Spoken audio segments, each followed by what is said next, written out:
So let's just get right into it, I guess.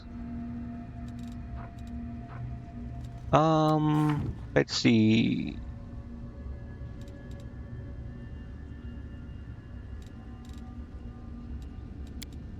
Okay, so we're waiting for Aru. And then we're gonna do Ember's thing. Oh, we gotta do this. We're gonna do the Echo Discari thing.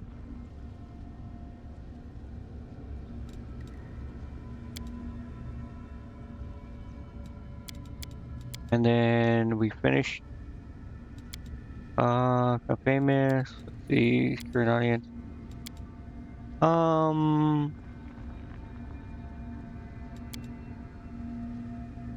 Oh right, we gotta find a crystal for that guy.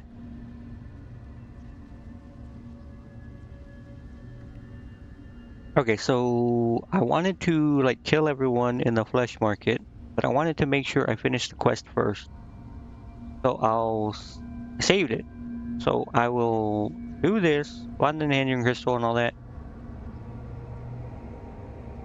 And once we get to the point where we're gonna go talk to Nocticula, that's where I'll kill people in the flesh market, and then wherever else I can.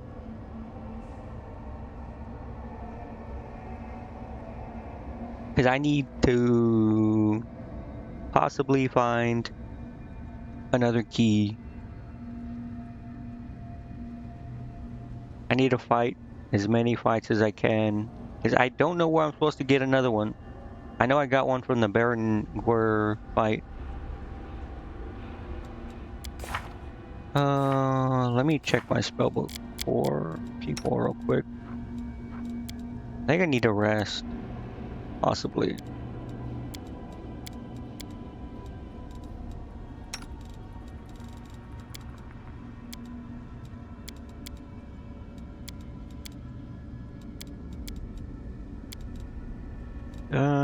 I don't think she really has.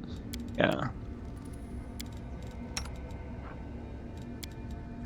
Oh, she does. I do aspect to the Falcon again. Yeah. I need a rest. I guess I could go do that. I only used a little bit of my spells.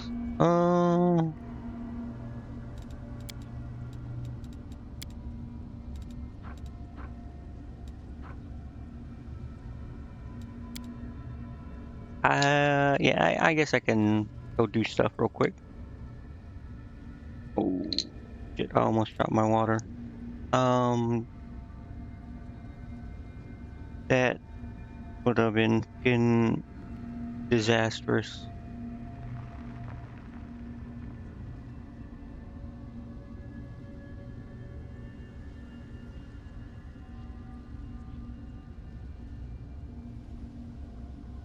Okay, anyways, yeah, we're gonna go do stuff. So, what are we doing again? Finding the hindering crystal, but where? Oh, in the mines. That's right. Where we are. Okay. I think we're ready to go. I don't have a bunch of extra stuff, do I?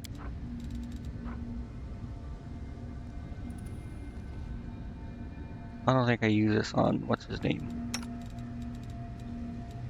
I think this is one. This one I don't think. Yeah, this is bad. Or whatever. I think. I don't know. Let me look.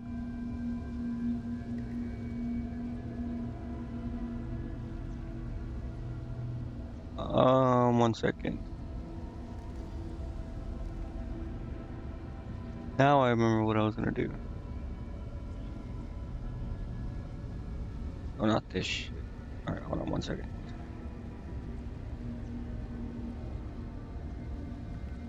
I'll do this real quick.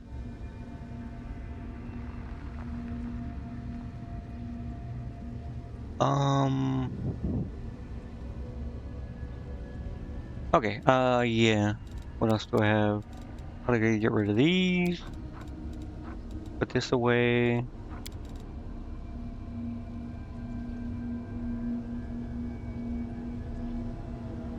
Let's see, gear dagger. Oh, retriever's claw. Okay, that's what it is. Okay, no, I'll put that away. Where is it? Put this away. I don't know if I need these, but I'll keep them. These can only be worn by monks, so I'll sell it. This away. Or have room. Yeah. Alright, let's see if, what is it? Heavy armor? Medium armor.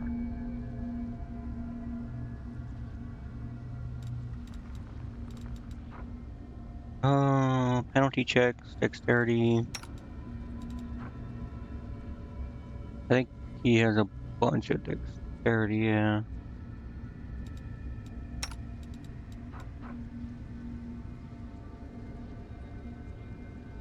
All allies are for raise 1 inside bonus attack damage. It's an ability though, is the thing. Against demons for 10 rounds. I think this is just better. But he might wear that.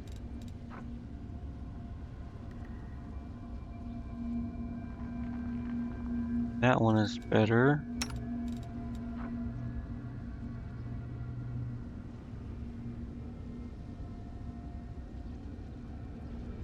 I guess that one's better for him.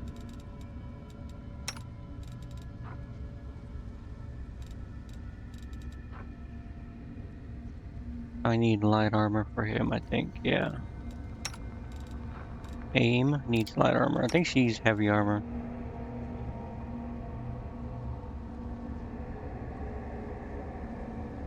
I think I was gonna replace her armor.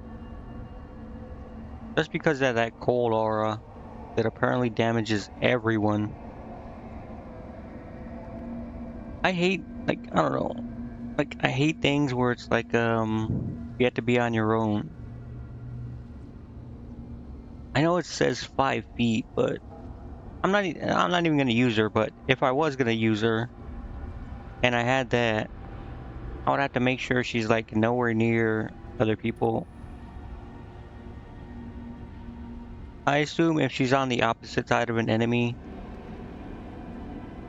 that it wouldn't hit the, no, because 5 feet is pretty huge, no?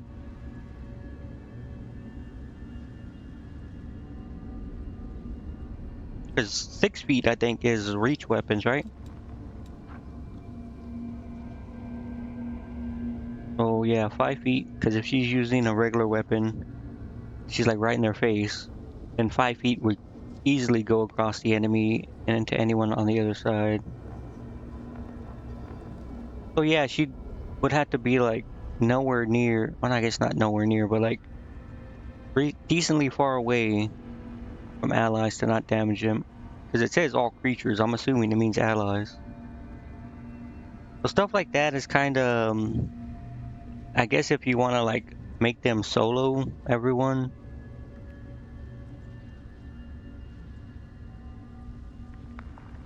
or like fight a separate group, I guess. Which I guess you could do. She could use her as like a distraction to fight like 2 or 3 enemies out of 5 or whatever.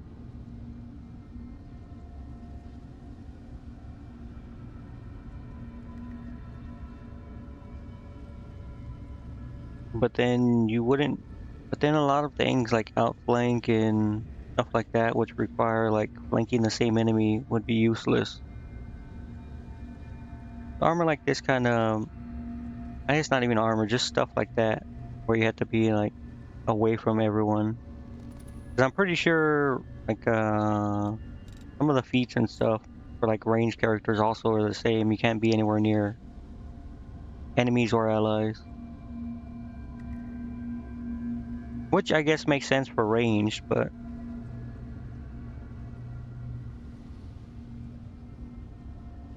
I guess it's only really if you're playing like harder difficulties. Because you want to like min-max and get the best thing possible. So you'd focus a lot more on like positioning and stuff. Anyways, I probably just give it to that one guy. Where is him? Him?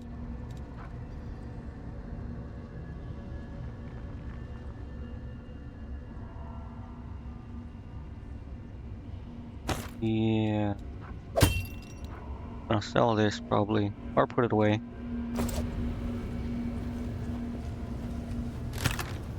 I don't know why I have these armors, but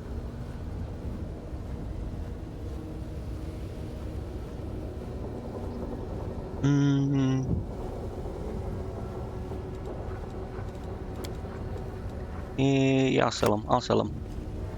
Where's WoTR? Come here, bro. You need to buy my stuff.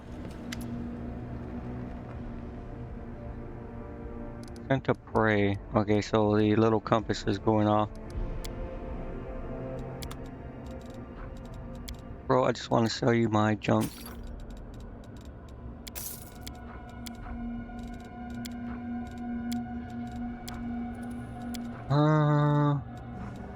All this. Dimension door. I think I keep everything else. Oh, it went off like. What is this? Hold on. Is it this?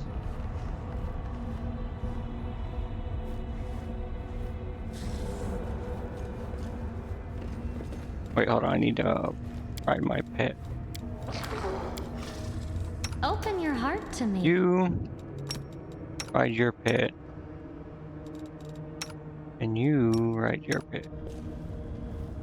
Okay. I think I already went through here. Storyteller crystals are very near. Okay, so yeah, it's near here. Here? Or here in the wall. Yeah. Entrance to the tunnel, cleverly disguised, indistinguishable from real walls. Best. You need me. Bro, I'm trying to click you.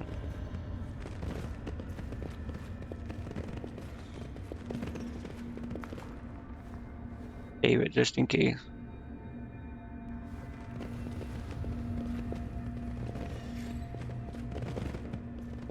What a discovery! I assume it was this guy or this thing. What did I get? Oh, to the venerated champion. +6 constitution.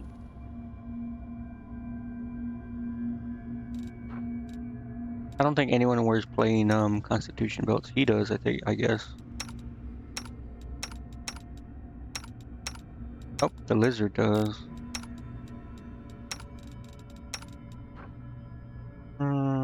Is an animal companion currently under polymorph. +3 morale bonus AC. First round of every combat to get +8. The +3 is not bad actually.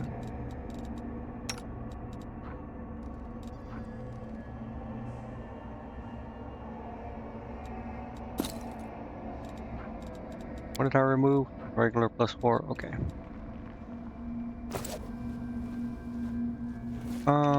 Let's go see what this is. I should have known that there's gonna be freaking these stupid things in here. There's only one? There's two. I will resist! What are they? I mean, I can like poison them and stuff, but I think.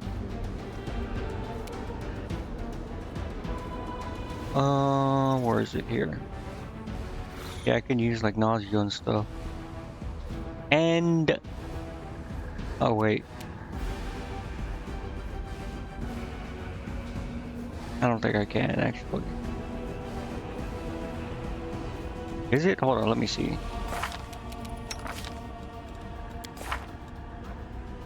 No, it's just poison. Yeah, I can technically. I think.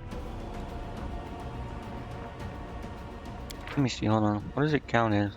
Yeah, I think this is. Yeah. I can. But I think they still emit their stupid thing.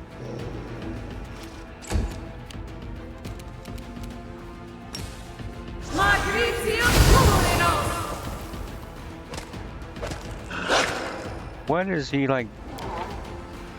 So much damage reduction. Oh, well, I guess not a lot, but and it's still crazy.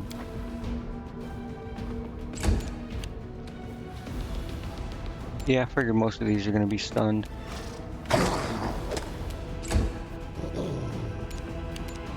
Okay, surely. I can't use this because it's mind affecting, right?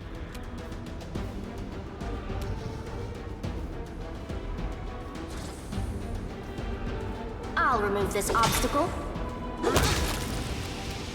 You're irrelevant.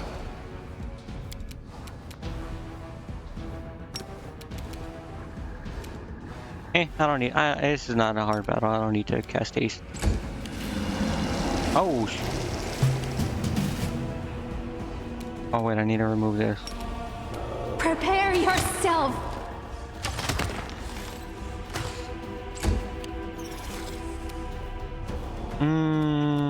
Where's you storming?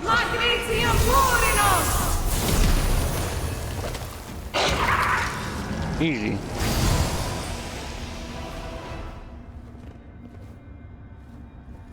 Yo, get out of your stun, bro.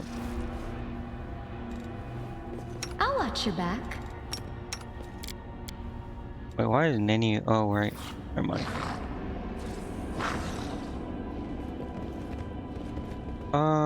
Let's get out of here. Oh, I'm not even paying attention, bro. All my characters are down.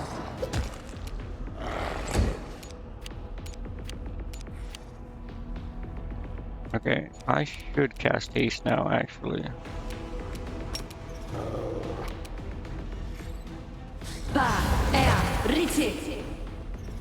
Mind over muscle.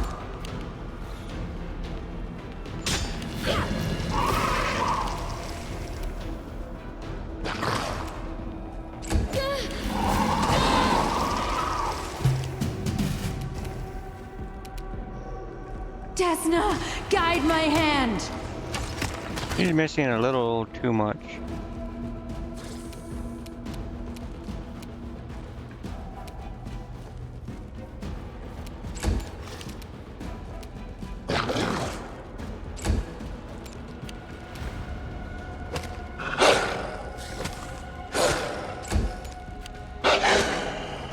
Come on, wolves, kill him. There you go. I'll remove this obstacle.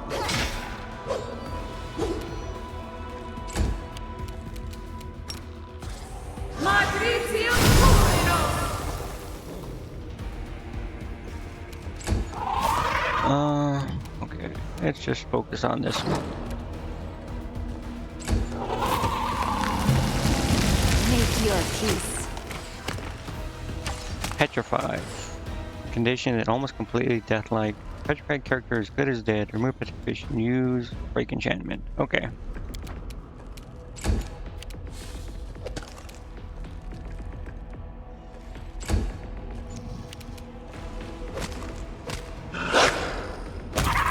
Okay, there's that one.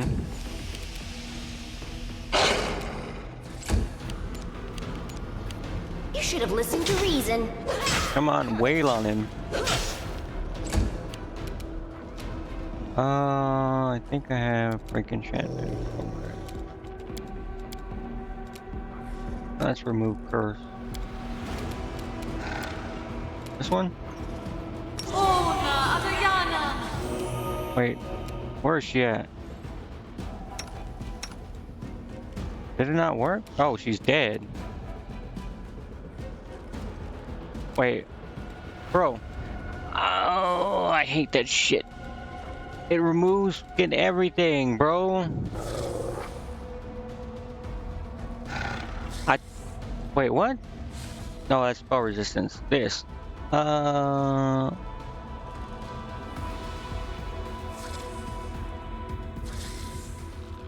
It removed petrified from her, right? I mean, it did, but she just died for some reason.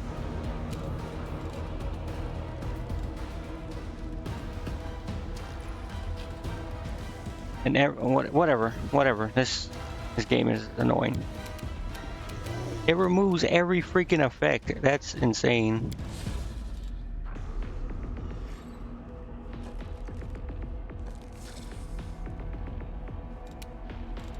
But she's dead anyways, so yeah, thanks.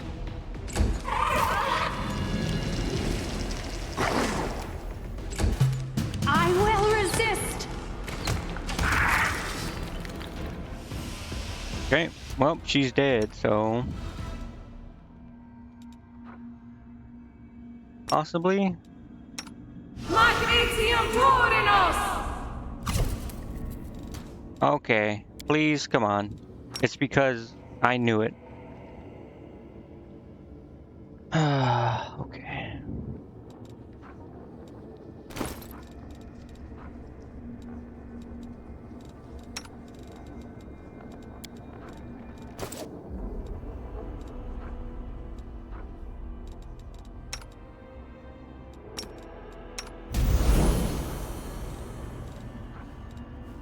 You're casting it, right? Surely. Magnesium Turinos!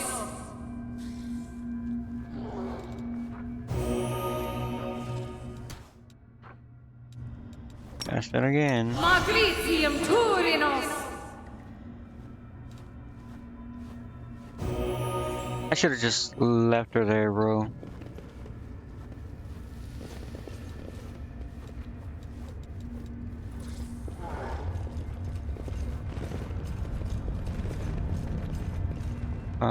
Is that not how I get out? Oh, there it is. I gotta go back and talk to the storyteller.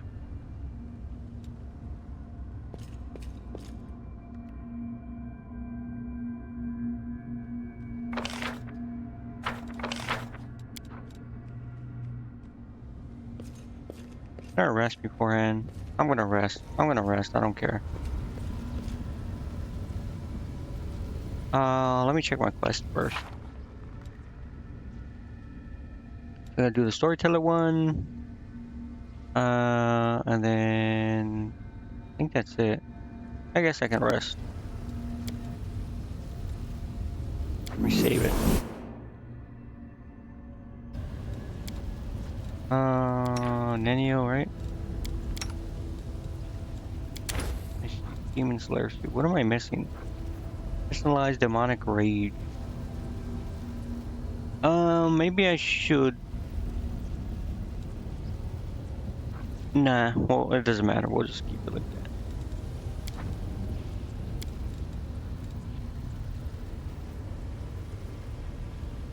I found your sketching chalk. Well, half of it. Soot ate the other half, but don't scold her, please. The Raven. I hope that snack didn't do her any harm. Next time, I will leave some breadcrumbs outside my tent.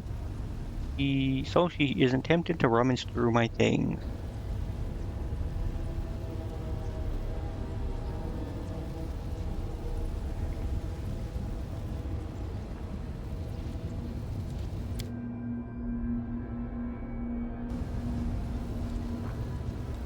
Okay. So everyone should be fine now. Surely.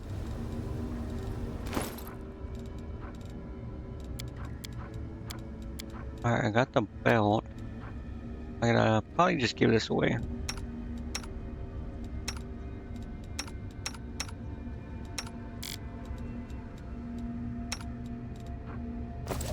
Yeah, I'll sell it. Who warned you?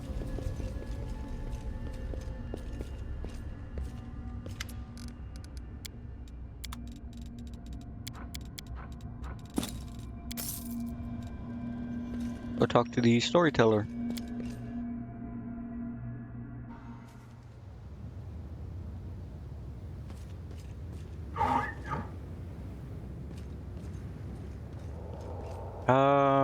Wait. How do I get to him? Can I teleport right there?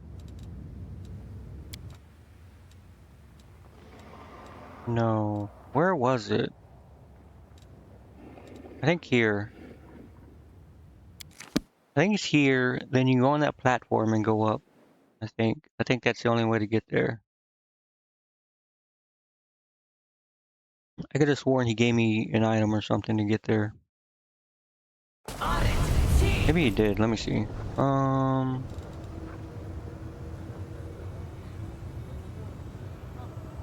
Okay, so no. All I have is a key.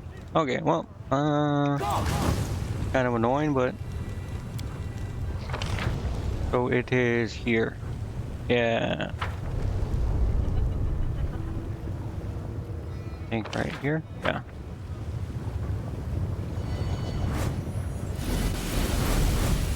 Here.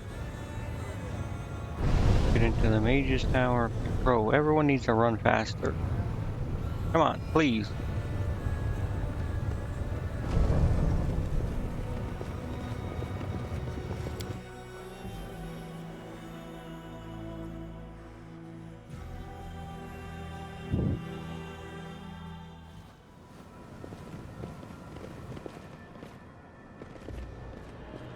I just go up, I assume.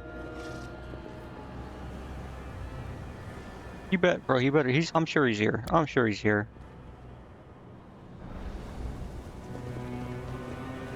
There's no way he would have left. I go upstairs. He should just be chilling here. I think it was here. In the door room. Oh, he's gone. Here? Wait, where?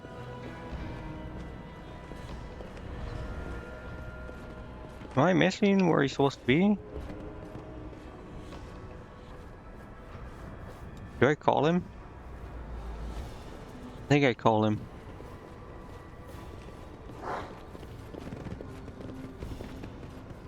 Alright. Let's go ahead and save it first. There he is. Okay. Storyteller bows his head in greeting. I have spoken with the queen as you asked. Joffrey was silent as she listened to my question and whom it had come from. She stayed silent for a long while afterward. Then she asked me to give you this along with these words, with my blessing if you can accept it. I don't remember what I said to tell her or ask her. Probably just something like I hope she's doing well or something. I don't know.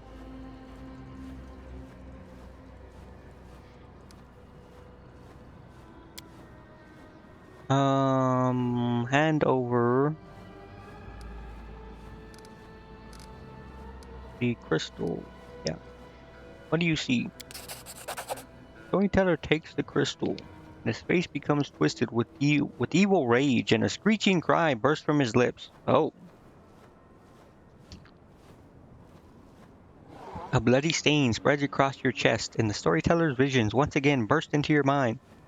I'm still kind of confused. I'm sure somewhere at the end it'll explain the major like plot hole, not plot holes, but like the major plot points. So far, I'd say we got like 50 to like 60%. No, probably like 70% of like the story formed out, and now it's just missing like the major parts. Mainly like the one major part that like connects everything of like why. So far, we've gotten like a bunch of like what's happened and what's happening, but we need the why. I'm sure we'll figure that out, and I'm sure it'll explain why the hell I'm bleeding so much, what this wound is. I really don't know. It just keeps like opening and closing. Anyways, bloody stain spreads across your chest, and the storyteller's visions once again burst into your mind, just as they did in Canabras when you brought him the stone chisel. What was the stone chisel? I don't remember what the hell that was. I don't even remember bringing it to him.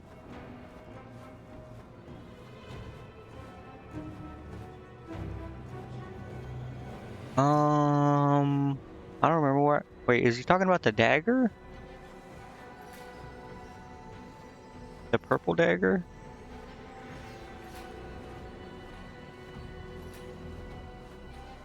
Yeah, I know it's from Act 1, but I just don't remember what it is.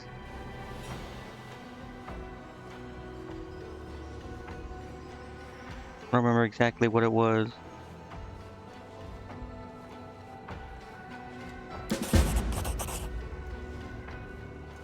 My wings take me higher and higher, stirring storms, but even they cannot disperse the ball of darkness hanging in front of me. Stupid little maggot, you think you can fly as high as me? My cheeky opponent does not answer, and the wound under my heart continues to gush streams of blood, painting the feathers of the black bolt, and dripping into the dark waters of Ishiar. There's something wrong with this wound. My strength is dwindling too quickly. It means there is no time to waste. I'll grab her, scrunch her up, cut her with my claws, and throw her into the very bottom of the abyss.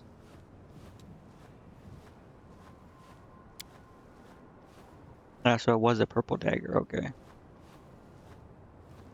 That was confusing me. Quickly changing the direction of my flight, I rush forward and hit the center of the dark cloud. Well, where are you?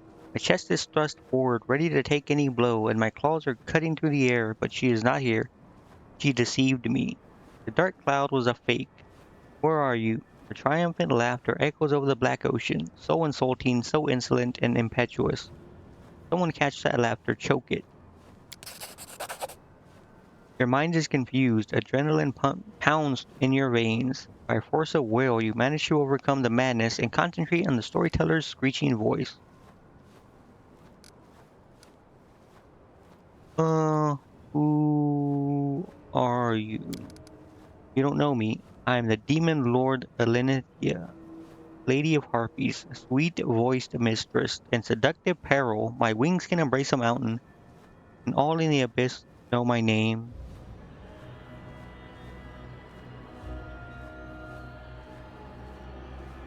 I'm assuming it's recounting like a fight between her and Nocticula.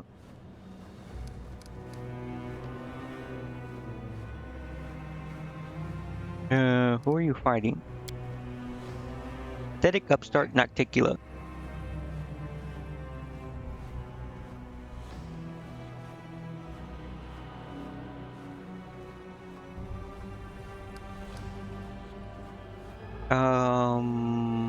She attacked without warning and wounded me, and now she is hiding in her shadows, thinking she can get away from me. Pathetic leathery wings can't compare with mine. What are you fighting for? For power, for might, for superiority, for the right to fly over these endless waters, for the right to seduce the unlucky ones of our choosing. One will perish, the other will rise and get everything the loser owns, and I will be the one to triumph. Okay? Storyteller's voice changes, and you hear a death rattle. He will win, overpower me, weaken my spirit, and my body will drop into the waters of Ishiar. The elf's voice becomes lower and wait. Oh, okay. The elf. Okay. The elf's voice becomes lower and lower, becoming denser and stronger, like a stone has decided to talk. From now on, I am blood. I set and thicken. I grow firmer, stronger. I crystallize. I gain edges. Power lies dormant in me, and I lie dormant in the dark.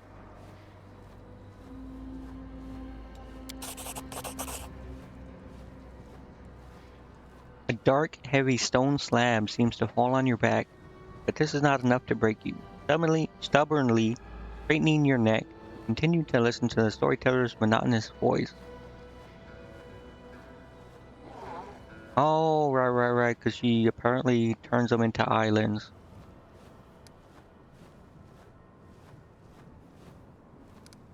That's right. Um,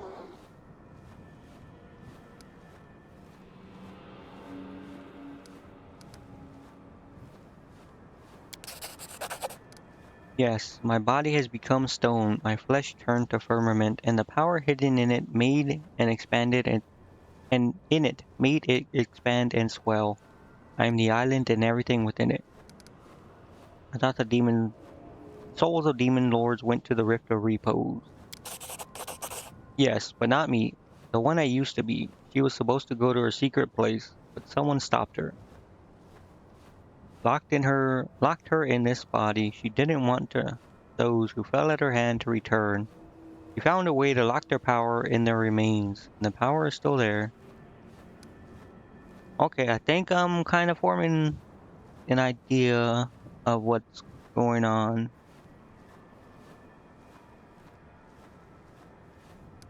What will happen to you next? You'll take me out. Your hands will take me out of this cavern. Storyteller's voice calms. This is where the road to the past, one open to me ends. Leads to this very moment. I see something else. Future. A possible future. Droplets of spittle fly from the old elf's mouth. His speech becomes furious and garbled, his voice trembling with tension. It hurts. The crystal is so huge. He's implanting it, sewing it into living flesh, my flesh. And it oozes power, soaking my flesh and blood, flowing in my veins. I am rage, I am agony, I am violence made flesh. Overcoming the scarlet rage seizing your mind, you get through the stream of insults and mangled words flying from the storyteller's lips. Perception.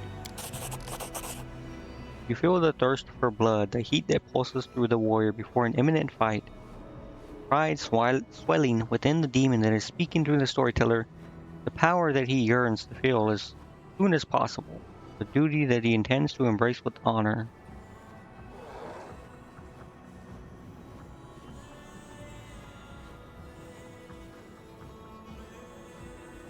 Who are you and whom do you serve?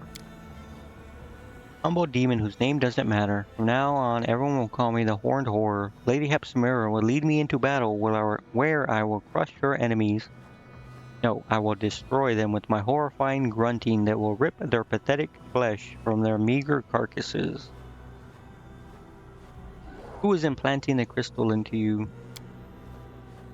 Mutasafin.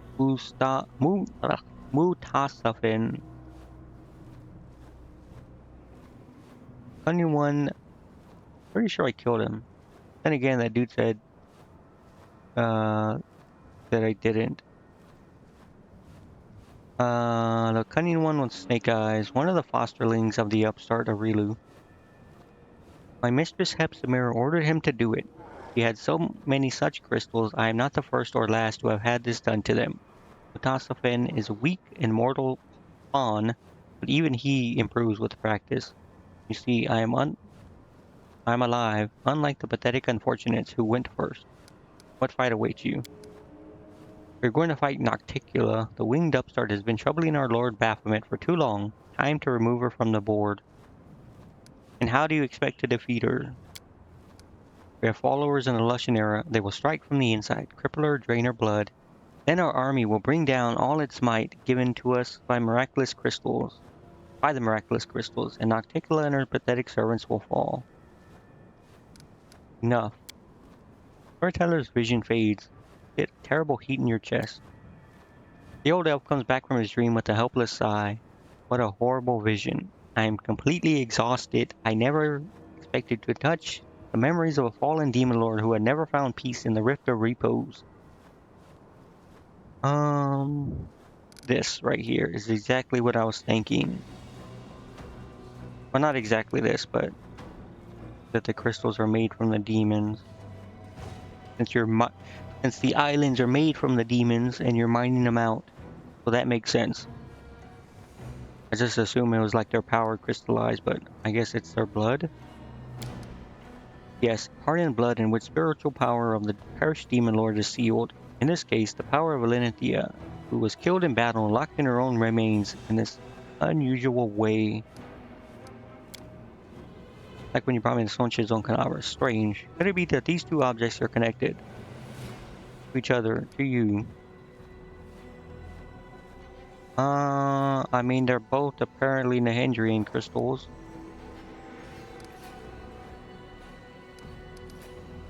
So the city is built on Alenethia's corpse. In a manner of speaking, yes. After the spiritual power of Valentia did not go to the Rift of Repose, Nocticula began to transform her dead body, forcing it to expand and assume a more solid, static form. I can only guess what a nightmare this imprisonment it was for Lenethia's spiritual essence.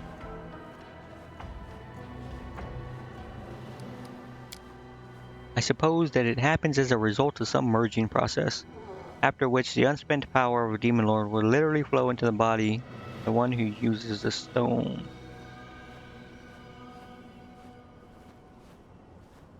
Ooh. I've taken so long to beat the game and or not beat the game but like progress, but like I keep forgetting stuff. But that guy, I already forgot his name, the swarm dude. He's the one that came up with like the using a crystal, right? Like the process putting it into people. I think. And this dude Mutasafin or whatever is like a rival kinda, I guess, and the one that took over. What is the Rift of Repose? That is where the souls of fallen demon lords go. After death, they usually return to their own abyssal realms. But if death finds them again before a year passes, the abyss dumps them in its cemetery. In the stone rift full of fog, the souls of grand demonic dead turn to stone statues and stand for an eternity, slowly becoming threaded cracks and gradually falling into ruin. It is a kingdom of decline and decay, and a visit there might serve a good lesson to those who believe in their own might and deem themselves invincible. Yeah, that guy, Xanthir Vane. That guy. Oh no, wait, he's the one that came up with the turning himself into whatever he is. That's right.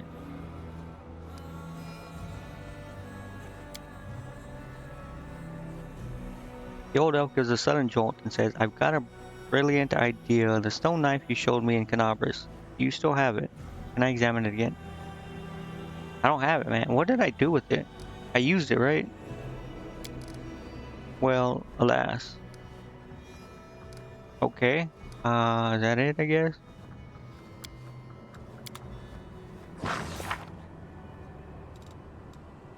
I guess I used it up when I I cut the thing, right? I think the wardstone.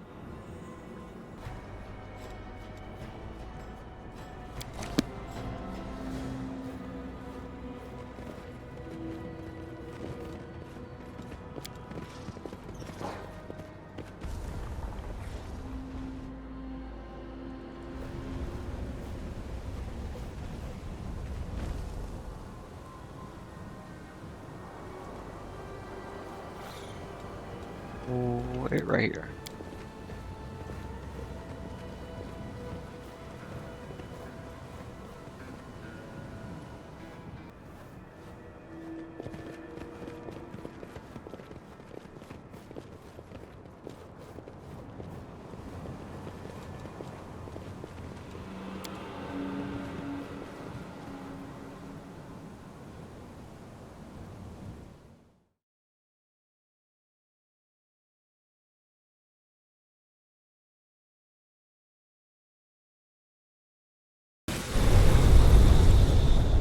Okay, he is in the mid city, right?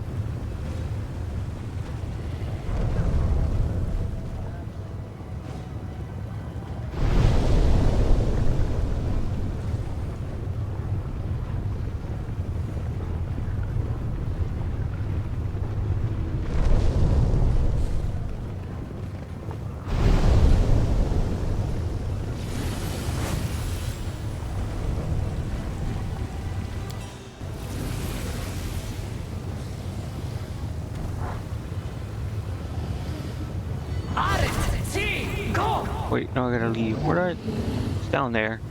I just messed up. It's down here.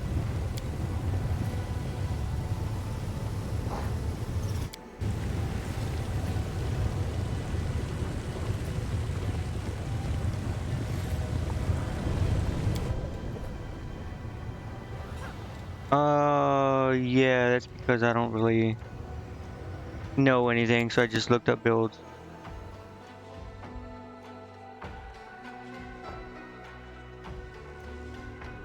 Because I didn't want to have to struggle my way through and not understand why I was not succeeding. I already have enough trouble as it is going through some of this stuff.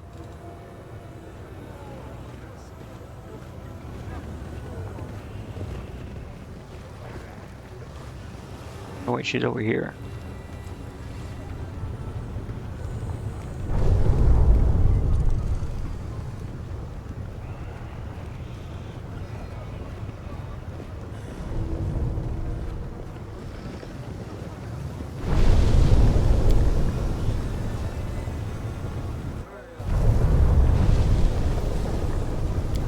Yeah, because I didn't want to. Yeah, like I said, I already struggle as it is. I'm not even playing on the hardest difficulty, so. Because it was the same with, Wait, I could have teleported here. Okay, well. Yeah, it was the same with Kingmaker when I played it.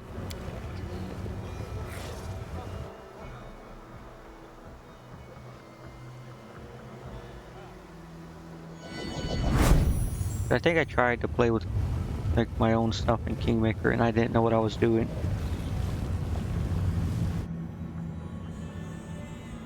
It was just kind of really annoying. So I just looked up builds for the characters.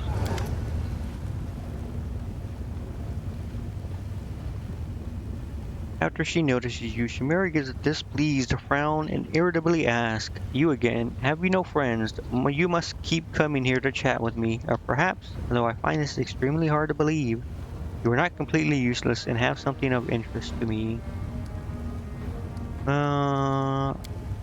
Chimera ignores you, looking somewhere else, but in your mind you hear her angry hiss.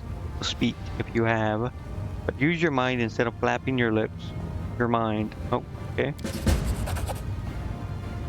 I know that you have done much to win Chimera's favor, but my heart tells me that helping her would lead to evil. I assume I am playing on core difficulty.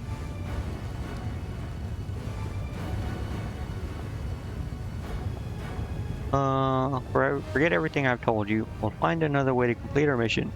It is wrong to fight evil by increasing the power of another evil. Reject the promises of the Ardent Dream and we'll leave this place before we betray ourselves and our ideals.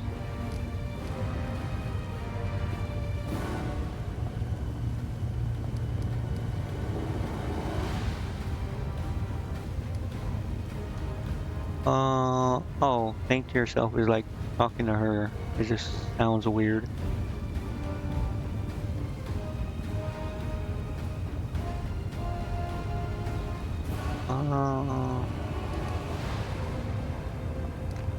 What? I assume both of these are like going against her.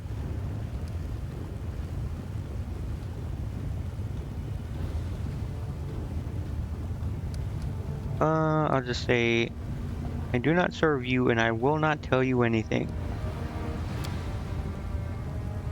Mara gives you a venomous smile and you can read your sentence in her eyes. That's right, you don't serve me. You are an outsider, and by Nocticula's will, no one can lay a finger on you. But who will stop me? Mira's magic crashes over you. With a bit of effort, you manage to force Mira out of your mind. An angry grimace contorts her face.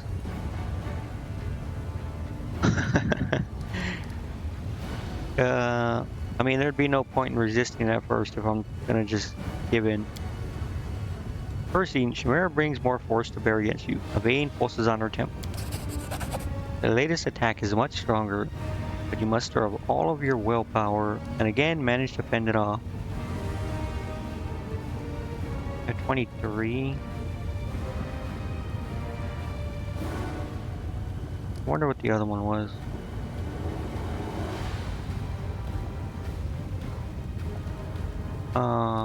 Doesn't say, okay.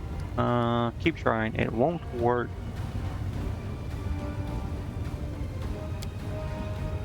Swearing, Chimera unleashes all of her power on you. You'll regret that.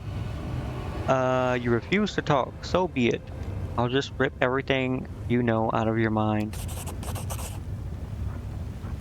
35. I rolled a 20. Interesting. Chimera's last blow is not strong enough to break you. You force the Legionnaires' ruler out of your mind, delivering a brutal Bardina blow.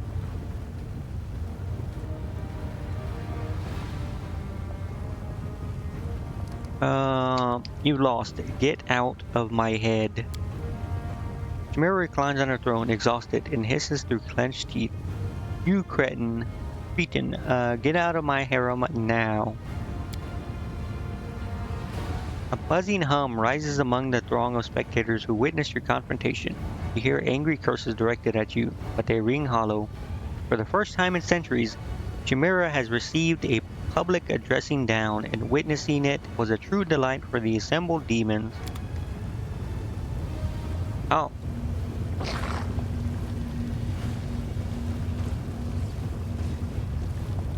Well then... Let's see when it's gonna happen automatically. Let's just leave. Let us just leave. You are most curious, mortal. You hear in your head a female voice, melodious, low, and sensual.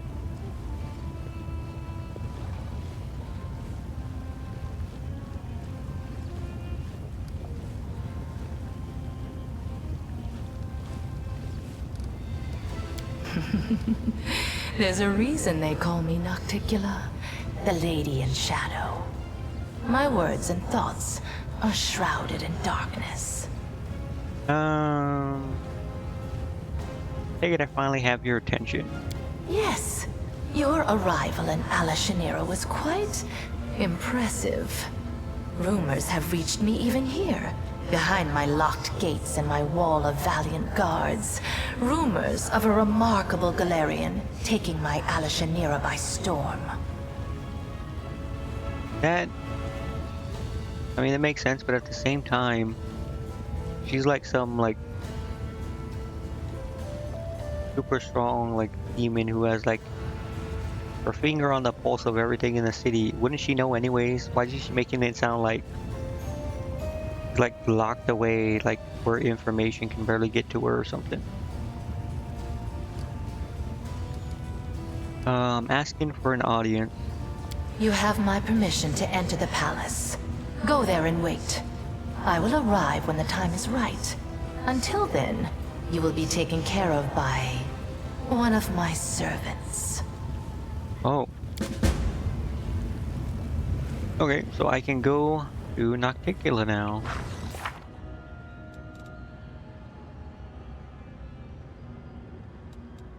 I still need this to happen, so I probably should go rest. But before that,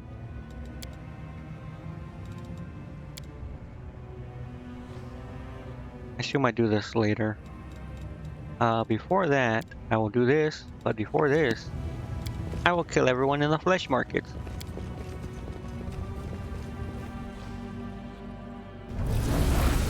I assume I don't need them now.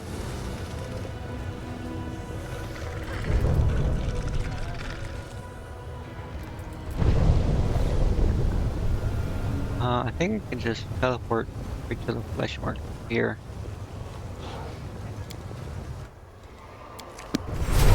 Yeah, okay.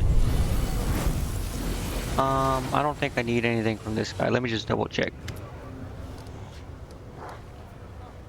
Weapon. Alright, nope. Okay, so I can kill him. Who else can I fight? I think I can fight this guy over here. I think I already did, actually.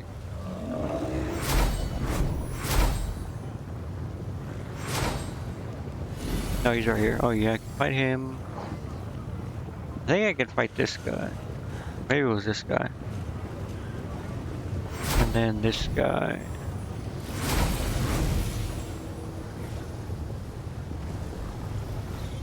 Let me save it. Buff up, buff up. I heed the voice of the spirits. This. Magnesium Turinos. And This. Una Adagana!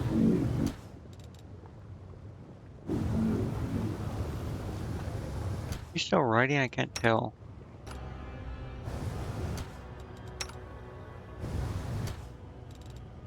Does he have animal growth on? He does. It's save it, right? I wanted to see if frightful aspect. Is it frightful aspect? I think it increases my size twice, right? So he's large, so he should be huge. I think it increases by 2 times. Let's just check before I reload. No, it should be 1.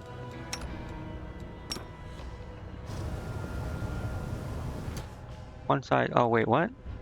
Has to be at least one size bigger than the rider.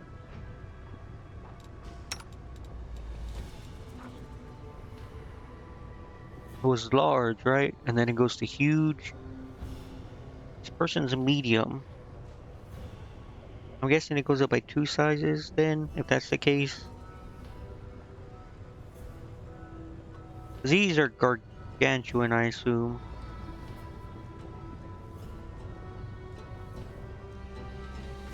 So if they're both huge, you can't ride it. It has to be one bigger. Okay, so I can't use rightful aspect.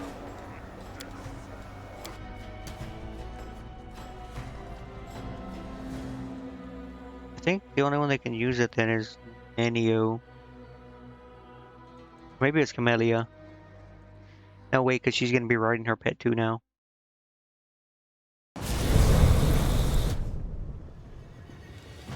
Puff, puff. Gotta do all this again, man. Open your heart to This. This. Matricium Turinos!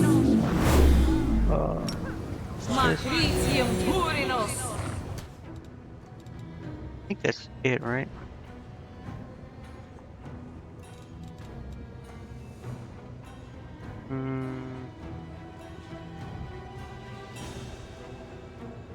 I think that's it.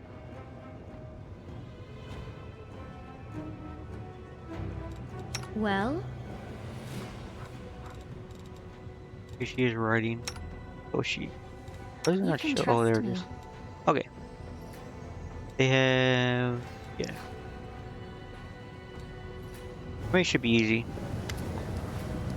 Allow me to present my. Okay, whatever, bro. I just came to kill you. Fat creature lifts his thick legs slightly and stomps, making the ground shake. Then the demon starts moving in a surprisingly nimble and flexible manner. His fat folds moving fluidly in ripples of skin into flesh. That is gross. A trainer's work is never done. I'll make a fine slave out of you. You'll make a fine trophy. Okay, what is... Oh, I gotta fight the guards. Wait, do I have to fight everyone again? Don't matter. Who's going right now? My character.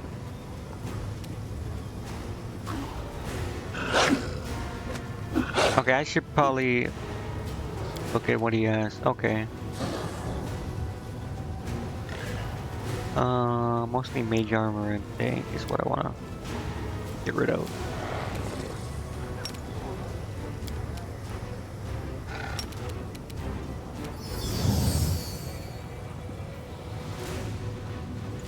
$48. Why does he have such high AC?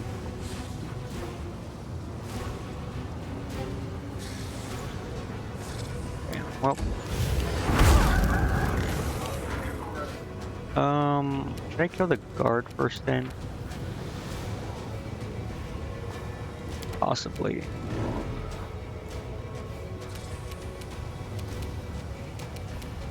I will resist!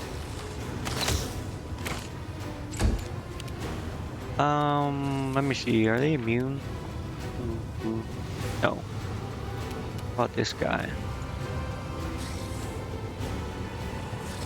No. Wait. Yeah, no.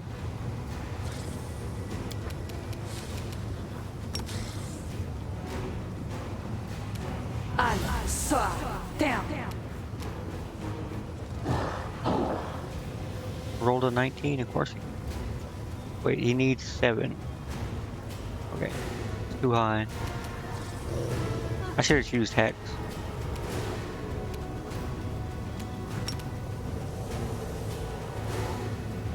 Magnesium Turinos! I'll cut you wide open!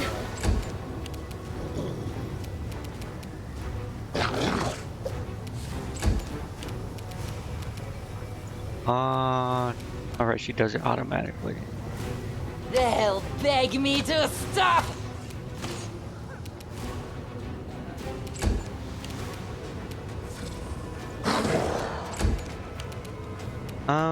What did I need to do? I don't think I can dispel him again. Just these two.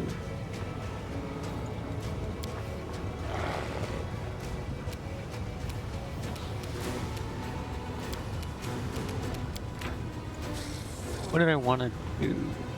Is he nauseated? He is. Okay.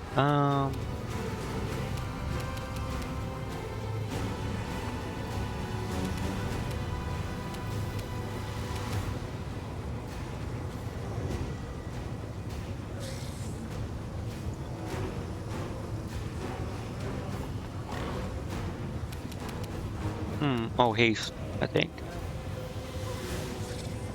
Ba, er, riti! Mind over muscle! Magnesium Turinos! Oh wait, I didn't want to do that. Whatever.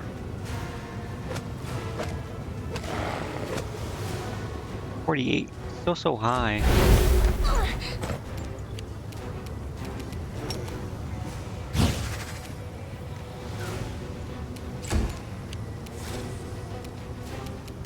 What the heck?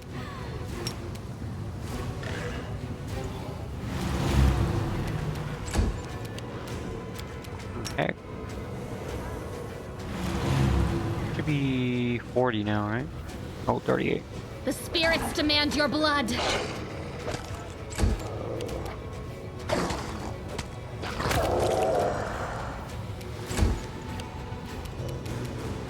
No Should be able to hit match for him. me. If I roll higher than a 10. Nope, nope.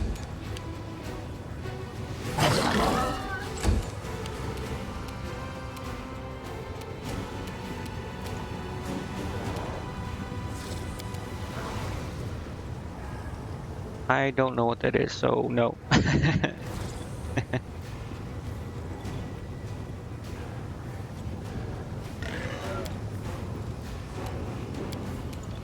I'll remove this obstacle.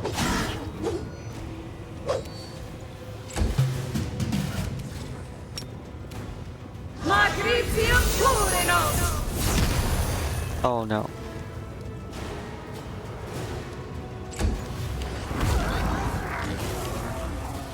Prepare yourself! Okay, he's dead.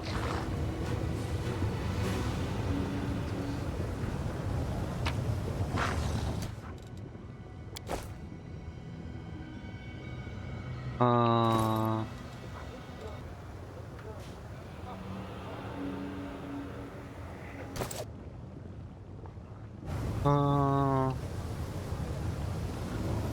Who else?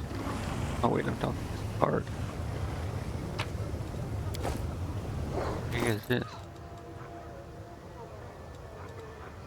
These are kind of... I don't know if these are worth it.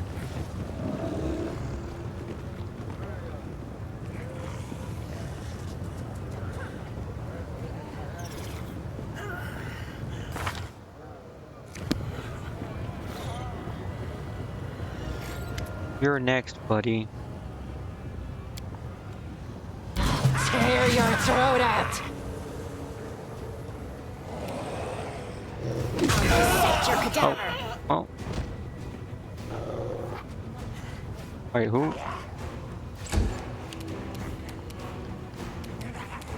Oh, this guy.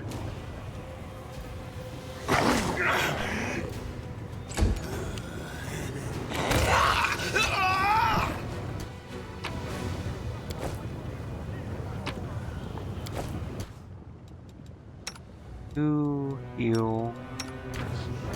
Matricium Turinos! Matricium Turinos! Now you.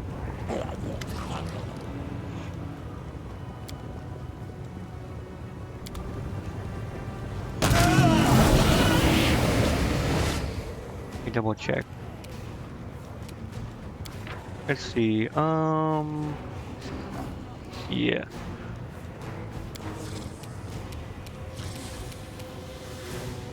Desna, guide my hand!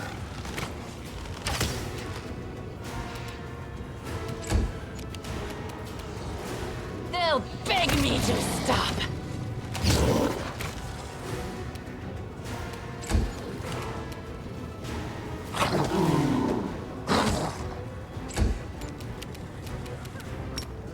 Magnesium Murinos!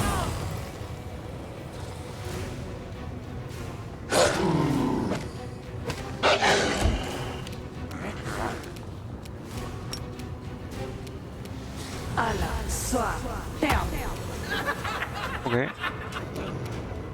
think that's all of them.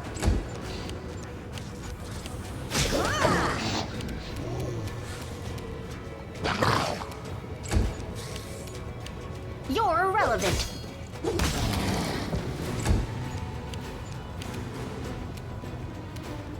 You are today's sacrifice. Ha! Why? Oh, I think they're like Crimson. ghosts or something, right?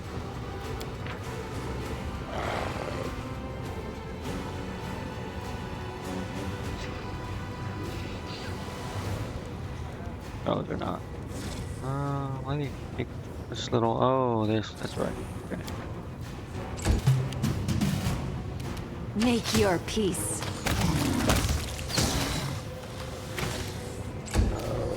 No match for me.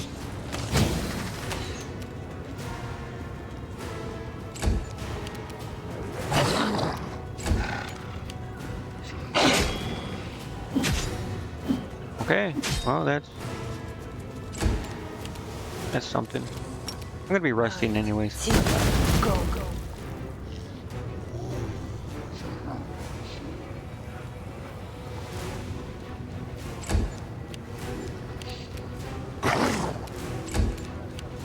Mind over muscle.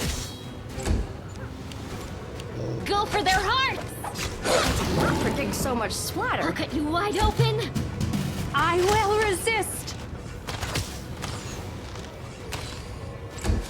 I'll rip you apart. This kill is for you.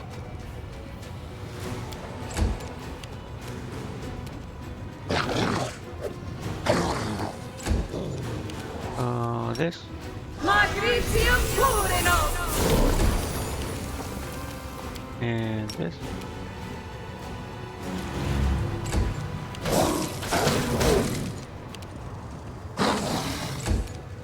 I'll remove this. Your pain is my pleasure. And this.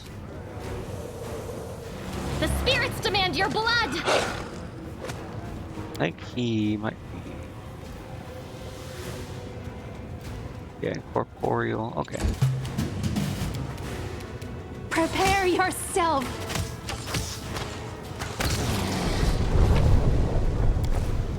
I got a coin.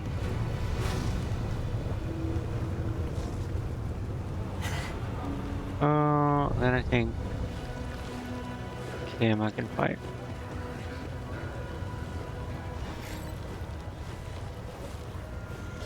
Right, save it.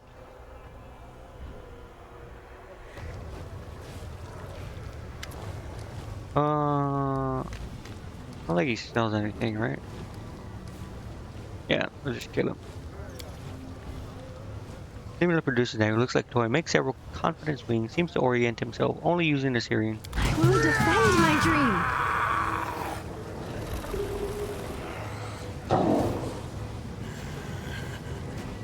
Can I passively watch? Okay. Yeah, sure, buddy. Oh, I gotta fight Warlock at the same time too. Interesting.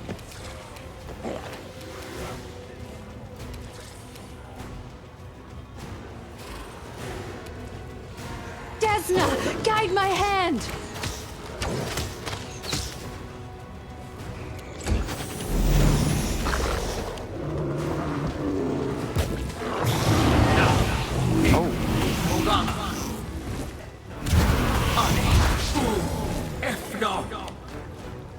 Bruh.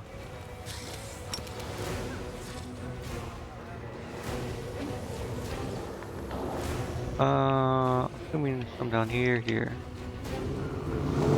This guy's whatever.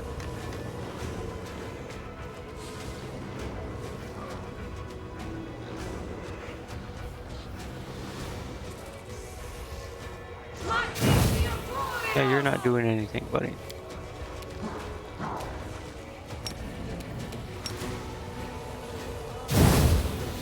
Neither are you. Sorry, bro. You are today's sacrifice!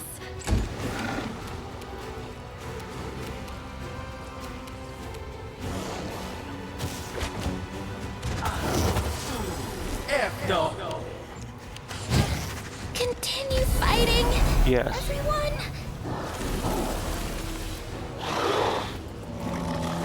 The hand of the inheritor.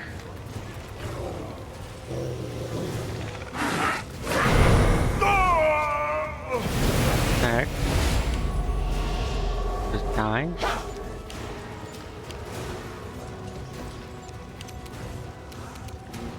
Oh yeah, she has corruptor. Enemies over here? No.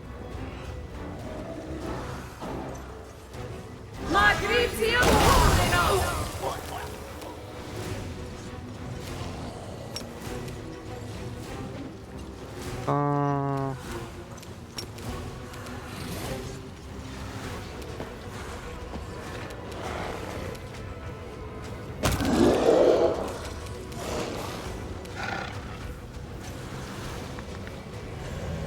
who got it? Was her. Okay.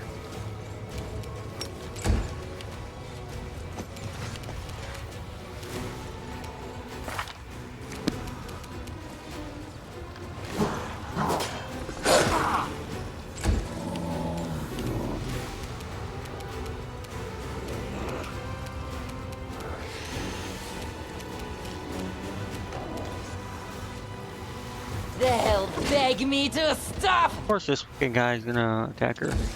Why not?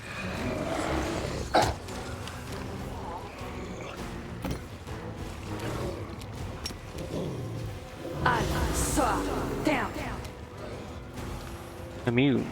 Should have checked, but that was my fault.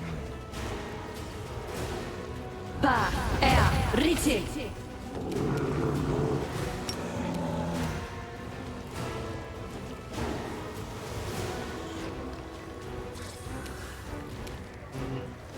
Eh. You're irrelevant. Make your peace.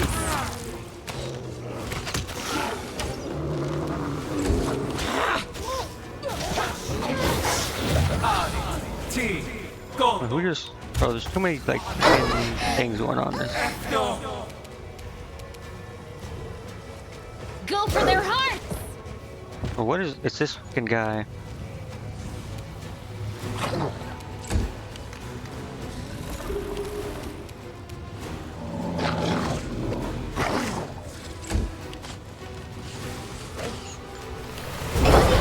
I can push through this?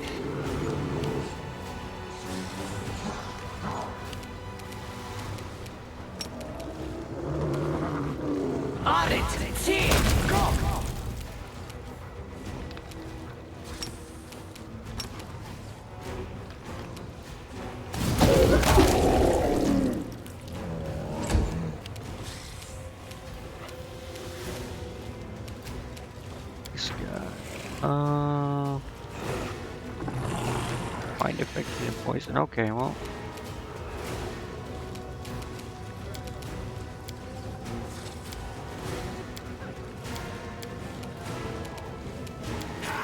Mind over muscle.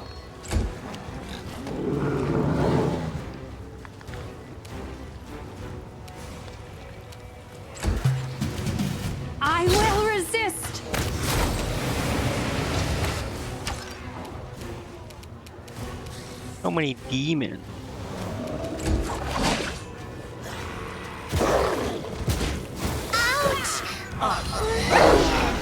Okay, these fucking guys are annoying. I might have to reload.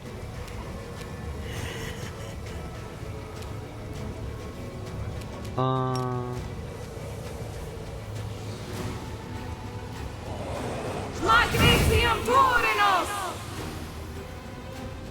I'll cut you wide open.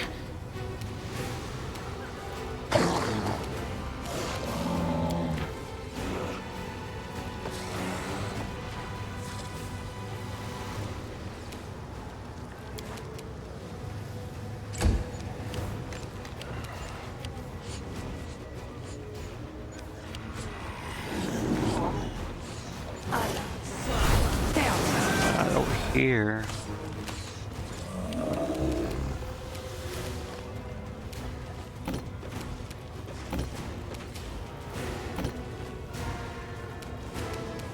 What is this thing? 65.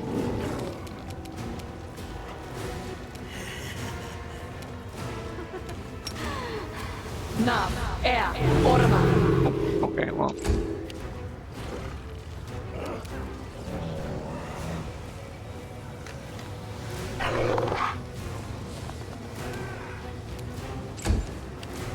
This condition is Okay, I forgot my character was dead. Alright, well, at least I know that it fucking procs the whole thing now.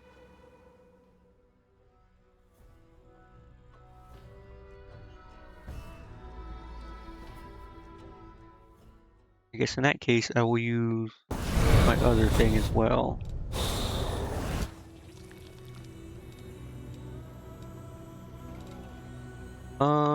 So remember he's you can go restless. I wonder here, why. You need me. go here, Good. I'm prepared. go here. I will prove my worth. Actually, hold on. I need to cast this. There we go. Now you can Trust go. in yourself. I'll prove I'm the best. Please, allow me.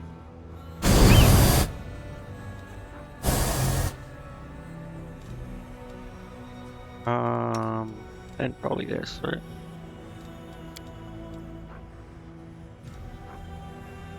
Chaos.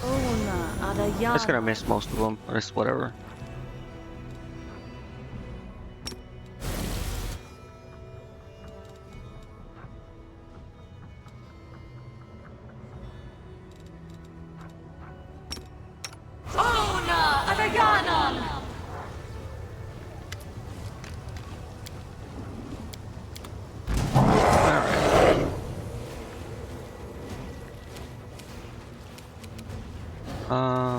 Gotta kill these guys.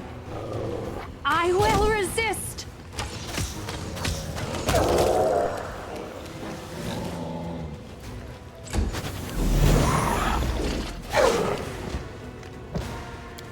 That's fine if the lizard does.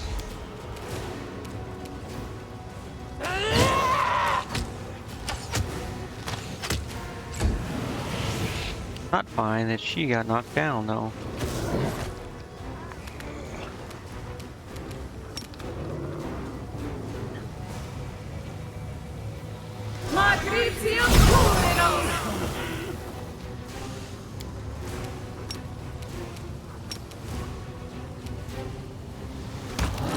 Okay, that's good. I think those were the biggest problems last time. This guy. Yeah, I guess pretty high.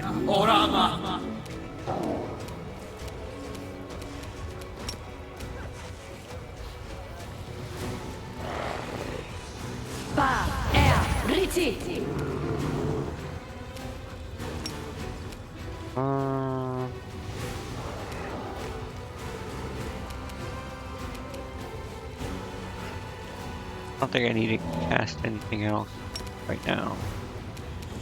Mind over muscle. She needs to cast this. Here. Got him. Here, got him actually. Yeah, I did. Did I?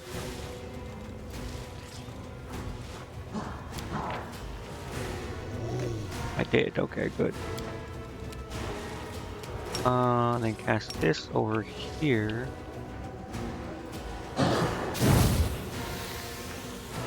Hopefully it catches them.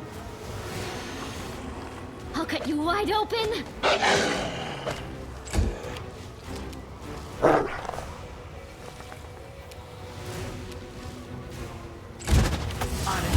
Yeah, this fucking guy. I knew he was gonna do that.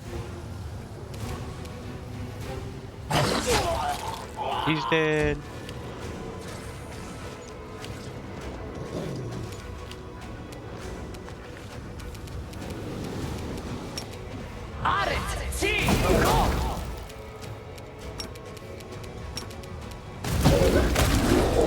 Dead.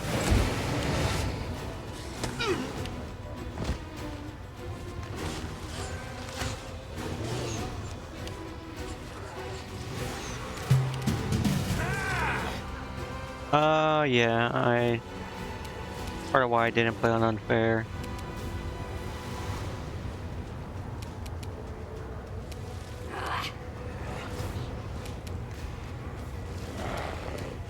Prepare yourself.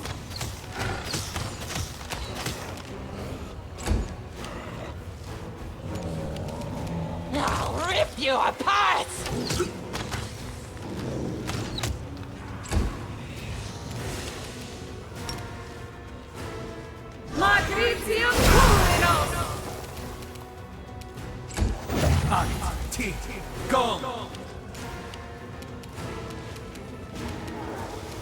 I'll remove this obstacle.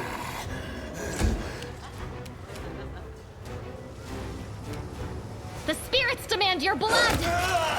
You are today's sacrifice!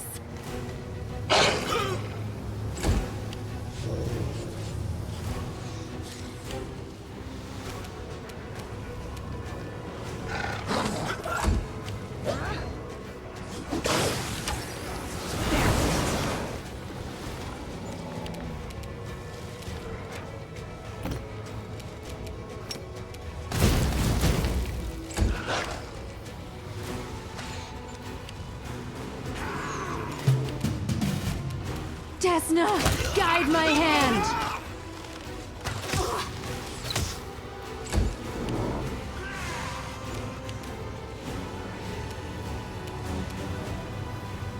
They'll beg me to stop!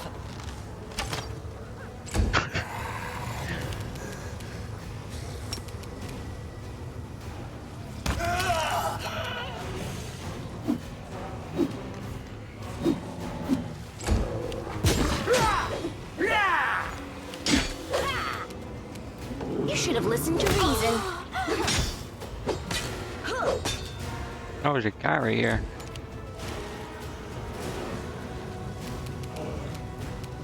Go for their hearts!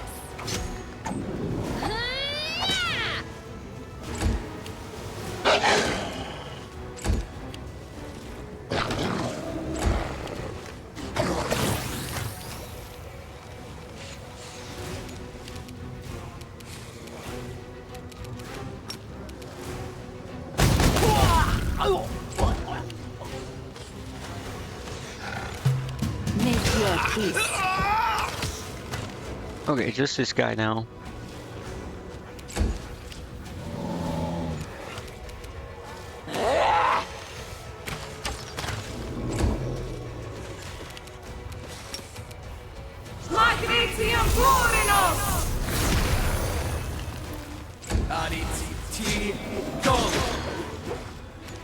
Mind over muscle. Wait, hold on. I think it's like 65.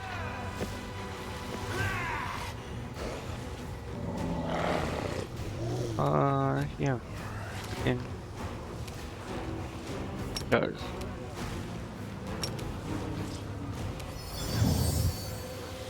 He is 51 now.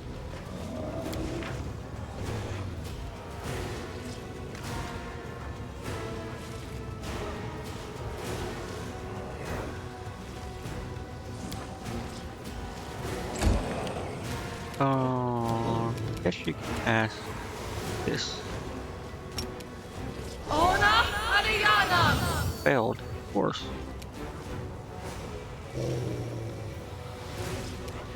Level is 6. Yeah.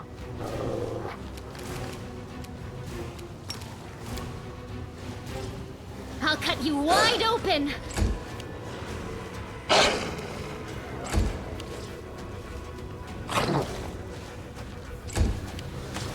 Oh, there's another guy here somewhere.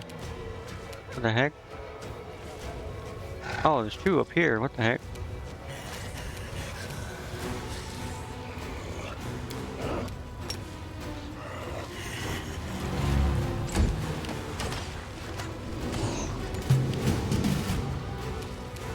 I will resist!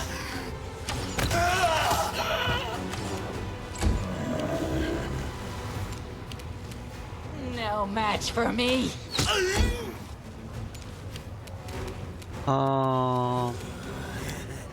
Dispel.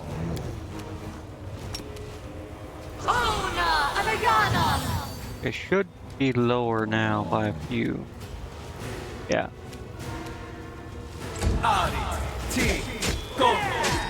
He's dead. Okay. One more guy. Obstacle. The spirits demand your blood. The world in crimson. Alright. I was Did part it. with everything demonic in me. Oh, but Desna, please, allow me to keep my lovely, irresistibly beautiful wings?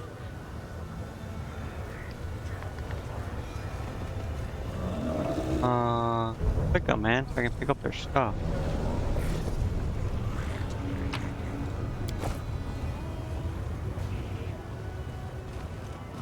Wait, did that guy die?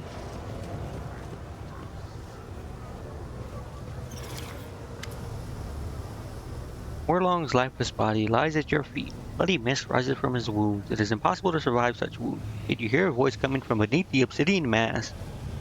Didn't I tell you I am immortal? You killed this body, but I'm still right here. Still here, right in front of you. Mask grins and winks at you. Oh. Looks like an ordinary mask, but is it really? Conduct an experiment. Then you'll carefully examine the mask in the face of the dead demon. Smells of decomposing flesh. Quite specific. Tastes like... Of course she would lick it. Of course. Tastes like rotten meat. What are you doing, stupid creature? Take your tongue out of my eye socket immediately. Ugh. Utterly repulsive, Camellia shudders with disgust. For future reference, do not come near me, do not talk to me, and do not even breathe the same air as me. Yeah, I mean, normally I'd be like, Jesus, psycho, committing blood rituals, but I still find that disgusting what she did.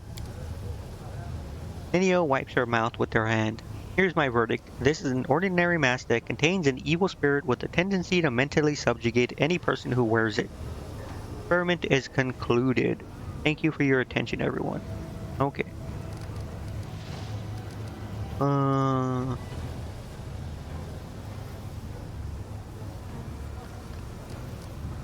you a mask? So it was you talking this whole time.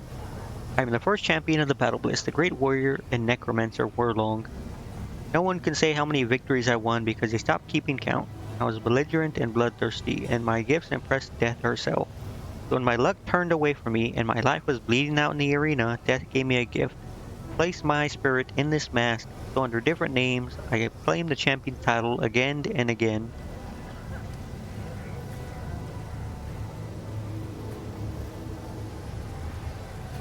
I mean, people would notice the mask, you know? Be like, hey, it's the same mask. Is this your body? Of course not. My mortal remains have long since turned to dust and black sludge. This body once belonged to one of my followers. A couple of decades ago, the gladiator wearing my mask perished, and I took his body. And my magic had kept his flesh in good condition all these years. Sadly, you destroyed the body beyond repair. Now I must find a new vessel. Punch the mask as hard as you can. I'm assuming the Lich one does something, like revive him or something. I don't know. Demon one, I don't know. Trickster, no idea.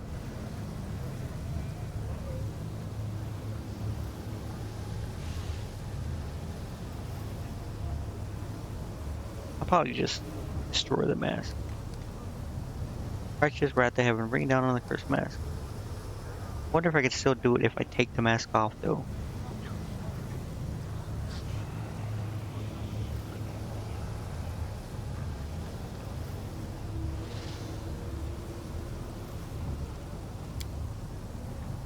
Wait, what did I do? Did I leave it there by accident? Oh no. Okay, I accidentally clicked. I didn't want to do that. Did I save it? I did not.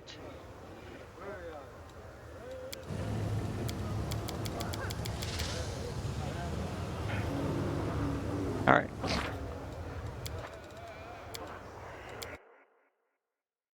Surely I did.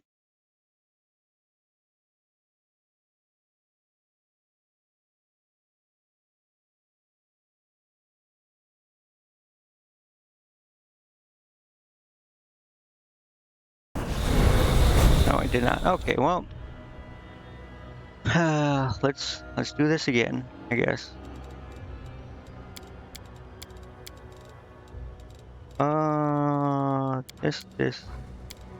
This.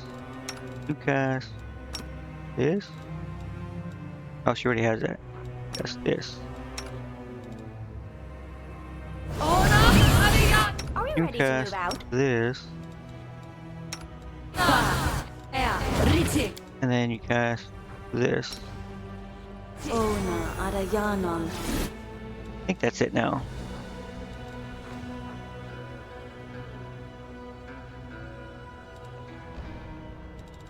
Okay, Only you you and deserve my obedience. you. Go here. On your whim. I'm Aru prepared. goes here.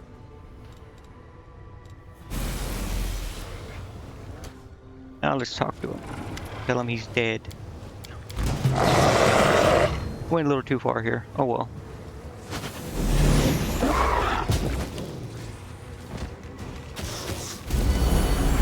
Oh, well, whatever.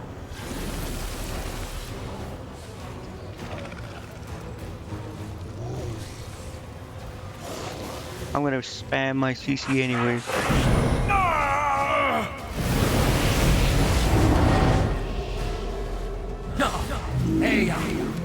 First, this one.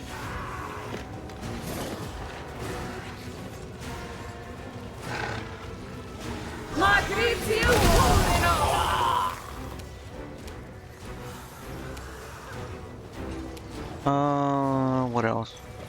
I'm not gonna bother with my lizard. It was just a bait.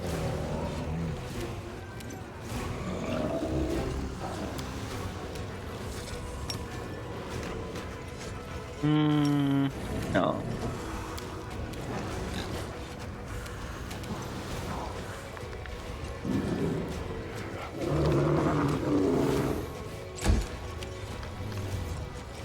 You need to kill this guy. I will resist.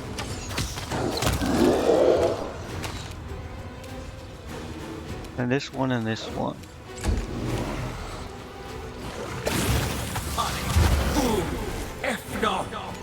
How much? 4 levels. That is.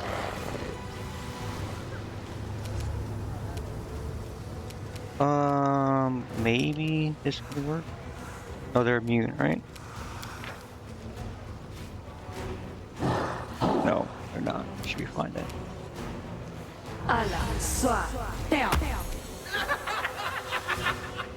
Yeah, I got a few.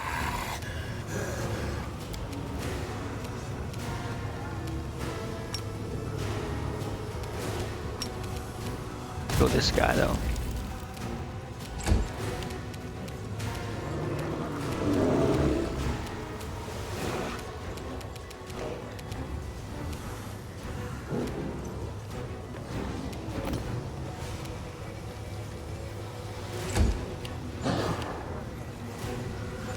Alright, Camellia, you need to go faster, please.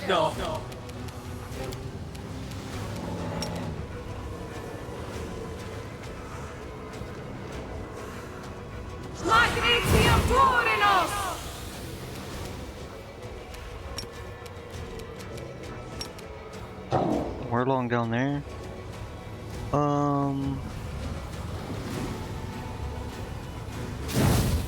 Okay, I got them. Just this guy now, really. I'll cut you wide open.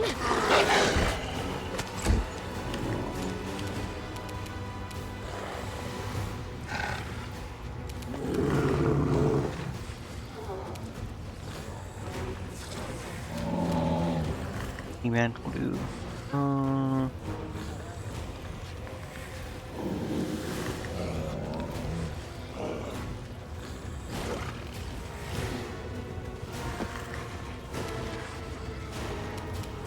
I'll remove this obstacle.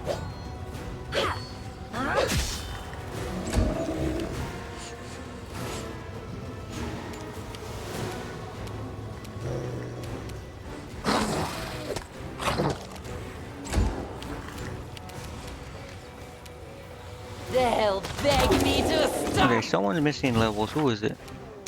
Her.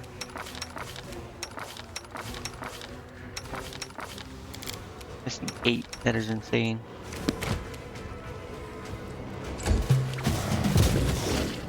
Okay, I thought he was... Okay, that's not good.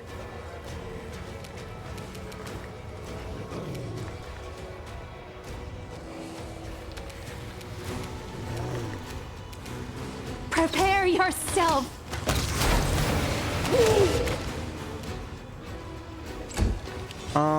I don't think anyone has... She might have Resurrect.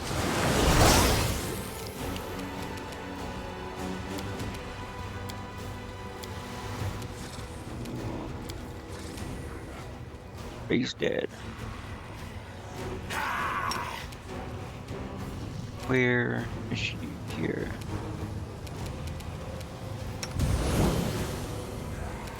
Okay. Get negative levels, which she does. 2, that's fine.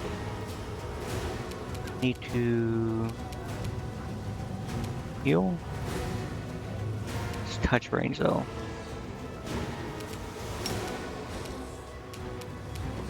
On it, T, go!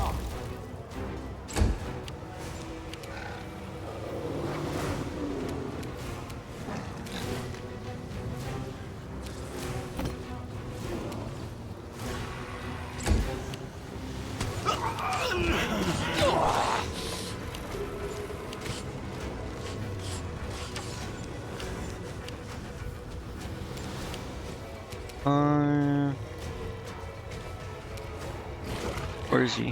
Where is this guy? This guy. At least you see him, or dispel him. I mean. Una Adagana!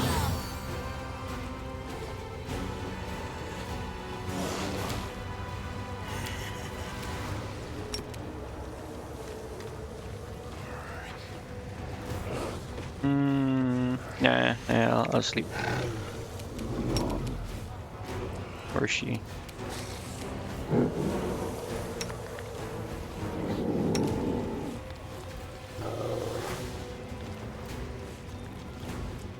The spirits demand your blood.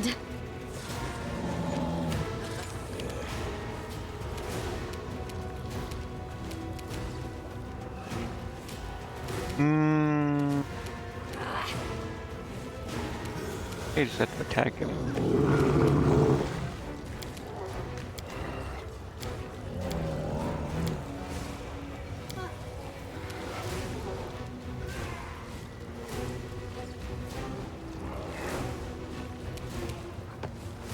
Nice, you see, I can ignore him. Listen to reason.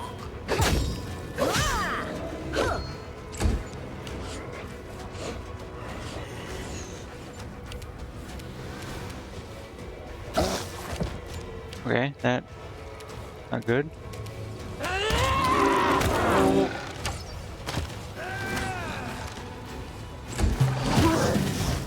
Oh, that dude did die. Okay, that's what happened to him last time.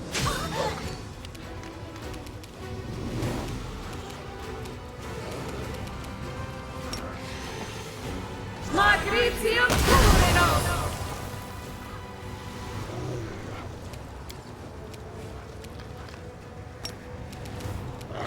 I think she's the only one that needs healing.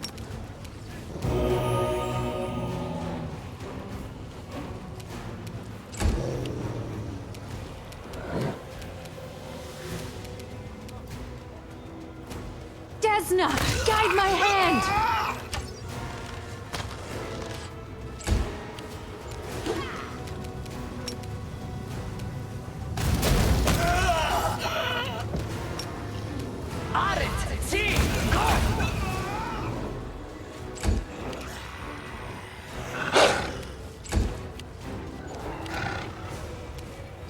You are today's sacrifice!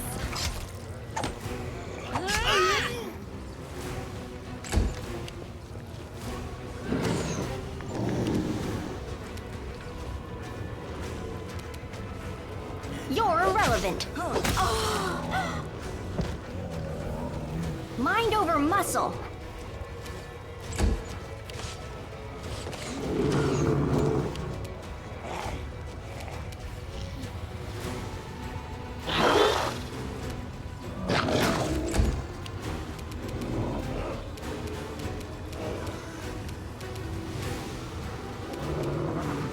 No match for me.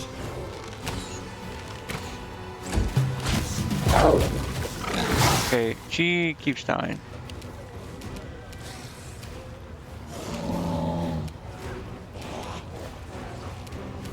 Make your peace.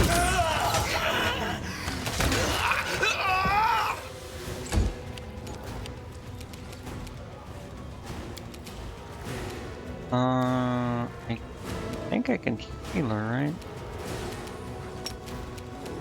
Esmond, access, yes. I have to wait till next turn. Weird.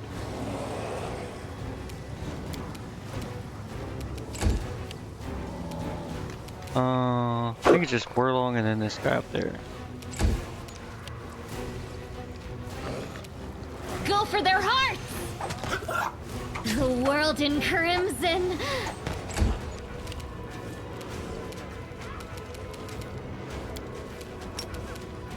Your voice,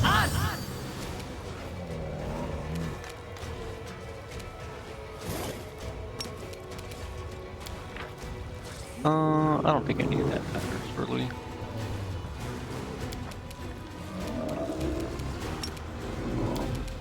You should have listened to reason.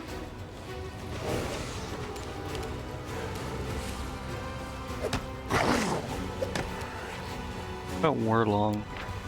Yeah, I guess he got plenty of stuff on him. I'll rip you apart! This guy's annoying as fuck, though.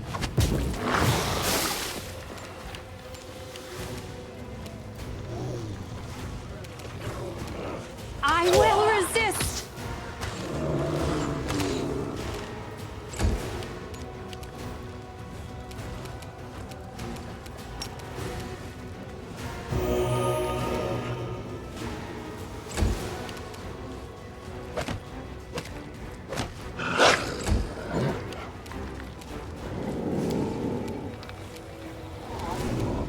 I'll cut you wide open! Your pain is my pleasure! Your voice,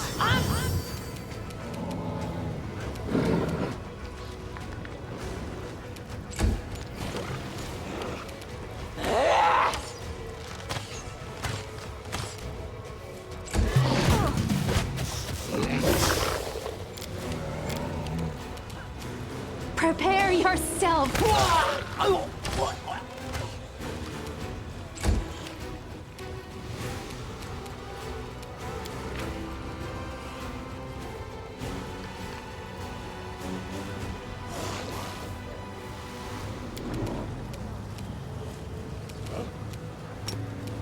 Esmo, access, yes.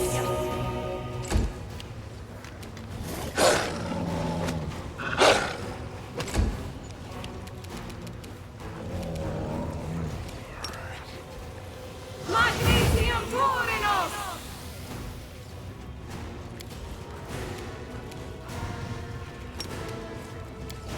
The spirits demand your blood!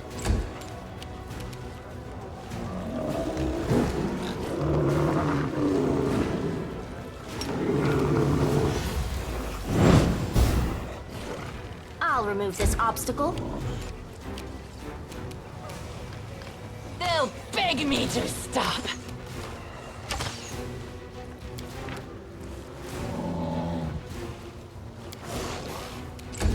This condition is irrational.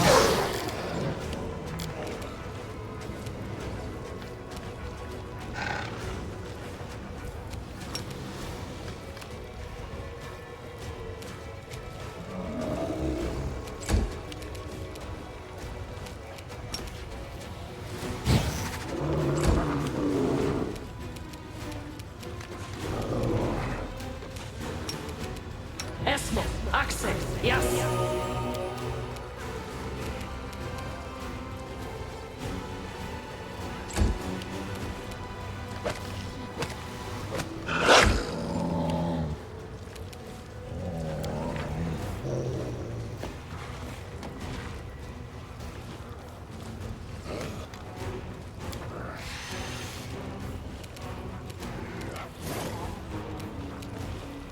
We're gonna do this, this. You are today's sacrifice!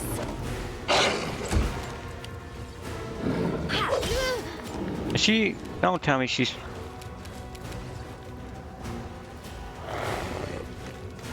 Like attacking randomly. Why?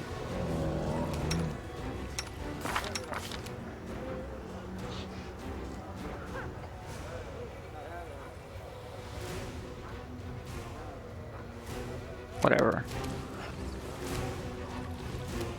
I'll rip you apart! Bro, like. Alright, whatever. Desna, guide my hand.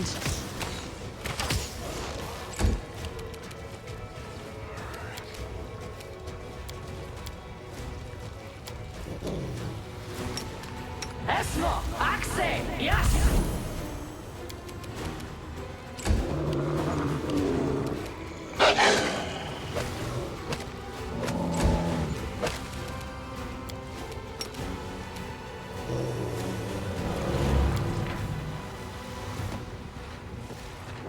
Should be nauseated now, right? Or like poisoned. Go for their hearts! No match for me.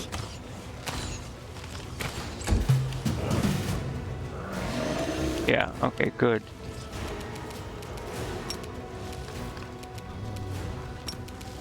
Make your peace. Bitch.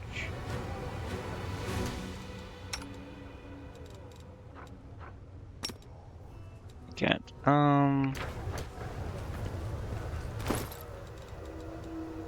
You come back, hurry up, you stupid, useless character.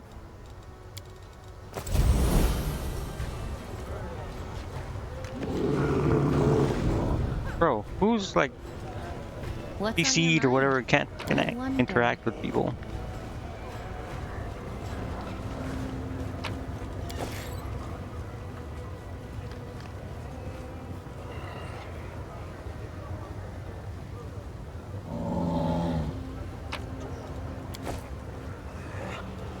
I think that's it. Okay, finally, holy. Save it.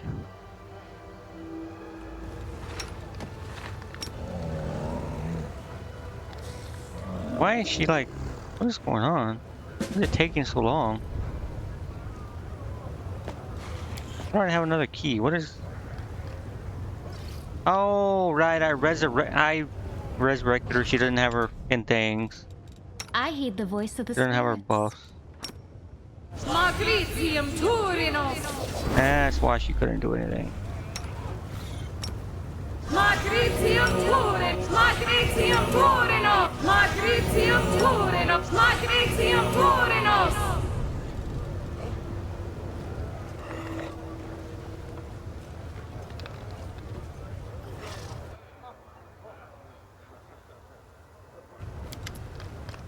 I already did all this. Body. And then we do this one.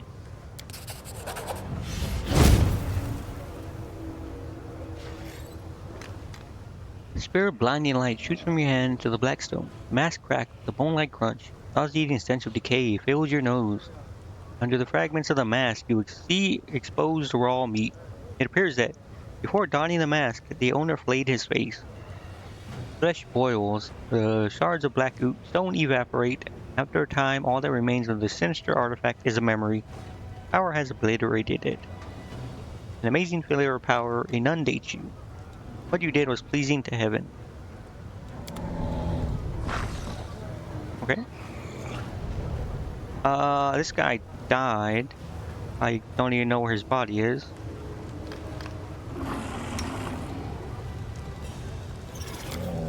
We'll make things right. Let's see if I could resurrect him. I think he's just dead. I don't even know where he died. I think he's just gone. He turned into dust. Well, whatever. Wait, he said I found a key. How?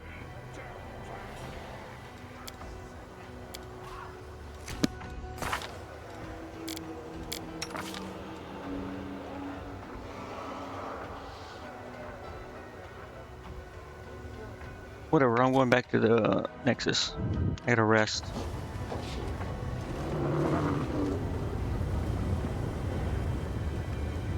I saved it, correct? Save. Okay, yeah.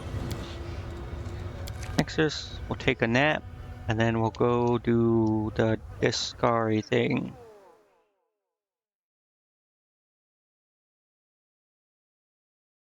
Somehow I got a key. I don't know how.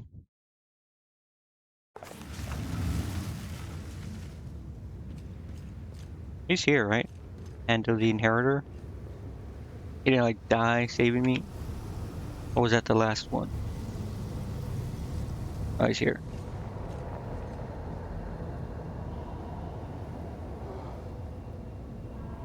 Alright, let's go rest. And then we'll go do the Discari thing.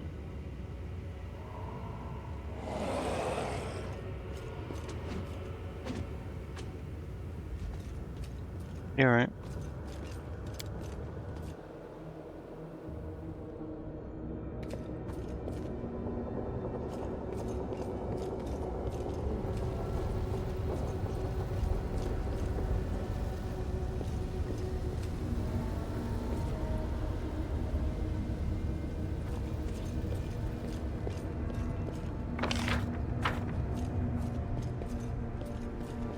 Okay, I don't think I need to see what I picked up as well.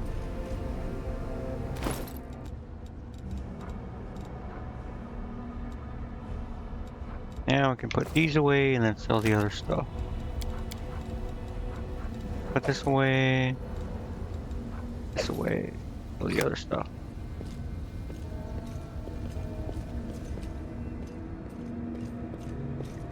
Right now, you.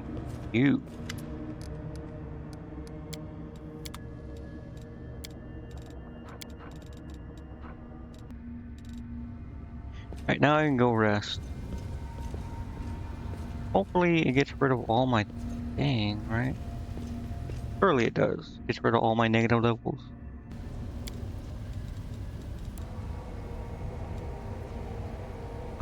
Yeah, let's rest.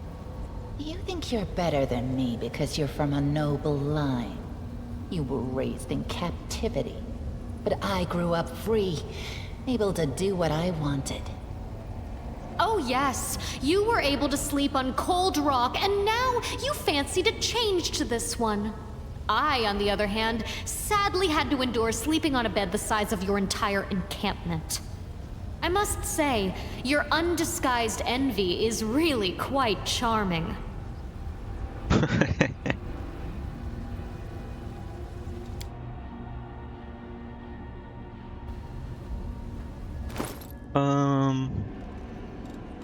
Alright, bro, these heads, they just keep showing up. And it didn't get... Okay, okay. All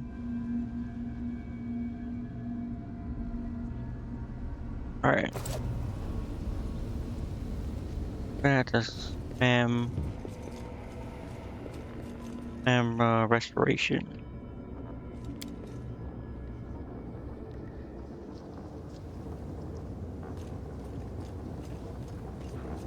We go to the lower thing.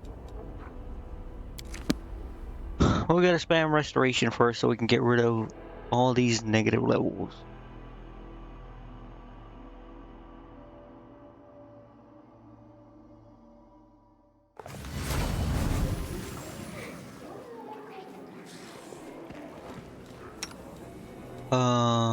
Restoration. So this.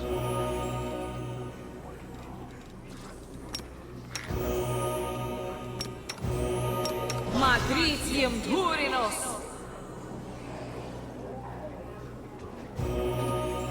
Holy. Nenio. Wendu.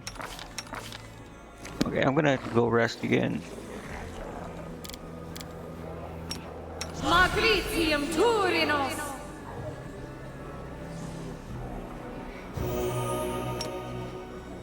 Matricium Turinos!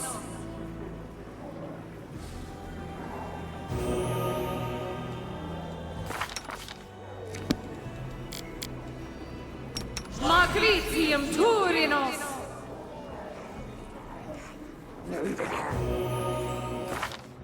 Okay. What level spell is that? 4. What else do I have on 4? It's mostly that and the heal that I use it for.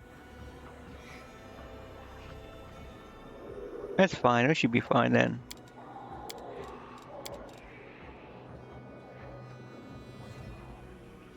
Yeah, we should be fine. Other people have freedom of movement and heal. And don't really need Crusader's Edge either. Okay. No one else has it. Okay, so we can just go. Wait, does it? It doesn't mess with my spell slots, does it? Negative levels.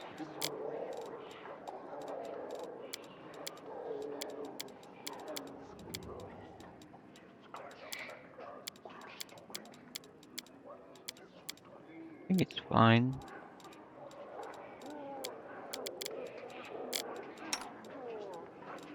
Yeah, it should be fine. Okay. We can go to the Echo Discari quest, which is near the stairs.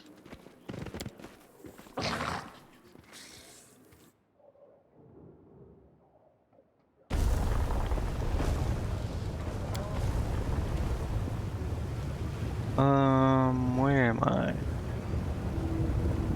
We're here, I believe.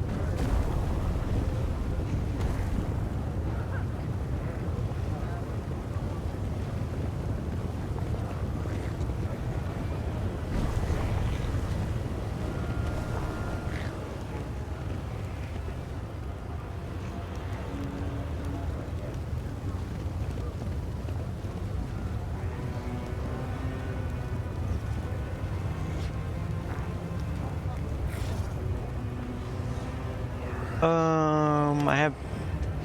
I'm gonna say it's here. The Syrian agony can barely stand it. Portal closed, sealed shut. Alright, hold on. Give me a second. Let me save it first. I think I have 2 keys, right? I got 2 keys. Let me double check. 1, 2. And it checked it off in my journal, right? I have 2, so that should be fine. Surely I don't need 3.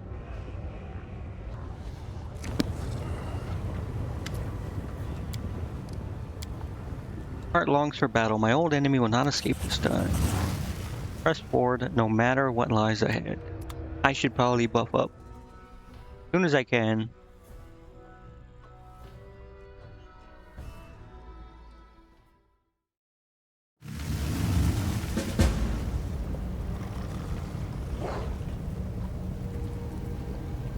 Let me.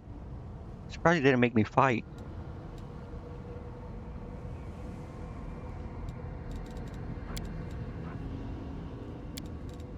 I'll watch your back.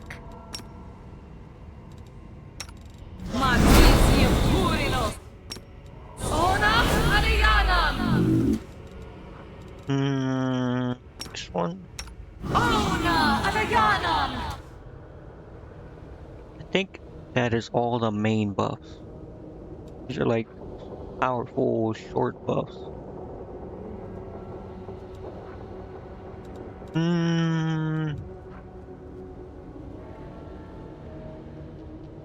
Maybe this. Maybe. You know what? Why not? Let me see. Hold on. Yeah, chaotic. Okay, that works.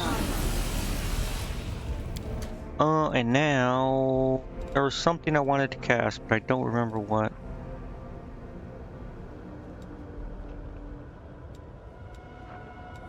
One of these. I don't think it was a self buff.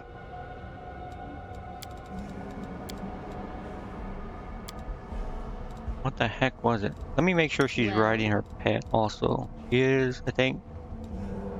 Yeah, she is as well. Yeah. What the hell did I want to cast? Oh, right. I want to spam guidance.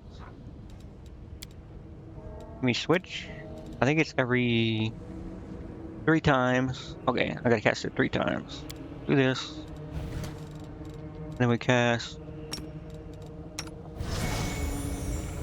1, 2, 3. Okay, now we're ready to fight. Let me check my... Why is my thing all weird, my formation?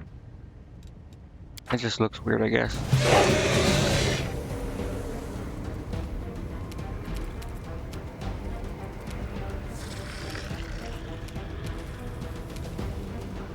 Wait, is this guy...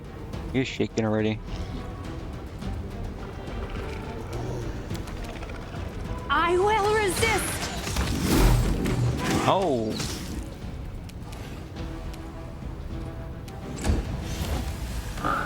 Bro, I don't want them to spam their AoE stuns.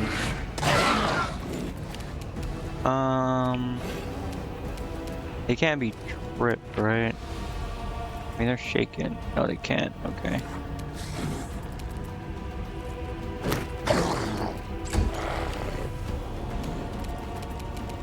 Early. Oh. Okay, well. That was... But how much damage did that do? Oh, well, they were kind of weak. Oh, 340, okay. Ah, wait. Oh, right. That's the whole point of me spamming my thing to empower it. I forgot. That was the whole point. I forgot why I was doing that. It was to empower it. I was wondering why it did so much. Let me do that again, though.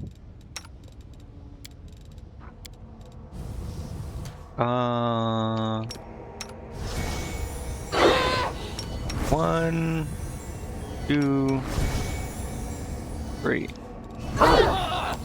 Okay, now we can do that again. Let me see what's here.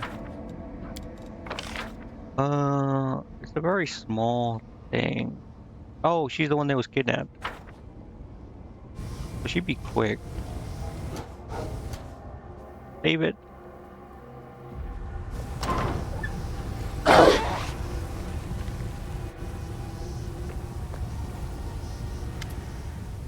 The avatar of the Demon Lord stands motionless in the center of this horrific parody of a temple.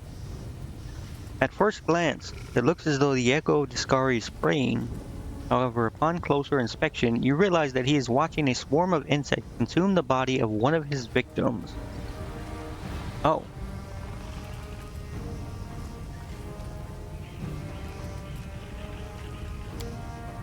Eliandra's body is covered in horrible wounds, but when she turns to you, her eyes are bright. I see light in this dark place. I knew my hopes were not in vain.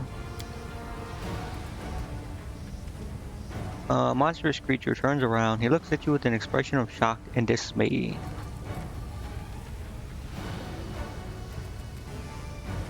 How is that possible? Wouldn't he know?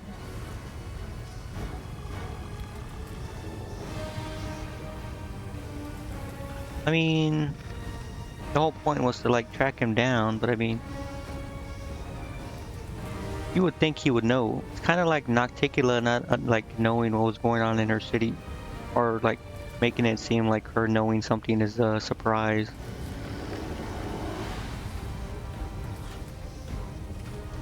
Whatever. Hold on, Eliandra. Wait, this implies that you can enter with him knowing. Oh, it's probably when he comes out and he says that the Herald is here or something. No, because he saw us. He freaking saw us in a Lushanera. That's what started this whole quest.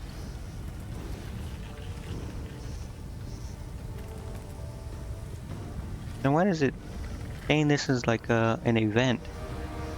Usually this means there's like alternate like things that can happen. Whatever. Hold on, Eliandra, we're coming to help you. Suffering is at an end, and so is the life of my enemy. No, that will never happen. I am a hunter, not prey. You hear a note of panic in the echo's voice. Thankfully, I have something prepared for uninvited guests.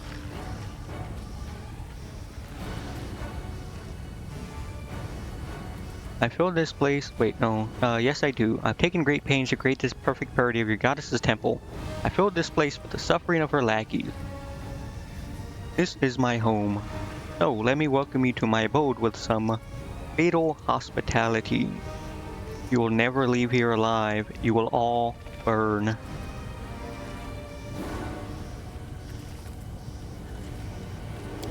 Couldn't.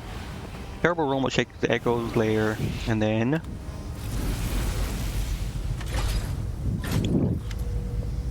Oh. Bergona's face is pale with rage and grief. It's the Devastator. A demonic mechanism. It is incredibly, immeasurably dangerous. And its fuel. I can feel the fire, the pain. Mechanism burns angels alive and uses their power as fuel. Ah.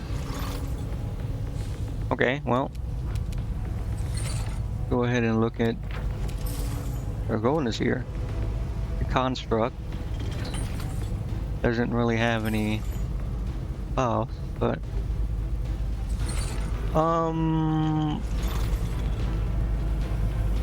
what is his spell resistance? 31. About fortitude. Not that high. There is no way.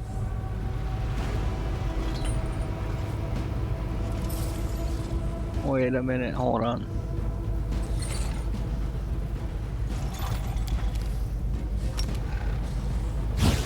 First off, we'll do that.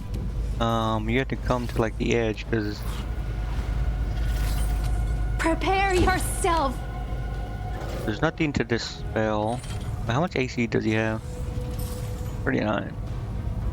But he's already sickened. From what? Oh, right, the query thing, I forgot, it does that.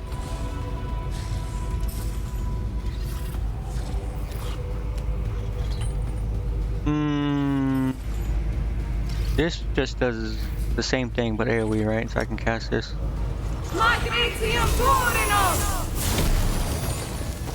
Wait. Wait a minute. I know I am powered, bro. That is... Okay, well... Okay. Surely. Get him, lizard, get him!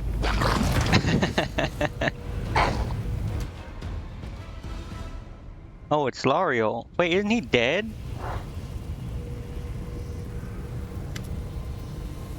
An angel falls out of the demonic mechanism.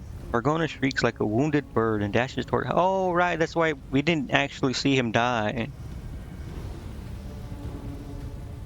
The vision was just like the echo or whatever, like showing up, and then it just like faded to black or something. And then we found his sword, and we just assumed he died. Angel falls out of the destroyed mechanism, or demonic mechanism. Targona shrieks like a wounded bird and rushes toward him. Angel's body is covered in burns. He is alive, but unconscious. My brother, Targona whispers, how could this be?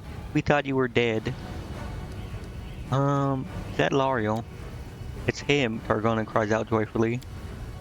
The people of Neathholm believe this angel was buried in our Hall of Glory. I always sensed that our legends were what the demons wanted them to be. But what? Well, that doesn't make sense. Why would the demons like want that? I mean, if I remember, I already forgot his name. The demon that like Wendu's like serving or whatever.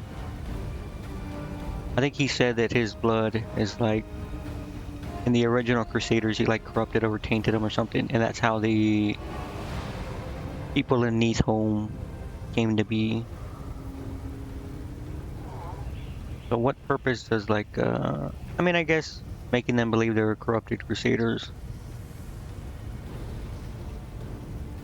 Can we help him? Will he survive? Yes, Gargona's voice is filled with joy. He's wounded and weak, but I'll take him to the Nexus and heal his wounds. Everything will be alright. Ember claps her hands. We found her brother. We saved him from the fire, just like that good knight who once saved me. Fight is over. I'll go help Eliandra. Okay, that was a little anticlimactic. Then again, I am using a build specifically to like spam this skill and be powerful, so it makes sense. And I have been forgetting to use my maximize thing. Otherwise, I'd probably be one-shotting everything. Okay. I guess David. Wait. What do I need the other key for? From a distance, the beautiful angel. Wait. What am I? Oh, this person. The beautiful angel appears to be unscathed. As you move closer, however, you can see that he's covered in seething swarm of insects. They're crawling out of numerous wounds and lacerations on his body.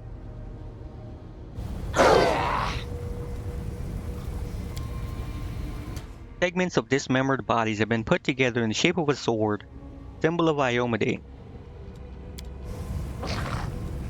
Corpse's worn and battered armor bears the symbol of Iomedae. Alright, everyone stop dying. Or not, I guess not dying. Its corpse is bound hand and foot. Its lips are frozen in a final death cry, and larvae spill out of its mouth. Ooh. Okay, hold on. Eliandra, I'm gonna get you, but I just wanna...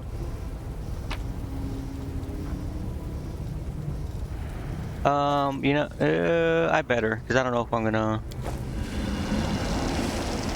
Let me save it. Sacred Commandment. Wait, didn't I... What is this? Can I take the key? Hold on. Wait, I do need 3 keys.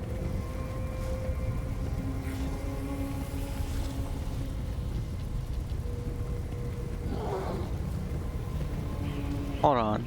Do I need 3 keys? Did I, when did I saved it after the battle, right? This is the beginning, this is after the battle, I believe. Yeah, it's like 1 minute before. Okay. I just want to see what's in the other thing. kind of odd.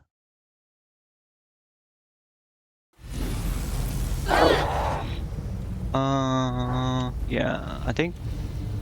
Oh, right, I didn't loot anything yet. I did all this, right? I'll prove I'm the best. Let's go ahead and see what's in here.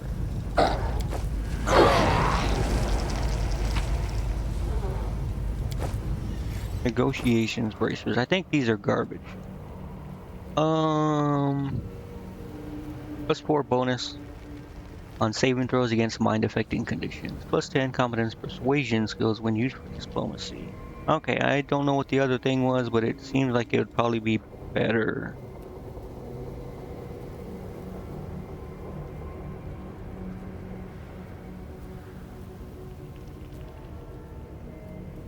I probably should have got 3 keys.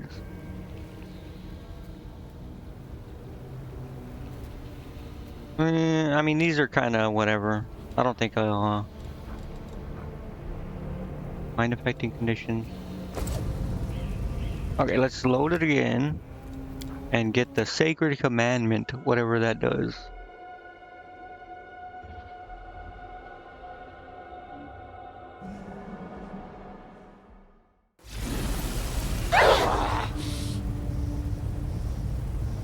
You require my unbiased opinion? Alright, I gotta loot everything again. Get all this. This. And then we'll take this and see what it does. The wearer of this ring has the ability to cast spells spontaneously. It grants them the ability to cast the following spells. Oh. Okay, they're both kind of whatever. I guess this one's better, sort of. Oh, you still need to have the spell slot at the required level. Okay. Heroism's kind of whatever. Angelic aspect, I guess, is okay. Chains of light, I don't use. Banishment, I don't use. Why is there 2 angelic? Oh, angelic aspect greater. Heroic invocation might be okay. I don't think anyone has ring slots is a problem. Alright, whatever. Let's just leave. There's nothing else here.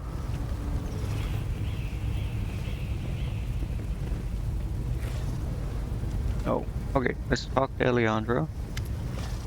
Echo Discari's empty lair stretches out before you like a sinister parody of a holy temple. My friend, we should not linger here. I know a way for us to leave this place, and it doesn't require a key to the portal. There's a service entrance that's used to receive and deliver goods from Alushnira. It is protected by magical wards, but they are not very strong. The wards may injure us, but I do not think they will kill us.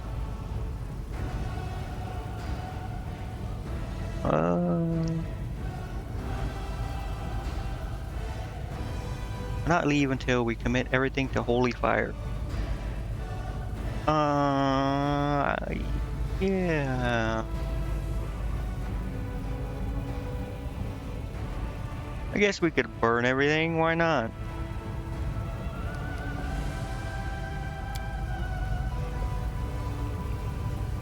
Burn it all. Let the fire burn away this filth. Abode of grief and filth, fire will be your fate. You will burn and we will leave victorious. Oh wait, Gecko left, right? I mean, I guess we're destroying a hideout. Whatever. Light of heaven, bright as ever, flows from you and kindles a holy fire, the wrathful flame of righteous.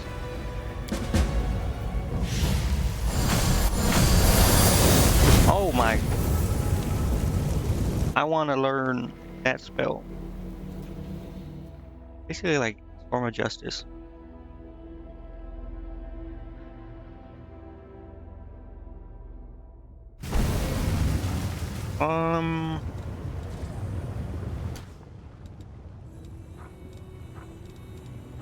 Okay. Guess that's it. But it took constitution damage. became sickened. Yo, you lied to me.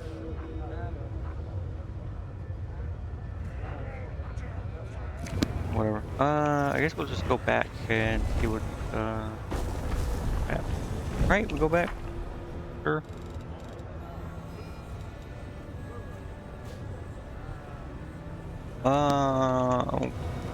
Okay.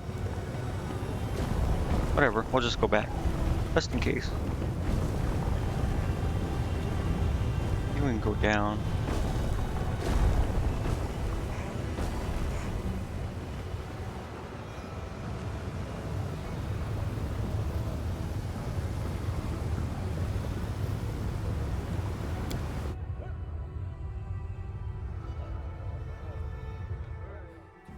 Alright, I'm gonna probably talk to someone really.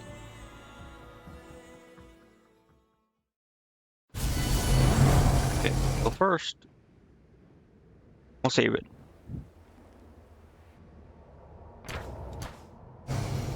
I guess we can talk to the hand first. I hope your body and mind are in good health, champion. What happened during the last battle when you helped me? Were you wounded? Worse than that, champion, I was cursed. My own enemy found a way to strike me down. The curse is powerful and intricate. It weakens and binds me. Sooner or later, I'll find a way to cure myself of this affliction. But it will take time. Till then, I won't be able to help you in battle. Forgive me. Oh. Wait. What's he talking about? The battle where you helped me. You talking about in the market? When he got knocked down? Okay, so he did come out.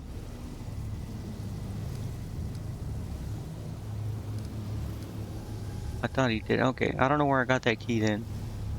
I guess one of the guys had it or something? I don't know, whatever. Can I help you get rid of this curse? Do not waste your time and efforts on me, champion. I can take care of myself. Affliction poses no danger to my life. It was intended more to humiliate me than to do any lasting damage. I will be able to cure it by myself. You may be right. If so, let him play while we work toward the moment that the plans of his evil creator will crumble to nothing. He won't be able to stand in our way. Here in the abyss, we cannot afford even a moment of complacency, for our enemies are always poised to strike. What is our next step? Talk to Nocticula. The lady in shadow addressed you and invited you to her palace for an audience. My advice to anyone else would be to run as fast as you can, for all that awaits you there is death, or the corruption of your spirit. But now we have no choice. We'll go there, meet this fiend face to face, try to glean something about Hepsimera's whereabouts. Okay. Wait, we have... I think we all have constitution damage, right? Yeah, okay, we're gonna have to rest. I don't want to spam. I already spammed restoration. I'm not doing it again. Let's talk to Eliandra. Oh, my lady Perlura, I cannot see your lights in this dark place, but I remember them in my heart. But is she bald?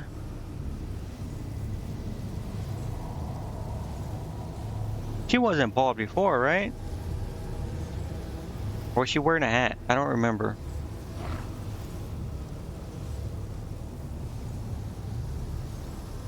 Okay, well, kinda.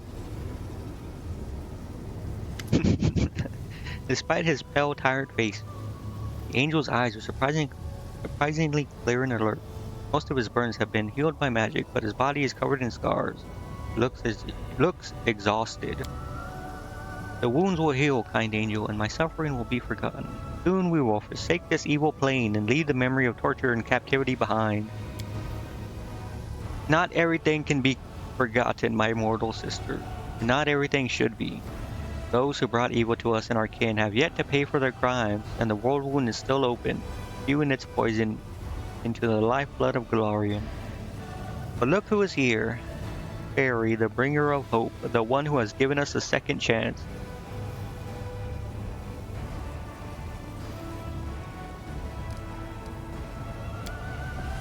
You are too kind. However, I am grateful for your words. During every hour of every day of every year of my captivity, I prayed that the power of my sword would end up in worthy hands, and now I know that my prayers were answered. My hope was not in vain. My strength is not what it once was. I have been greatly weakened by my years of captivity and torture, and any power that I had left was consumed by the Devastator. But I am ready to follow you to the end, no matter where our path may take us. Why did you go into the caves beneath Canavers? It was so long ago, and the memories are so bitter. Do you know about the angels who voluntarily locked themselves inside the ward stones? My sister and I were supposed to be among them, but my heart wasn't at peace. One thing I wished to do before I committed myself to the stone.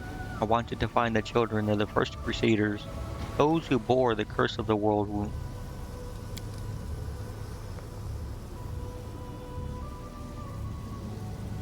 We devoted ourselves to the war effort, but we were blind to the injustices that took place right under our nose.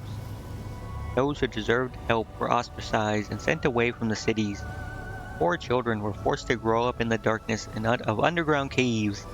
I believe that these exiles were still alive, and I wanted to help them. But in the end, I only succeeded in bringing death to my comrades and captivity to myself. Things I had planned to do fell on your shoulders instead. Have you been a prisoner this whole time? Yes, I was the Echo's favorite plaything. I would rather not speak about such things. Such stories only breed fear, and I will not reward my tormentors by remembering their deeds. Didn't he just say the opposite? Well, I mean, I guess... Wait, no, he did say the opposite. But I guess he's referring to speaking about them. Because he had other plans, the angel's voice is bitter. He does not like to kill his enemies quickly. It is not in his nature. He prefers to prolong their suffering. Trust me, I am well acquainted with his method. He likes sophisticated schemes and sinister plots that will drive his targets insane. That is what makes the Echo such a frightening opponent. He does not simply want to win. He is not content to kill his victims. He wants to take everything from them to make them suffer. He wants to destroy them. Targona's eyes are bright with unshed tears. Bring me so much joy to see you, both of you. My dear ones are finally with me. Me? Talk about me? Yes, sister, but our journey is not over. We are the warriors of light. Though we may fall, we will not lose, and though we may retreat, we will not surrender. We will stand alongside our friends and raise our blade and banner against the darkness. I cannot wait to leave the abyss. Even the air here is foul. I can barely breathe, but I will not depart until our enemies have been defeated. Okay, so I guess... Okay, I guess we're done.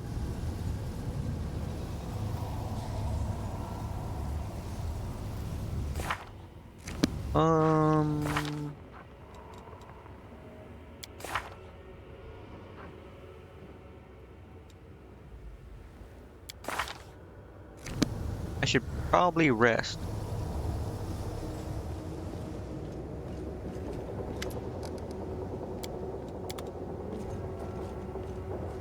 Need to get rid of this constitution damage. I think we are now possibly done, and we just need to talk to what's her face. I don't need to pass time for this.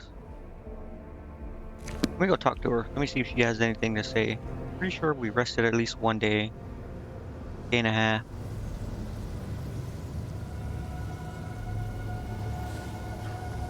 Save it. No. Well, sadly. Okay, well, let's go rest.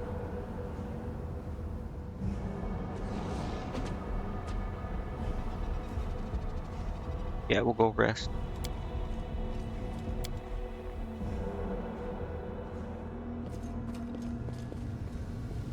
I think this will be day 2. Pretty sure we rested 3 times, 12 hours. I don't have... Oh wait, we have a shield, right? Oh right, the ring. Spontaneously. I'm assuming spontaneous means like Oracle, things that don't have slots. Or does that mean slots? Let me see, hold on. Boop. Yeah. Where's what's her face? Melia. Oh. You know, why does she have spell for your chance and she does? They both like you don't have what she does. I don't know then. Oh whatever. Anyways. Let's just see if one of them has a slot for a ring. Nope.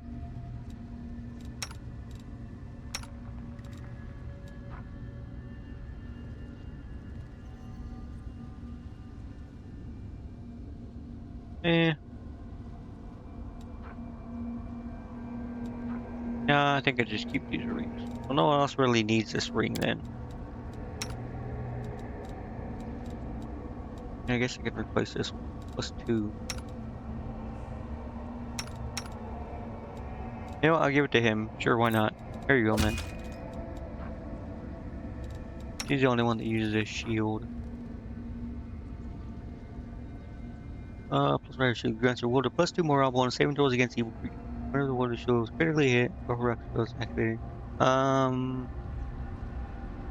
Yeah, the other one's better. No one else uses shield, so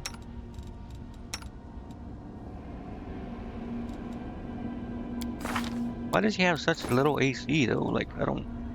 I guess he doesn't have stuff.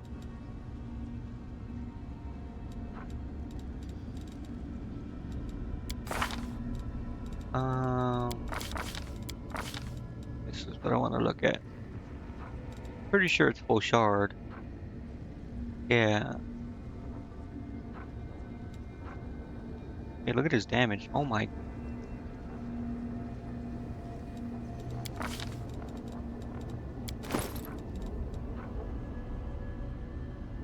Crit is super big. Alright, whatever. We gotta rest. We will... and then we'll just rest. Strength gives the right to life. If you're weak, sooner or later, you will become prey. Okay. Sure, Wendu, sure.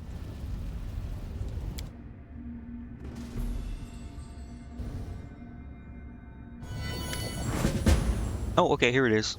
I've been thinking, and, well, you see, what I'm trying to say is, extremely embarrassed, Ursula's voice becomes progressively quieter until you can barely hear what she is saying.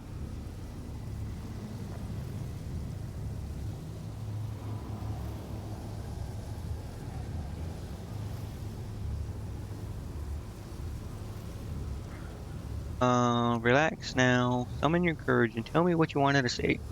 It's alright. Don't be afraid. Whatever you want to say to me, I won't be mad at you. Stop mumbling, start talking. You're wasting my time.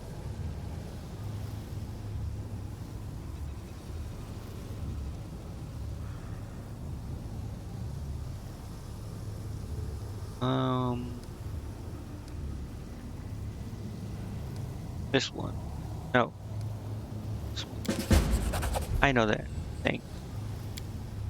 After several deep inhales and exhales, Ursula finally pulls herself together and blurts out, I need to go back to my dream.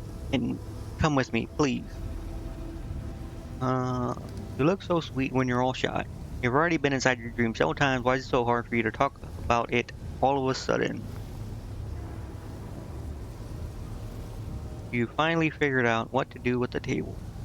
I don't have time for this. Deal with the dreams by yourself.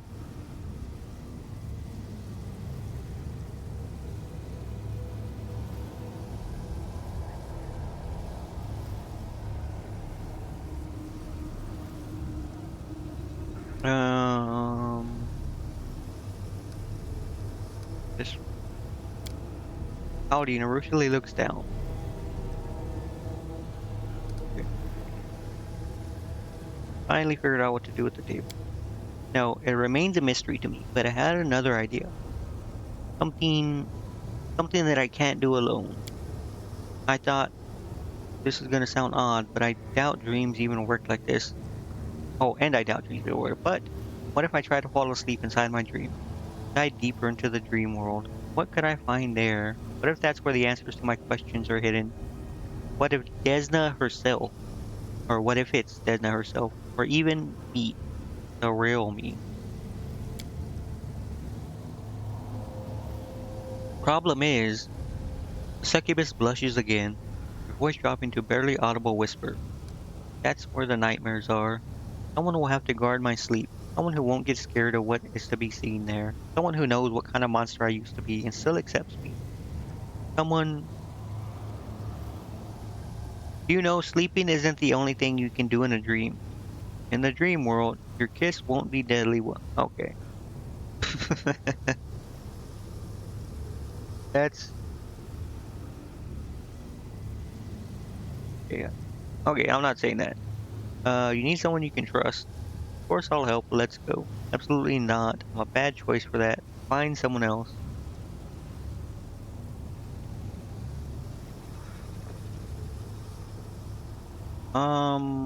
Of course I'll help. Let's go.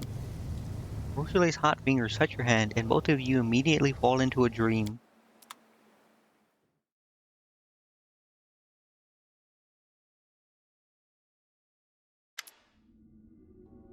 Ursula's dream is still empty. A faint, smoky smell of burnt dreams still lingers in the air. Ursula throws a cautious glance into the darkness. That's where her nightmares lurk. But there's nothing to see right now. They're there. I know it, she says in an almost inaudible whisper. Ursula lies with her head on your lap. You see the fearfulness in her eyes. They'll come. I know it. Don't let them get me. Please.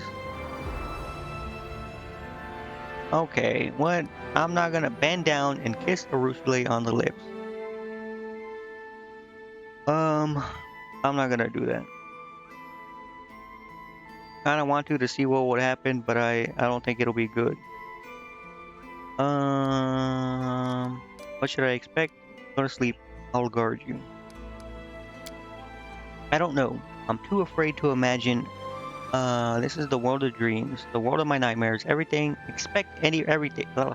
Expect anything and everything. Just don't be afraid. Okay. Go to sleep. I'll guard you. Thank you. Closes her eyes and falls asleep instantly. The first time you've ever seen her sleeping. Her face is unmarked by sadness, worry, or embarrassment. Sleeping within her dream, Ursula seems at peace and completely innocent. I mean, she is kinda innocent. She's so beautiful, isn't she? You can barely make out the features of the shadow standing before you. Sturdy man in his 40s in a rusty mail shirt. His eyes are two gaping holes oozing with pus. More than anything in the world, I loved watching her. She knew that, and that's why she took my eyes. Do you believe me? Of course you don't. After all, I'm just a nightmare, a ghost from a dream, but it's her dream. More and more shadows emerge from the darkness, their bodies deformed, mutilated. We don't care about you, and we are dead. We're not even here. Oh, I tell a lie. Wait, tell a lie. We're not part of reality anymore, but now we're right here with you. Shadow points his finger at the sleeping girl's temple as if taking aim with a crossbow. This is the place we'll never disappear from. She will not forget me. She won't forget any of us. Won't ever forgive herself for what she did. The head of this monster is a haunted house. And if you're going to be with her, you'll have to share this burden. Guilt, regret, memories. Think hard. Do you really want her and all this baggage?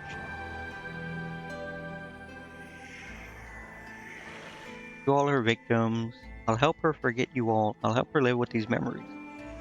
With me, she'll make a new memory. One of good deeds and happy days. I'll think about what you said. With me, she'll make new memories, one of good deeds and happy days. She will, but will spoil those too. Shadow emerges from the crowd. It looks somehow different from the others. It is a young woman in a loose robe with the sacred symbol of a butterfly on her chest. She looks dark, not like the darkness of despair, but like the night sky. You think back to when Ursula told you her story. You were both standing next to a grave. This must be the priestess whose death prompted Ursula's redemption. After our encounter, after Ursula killed me, and then realized how much evil she had wrought throughout her life, she fled to a desolated place. She hoped that being far from humans would help her avoid temptation. But all isolation can do is help her unlearn her evil ways. Who, if not humans, can help her learn kindness and love? The priestess looks at you searchingly. Her eyes twinkle like stars.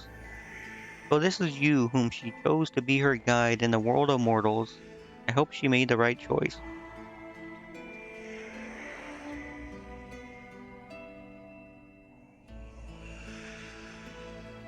Are you the priestess who originally buried near the Green Gate? Originally murdered you. Don't you hate her for that? Tell me, what is your name? Your eyes really just her nightmare? Or are you really just her nightmare? What is your name? Priestess makes an apologetic gesture. How can I tell you something she doesn't know? Your eyes, are you really just her nightmare? Priestess smiles mysteriously. This is the realm of dreams. There's no telling who you may encounter here. At least, it is her image that I wear. I am just her memory. Bitter, painful, but still bright. I am regret, but I am also hope. On the path that originally has taken, I am her sorrowful guiding star. Don't you hate her for that? I became her last crime and her first step on the path to redemption. The last one she murdered and the first one she felt sorry for. I am a sorrowful memory, but there is no hatred in me. Of course, I don't wish her any harm. We are her sorrow, her conscience, her cruel companions who tormented her in exile. But you can become her happiness. Chase away her old crimes. But you should show her what she has never known, neither in the abyss nor in the wastelands. You've done so much for her already.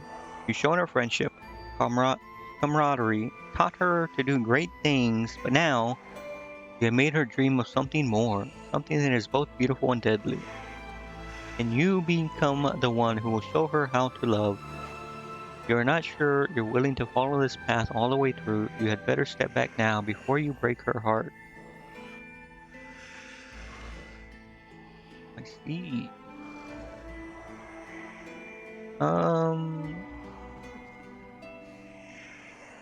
I am technically,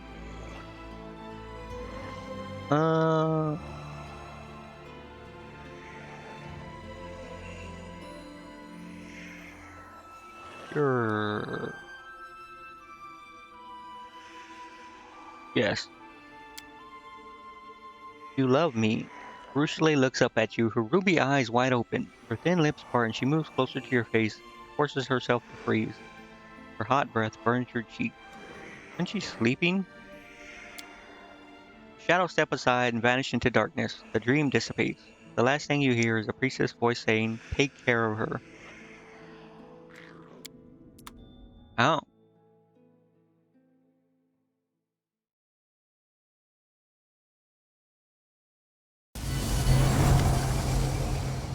The dream has faded away and you are in the real world again. Ursula looks at you, embarrassed, trying to find the right words. Thank you. Thank you for being with me. In there. What I said back there in the dream. It's true. It is. I believe you. Ursula smiles timidly. And I want you to know that I also... You are so... Blushing, she drops her eyes. What did you see in your dream? Nothing. I expected to go to another deeper part of the dream world, but I just slept. No dreams at all. Didn't see or hear anything at all. Only at the very end did I hear your voice. Interesting. But it was the most important thing I've ever heard. Brutally tries to suppress her smile. You're gonna go back to the dream world. Perhaps. I don't know yet. There's nothing in there after all. I guess I'll go back when I have a good reason to. Until then, let's just live in the real world. Okay. Thank you. I think Ursula looks away. I think I now know why mortals compare the happiness moments of their lives to dreams. I guess I am done with that. Yeah. There was something else I needed to do that I needed to wait a few days for, I think. I think there was.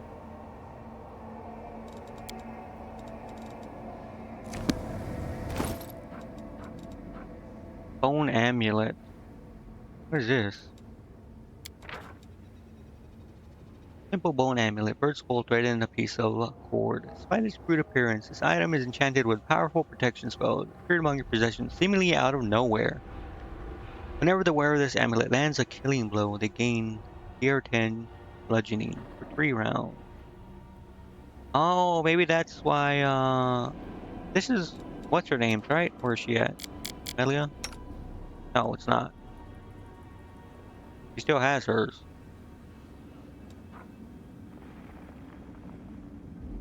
Oh, well then where did this come from? I keep getting stuff, I don't know where it's coming from.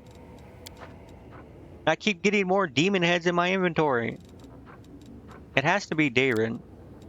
Why is this dude cutting off everyone's head?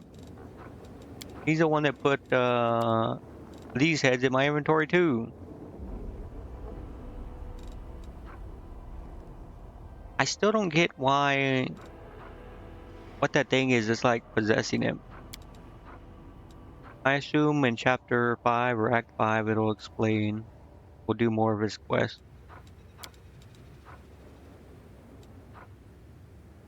I mean, when it happened at his birthday party or whatever, it was because it was like defending itself or something, but why it's happening now, I don't know. These things weigh so much. Look at that, 120.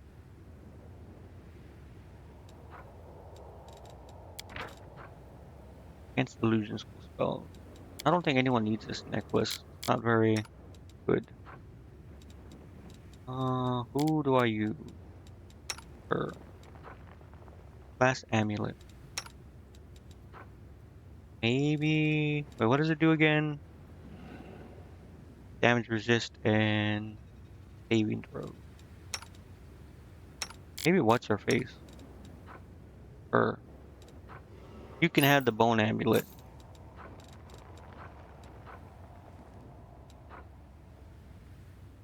Oh, yeah.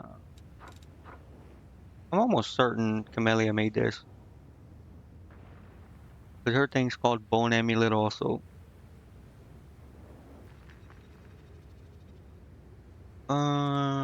Okay, well, I guess I don't remember if I'm supposed to rest or anything else. I guess I can save it and then go do whatever, what is going on? Why am I floating? Bro. Oh my. Oh my.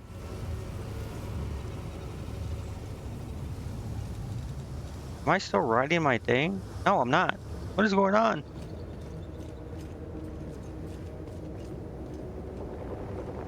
Maybe it'll... okay, it fixed. Oh, no, never mind. It didn't. Okay, we'll probably just go do the main quest now. I don't think anything else happened. Put up this thing real quick.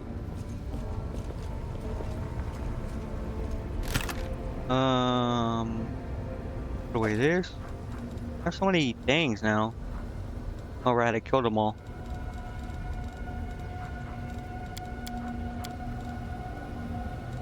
Put away this. Save it. Oh, Amelia, because I'm almost certain she's the one that gave me the amulet. Look what I found among my things. Camellia looks at the amulet before quickly looking away. Why are you showing me that frightful thing? It has powerful protective charms on it. Made out of bone like yours. Camellia, you're the one who made this amulet and hid it among my things. Uh,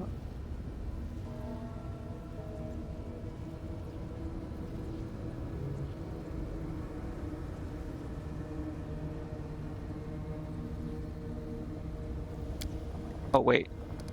Protective powerful charms on it. Really? Well then, wear it if it's so wonderful. She shrugs without saying anything. She doesn't really like confrontation. Well, I don't know. She's weird. I was gonna say she's like kind of shy, but we've seen her what happens when she convinces me to commit blood sacrifices. Oh yeah. I don't know what's I don't know why she's trying to play coy right now. She literally admitted, I think, kinda, that she wanted to kill her dad. Bro, like, I don't know. Like, she's so weird. I'll leave you alone for now. Made out of bone like yours. Elliot jerks her chin up and glares at you. So you say that like it proves something.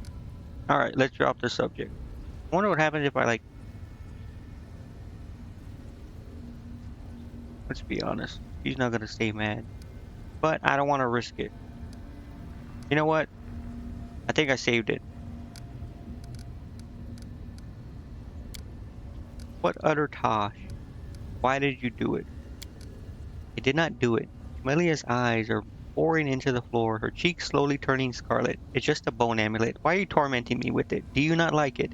Then throw it away and never mention it again. Thank you. Your concern means a lot to me. I haven't the slightest notion of what you're talking about. Camelia's eyes watch you as you stow the amulet away. Still, I'd wear that thing if I were you. Extra protection can't hurt on our adventures. Wouldn't you agree? Okay. Visit me again soon. You don't want me to start missing. Oh, yeah, I don't want you to kill me too. I don't think I need to. Oh wait, I do. Everyone got hurt somehow. Oh, it was what's his face thing. Let me save it just in case. Resting removes constitution damage, right? I think.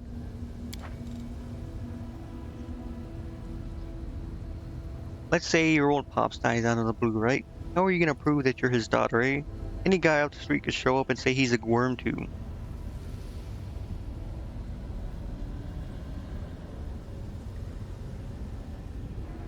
Kill him. That's what she's gonna say. Why are you so interested, I wonder? Are you planning some kind of scheme?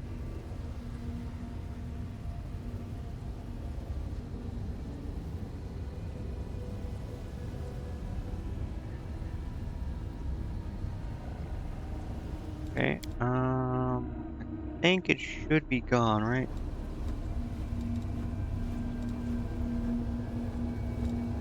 I don't know what the, oh, right, thing. Nope, it's not. Okay.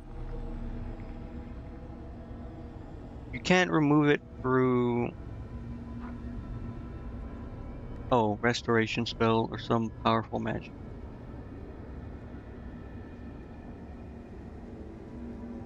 Okay, so I have to cast this on everyone. Because I don't think I have enough, well, I guess I do.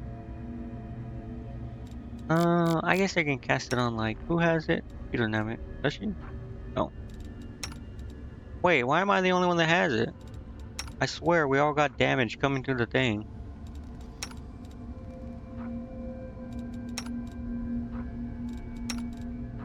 She does too, okay. I'm not the only one. Use. They just meet up. Use. Okay. I think it's because it removes one at a time when resting. Or I don't know, whatever.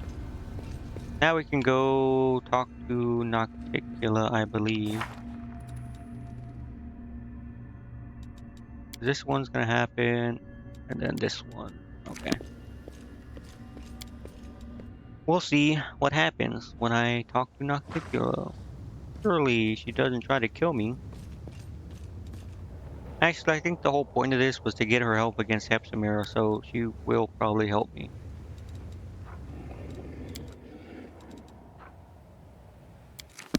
Okay. I think we go straight to her palace.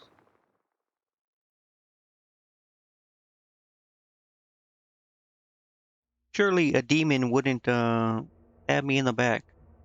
A demon lord, no less. Known for killing even other demon lords and turning their bodies into islands. I think this is it.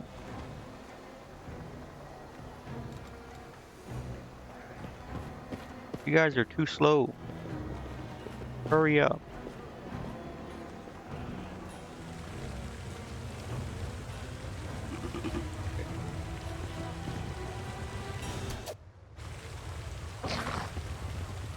Just in case, I heed the let us voice of the cast spirits. this beforehand. Magritium Turinos! And this. Ona Arianam! And I guess this as well. Ona How Arianam! long does this last? 1 minute. Probably don't need that. I think that's it, right? You are my No one else favorite has anything to cast.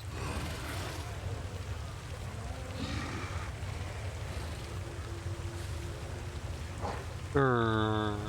Why not? Cast it. And then we'll cast this. Alright, let's save it, and then we'll go talk to what's her face. Actually, I probably should triple cast guidance to empower my next state. Let's do that. I think it's not. It'll say empowered, I'm sure. What is it? Shift 3.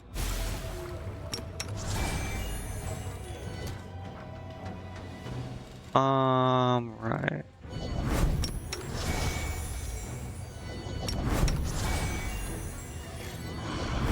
Okay. Hopefully my next thing's empowered and I didn't waste it on guidance. There's a lot of succubuses here. A success worthy of praise. The ink on the page is still wet. The book tells of the murderous massacre committed by the Lady in Shadow among the Coloxus demons of the Midnight Isle. It seems it happened quite recently. Okay. Oh wait, let's go see this. It went splendidly. The Lady in Shadow's library is called the Vault of Graves. It contains a biography of everyone whose life Nocticula has ever taken, and her victims are innumerable. See. Of course, she has a statue of herself in her own palace. Our Lady in Shadow, the Queen of the Midnight Isles, Lady Nocticula, Demon Lord of Darkness and Lust. Okay. I think that's it.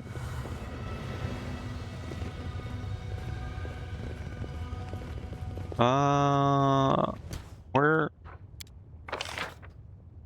Wait, is there something in the side rooms? Hold on. Let me go back. Let me go back. I want to see if there's anything here. You never know. Oh, there is stuff. I knew it. Probably nothing good, but I'm gonna take it all anyways. I sense something. What did I sense? Oh, I think this. I hope you appreciate this. I wonder if she's gonna say anything about me stealing her stuff. I am helpful. She's a demon. She doesn't need it. She probably stole it from someone else.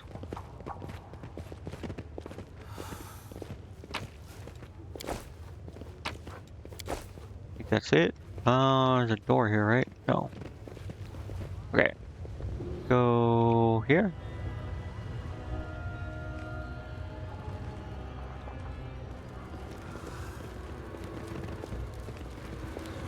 What a discovery. A midnight board. Interesting. Wait, what is this? Unfinished draft letter. Greetings, colleague. I thank you for this selection of materials that have arrived along with their last letter. Unfortunately, I'm unable to procure the simplest specialized study. Wait, even the simplest specialized studies at present, as Galarian's libraries are out of my reach. Oddly enough, it is currently easier for me to receive the necessary articles by contacting a like-minded individual from a different plane of reality. In our last letter, we went over the matter of resurrecting those who stepped in the murky waters of the River of Souls. Evidence shows that those who have appeared before Pharasma's judgment and learned of their fate in the afterlife do not answer the calls from reading is hard. Do not answer calls from the world of the living. It cannot be revived by any means, but is that really true? You think it would be possible to revive such a person, at least in theory? On another topic, there are known cases of ascension, or acquiring divine form through powers that no one to this day has taken the time to study thoroughly. Wait, hold on.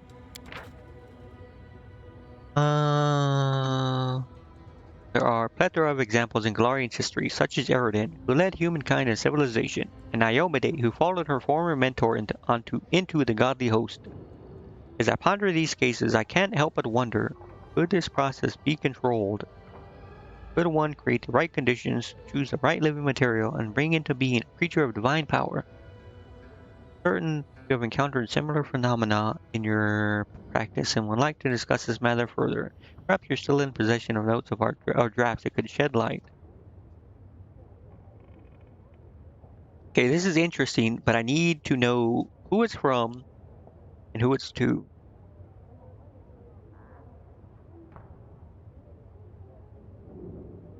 So it seems they want to create... Okay, there's two things. First, they want to resurrect someone. Because supposedly, whenever a soul goes to Pharasma, it gets judged and sent to, I guess, like, Elysium or somewhere similar. I also thought there was, like, reincarnation. Maybe I'm thinking of something else. But there's that. So they want to resurrect someone that, like, permanently dead or been judged or whatever. But they also want to figure out how to make someone powerful and make them into a god. They want to ascend someone sort of like Iomade and Erodin. They want to find like a manual way to trigger it. Interesting. But I don't know who this is from. But it's obviously important. Or I guess sort of. You had to find this, but it's important that it's being mentioned. So it's important, like, information. Is that what they're trying to do with the crystals? That's probably what they're trying to do. I'm sure it'll explain, but I'm assuming that's what they're trying to do. But I need to know who the letter's from. Oh, I learned something. Okay, I figured that's what would happen. That's why I used it with my character. What did I learn, though? Unfinished letter. This one. Gave me knowledge world checks. Okay, well. Let's see. Now what is All that? the sketches drawing depict fragments of various rituals that lead to the opening of the rifts and portals. Letter in small handwriting. May glory be showered on your head. Your interest in the creation of demiplanes is understandable. Any individual who has reached a certain level of power seeks for themselves a safe haven, peaceful place for study and rest. That is why I place my high hopes in your prudence. Remember that any demi-plane is but a shard of one that of the true planes, that typically remain under the watchful eyes of the powers that be. As such, I do hope that you haven't incurred the wrath of any of the powers that hold sway over the friends you've subjugated. As for stabilization, alas, there isn't much you can do once the fragmentation and consolidation have been completed. Nonetheless, I have no doubt that you've given enough consideration to such important matters and ensured your creation will be safe for you and your servants. Unless, of course, in preparing an elaborate trap, your fellow colleague, Badrak Kwan. Okay, so I'm assuming the letter that I just read, the unfinished one, no, he had to have been writing it because it was unfinished. They wouldn't have sent him an unfinished letter.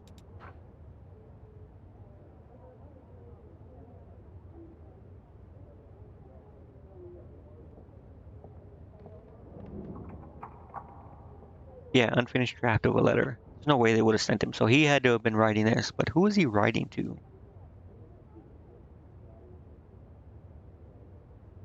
He's just talking about information. He's not trying to necessarily do something. Okay. So whoever the other person is most likely the person that's trying to figure out how to do stuff. This dude seems like he's just interested academically, at least according to this letter. And the other one kind of. So the other person created a demi-plane and is trying to create like a hideaway. I'm trying to think. The only person that I've talked to or interacted with or like seen is a Rilu that had her little rift hideaway. So it may be her.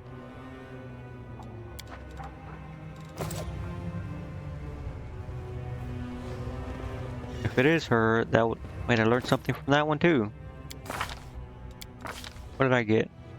I don't remember this one. Knowledge arcane checks, whatever. Books written in multiple languages. Titles can be translated and dedicated to the nature of souls. Interesting. The lexicon. Why does this dude have it?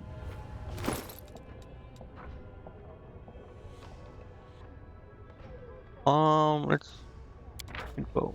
Key to the last threshold. Okay, from what I remember from the other one, it talks about the rifts and more or less how what their purpose is. And it talks about the main one, the world wound, being in the last threshold or the threshold, whatever it's called. Many mortal researchers have ventured to turn their scientific curiosity on the phenomenon that is the world wound, noting that it appears to have a life of its own. Oh, right. I think it mentioned at the end of the last one that the key to getting rid of it, or at least an idea, is in this one. Strange natural phenomena, spontaneously arising ruptures, unique vegetation, and living creatures found neither in Galarian nor in the Abyss. Everything is constantly in flux, appearing and disappearing at unpredictable intervals. Through this movement and alteration, if not through its order, can detect the logical functioning the organs of a living... Wait. Movement and alteration, if not through its order, one can detect the logical functioning of the organs of a living being. Truth is that, indeed, the whirlwind possesses a semblance of life, and its very structure repurposes a connection to a living soul. Okay, wait, hold on. I thought the rifts and the whirlwind was more or less just like a merging of the planes.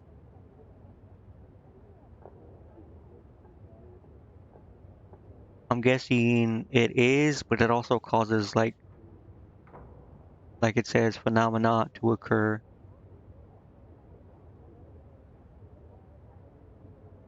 Yeah, it says strange natural phenomena spontaneously arising vegetation. Okay. So it is like a merging, but the merging causes stuff in the area to happen. Part of that being stuff to living beings. Kind of reasoning sometimes leads me to unscientific implications. Namely, if the creation is in essence a reflection of the Creator, then can we say that the world wound is a reflection of my soul? The world wound was created and then improved, and at the same time, a being of duality was cobbled together from the essence of the abyss and the essence of a mortal soul.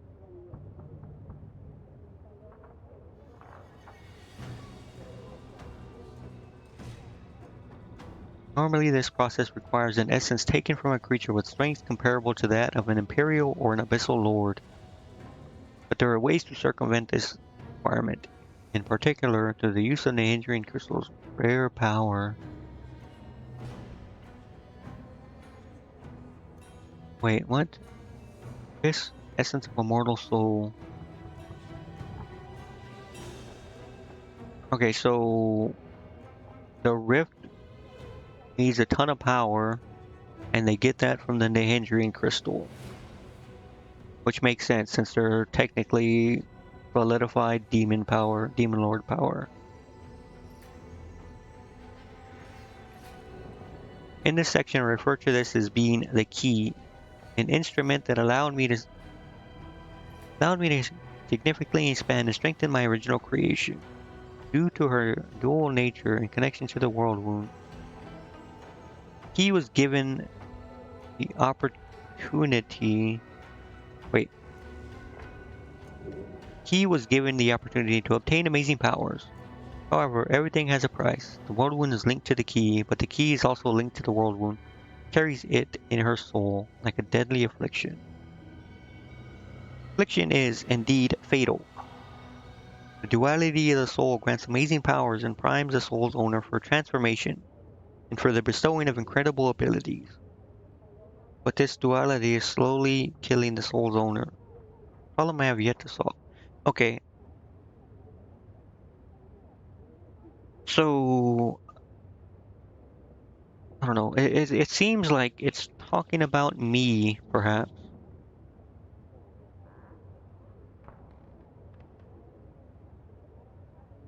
Because it's talking about using the Nahedrian crystals to create the world wound.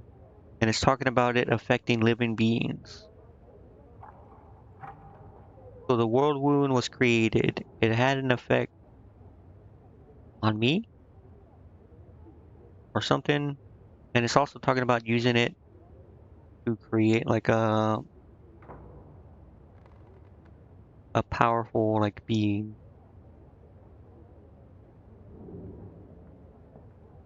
But it's talking about amazing powers.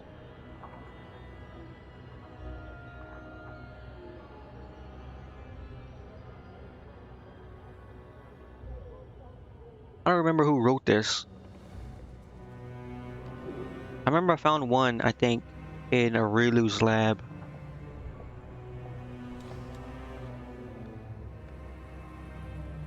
I think I gave it to freaking what's her name though. I can't see where I got the other one because I gave it to what is her name? Galfrey. I'm almost certain I found it in Arilu's lab. Does that mean that the other person this guy was talking to is Arilu?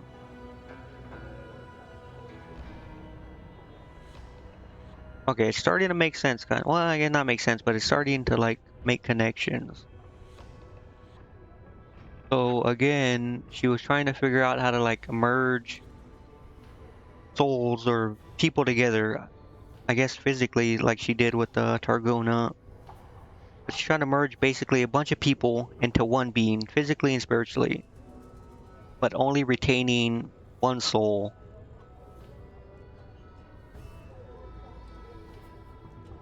So one soul merging a bunch of people together, keeping all the experience of everyone, but only one soul living in the body or whatever. It also seems she was interested in reviving someone. Someone that's been dead permanently. As well as the Nahedrian crystal to use to turn someone into like a powerful being like Eridan. But also using it for the world wound. But it seems like maybe the effect of the world wound is the reason she created the world wound.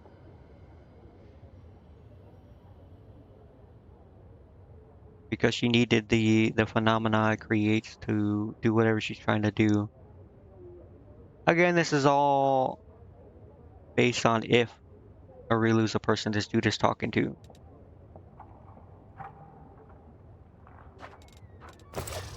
Interesting. Okay. Okay. If so, why does it have a projector here? As you know, my dear addressee, given the scope of the planes, time is a relative concept, and in the abyss it can be even more unreliable. Therefore, I do not allow myself the vain hope that my message will reach you in time.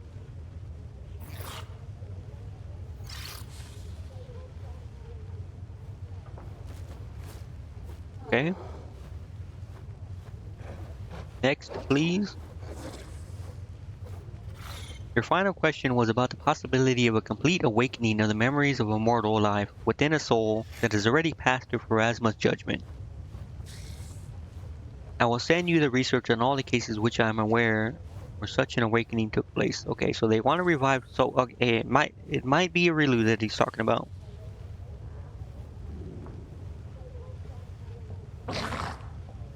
That would make sense. Despite the fact that this list is quite extensive, my conclusion is that all such recorded cases are the rarest exceptions to the rule, and with the absolute majority of souls, an occurrence such as this cannot happen. Because, like I said, she was trying to like merge a bunch of people and souls into like one body, while keeping one soul. Both the wonder and the tragedy of mortality lie in the fact that there is a certain moment after which the process is final and irreversible. The essence that departs the judgment of the Lady of Graves is no longer what it was in life, and we, as scientists, must account for this in the system of knowledge we are constructing. So she wants to revive someone, perhaps put that soul into a body, while keeping that as the soul that controls the body, while also keeping the memories of everything.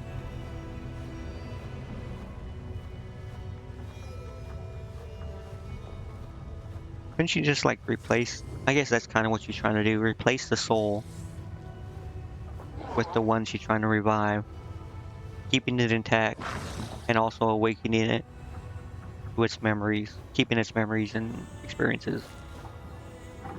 Interesting, interesting. To do the same thing. Okay, yeah. So I'm assuming it's a Rilu. She was the one trying to like learn how to merge people. And I found the lexicon in her thing, I'm pretty sure. Interesting, interesting. I guess I just go forward.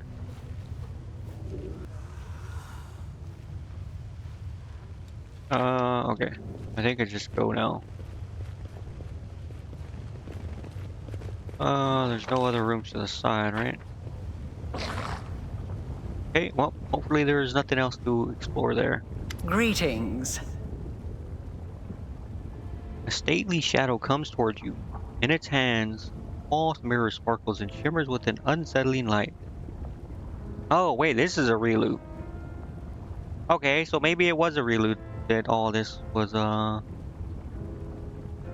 happening. Okay. He was doing all this stuff. Greetings, Commander. The dredge called Suture grins as he shifts clumsily from foot to foot in a crude attempt at a courtly bow. Lady Arilu, allow me to express my deepest admiration of your work, and may I just ask... Okay, Nenio, stop. Just stop, please. Nenio stutters and awkwardly falls silent.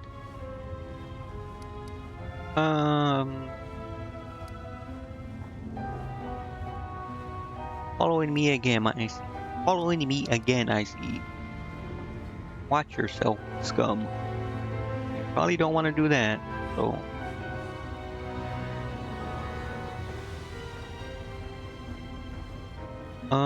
Came to speak with Nocticula, not you, really. What are you doing here, and with Suture in tow?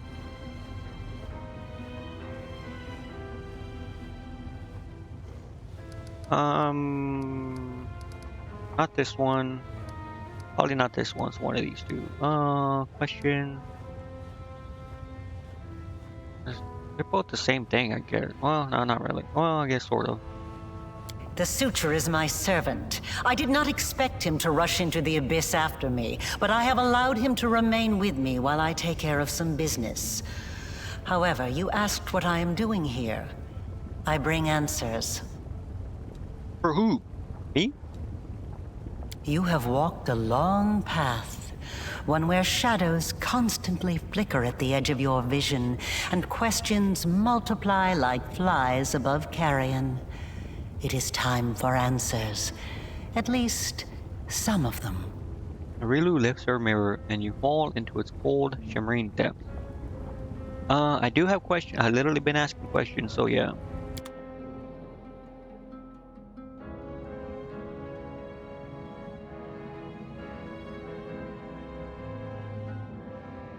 Day 16, Aridus 4715.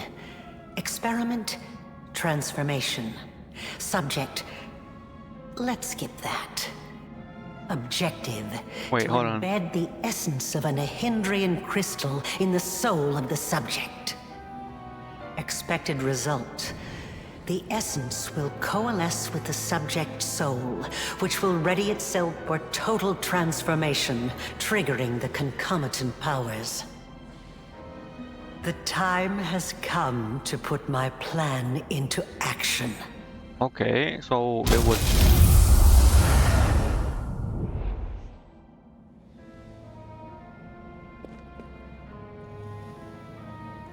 Interesting. You are my creation. Your power was my gift. Now you know. I'll be honest, I spaced out a little bit. And I did see that was below Canabras, I think. Wait, she was the one there with that dude. I remember seeing some kind of flashback somehow. I don't remember. But she was there, and I'm pretty sure Suture was there.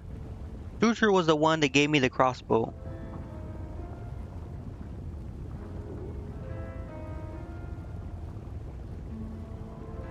But why? I don't remember why. Obviously, she was there to do whatever she just did.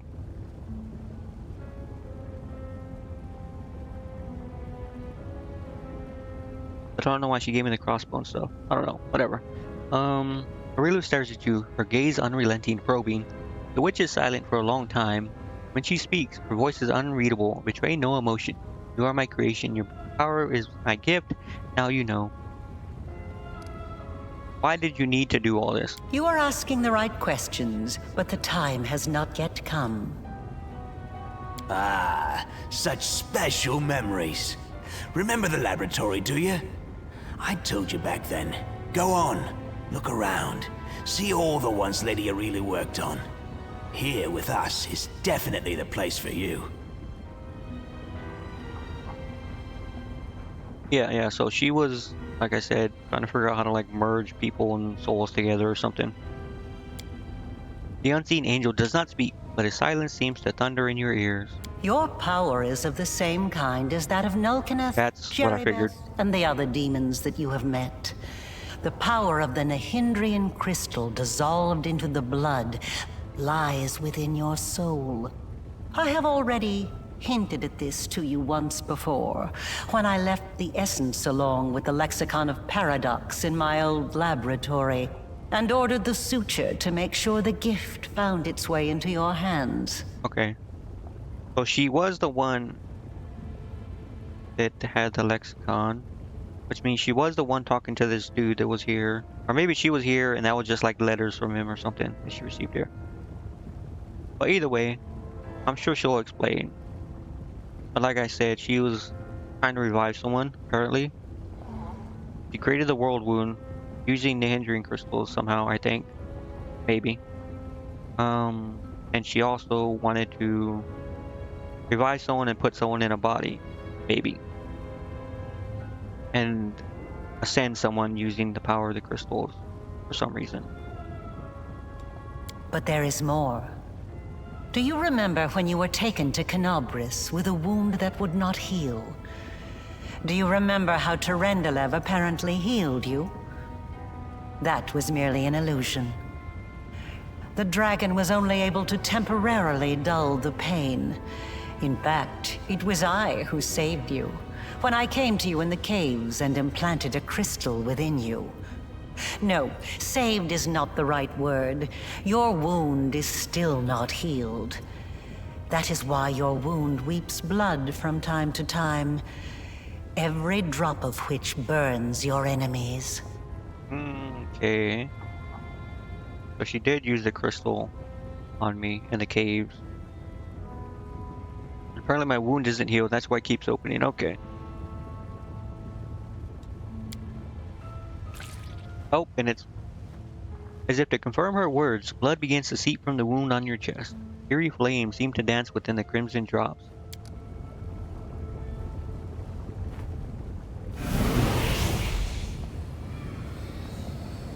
This is pure essence of Nahindrian crystal. My invention is far superior to the crystals used by Xanther, which were barely refined at all. It will give you new strength, and help you to overcome the wound that still slumbers within your soul. Take it. Take it, and you will see that this is the very power that has lived in you since the Battle of Canobris. Okay, so Xanther Vang was working on how to use the crystals. I thought he was just working on himself, like to create whatever he was. But he was working on using the crystals to create like demons. Or create them powerful demons.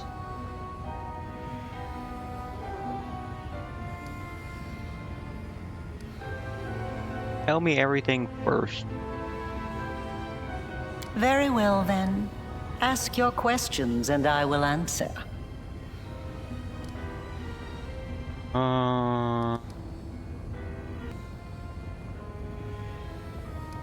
What is this wound in my soul? How dangerous is it? It was my mistake. My failure. I failed to... The tale is too long to recount here. Your wound is a reflection of the world wound, in a way. It is very dangerous, even if you do not yet realize it. It is not a disease, but rather an abscess, which will one day burst and kill you. It cannot fully be healed until the world wound is healed. How is it linked to the world? I mean, it kind of said in the lexicon, but I forgot already. But it's linked to the world wound somehow. But how? And why? No doubt you have felt this affliction on several occasions. It awakens when you use your power. It makes you sense more strongly what mortals call the corruption of the abyss. Until the world wound is healed, you will have no peace. You followed me. Of course. I even kept notes. I began my observations long before our meeting in Canobris. You were chosen and prepared for a special destiny. I am pleased to see that you still wear them. I enchanted them specially to protect you from danger. I am glad you found my gift useful. I can't remember where you got the bracelet with your name and the inscription. I promise on them. Seem like you've always had them. Oh, the ones, the engraved lucky bracers, bro. Like everything else just seems like every other. I used the +5 ones and it didn't give me anything. It gave me the same, I think.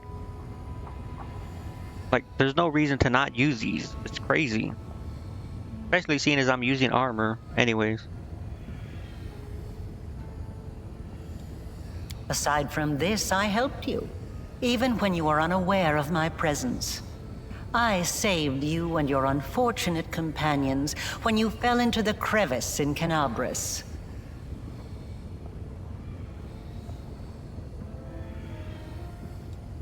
In the Grey Garrison, it was I who distracted Minago to allow you to approach the Wardstone.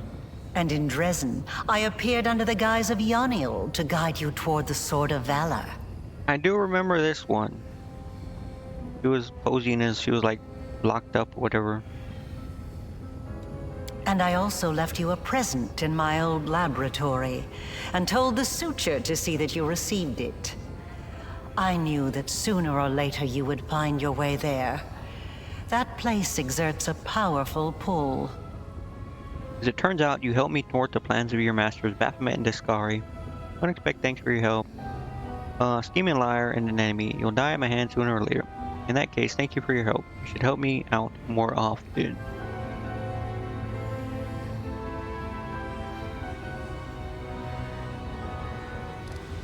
She's gonna say she doesn't care. They are not my masters. Oh. They are a resource.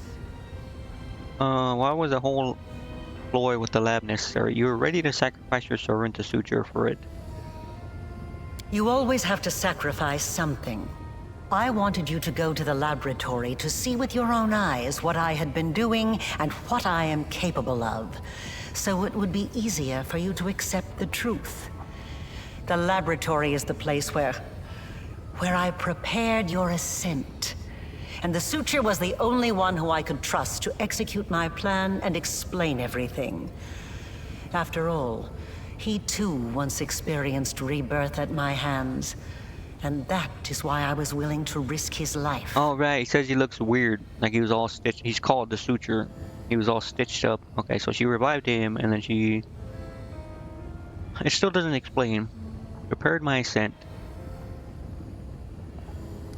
I actually provoked a reaction. That's the second time your expression has changed when I mentioned the Suture. Now I know the architect of the Whirlwind is capable of feeling remorse. Only when she sends her Dretch minion on a deadly mission.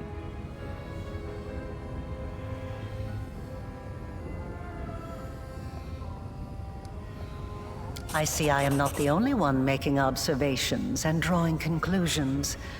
You are analyzing me. That is commendable. Marilu's face remains impassive, but she is silent for so long. Blankness comes almost uncanny. Okay, Okay. So, the Nahindrian crystals. From the beginning, go. Nahindrian crystals are formed from the solidified blood of demon lords. Their properties are not well known, even among the inhabitants of the Abyss. And there are reasons for this. Acquiring the blood of a dead demon lord is very difficult. After a demon lord dies, their body is instantly absorbed into the Rift of Repose.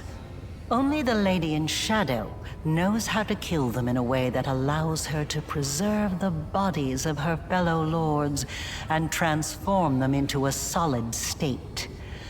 That means that Nahindrian crystals cannot be obtained anywhere other than the Midnight Isles. That much, I mean, the solidified blood I learned just barely. But the second part, I kind of figured. Or rather, it was impossible until recently, when I managed to experimentally obtain a crystal from the blood of a still living lord. You saw the result. A dagger made from Discari's freshly shed blood, which I left for you in Canabris. As regards the use of the crystals, that is a discussion that would take time, a very long time. Someday I will finish my groundbreaking treatise on the transformation of Nahindrian crystals, although it is unlikely I will ever publish it. Okay, so dagger made from Discari's freshly shed blood.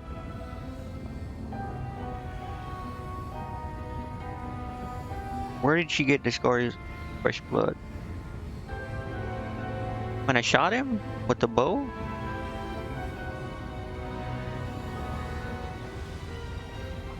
Crossbow?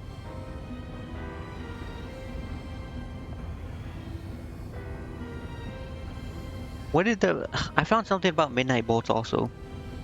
I'm assuming when she gave me the bow and I shot him, it made him bleed. And she used that to turn into a Nahindrian crystal.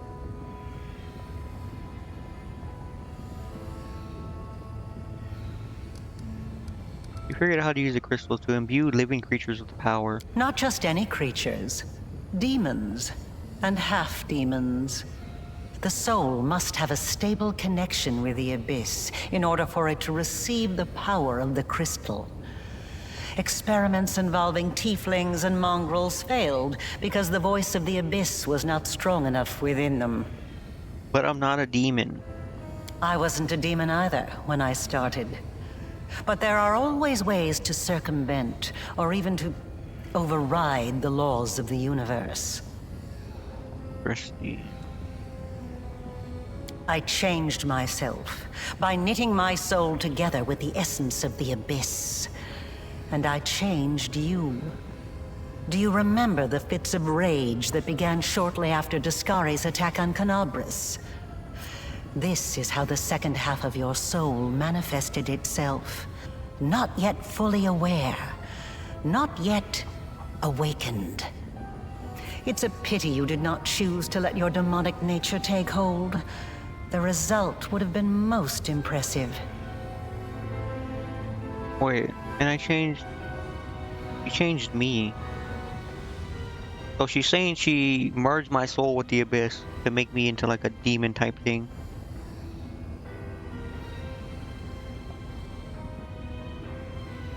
Wait, how did I get the wound again? I don't remember.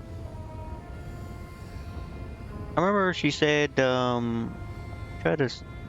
Did it say how I got the wound?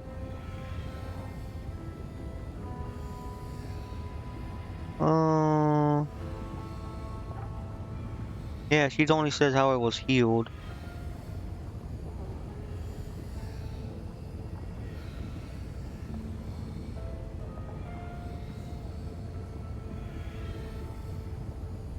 My mistake, my failure.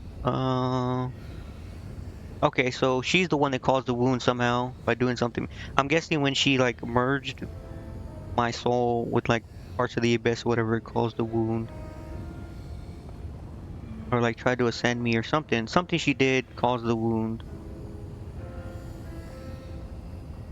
Okay, and then she sent me to Canabras. Okay, that's what she... Okay. Oh, those arrogant crusaders, those knights with their eyes ablaze, those pious priests. They have installed at the head of their magnificent army a scion of the abyss, the creation of the architect of the world wound, whom they so revile. Interesting. It's so strange to see you here in Nocticula's palace. Who do you really serve, Discari or Baphomet? Both.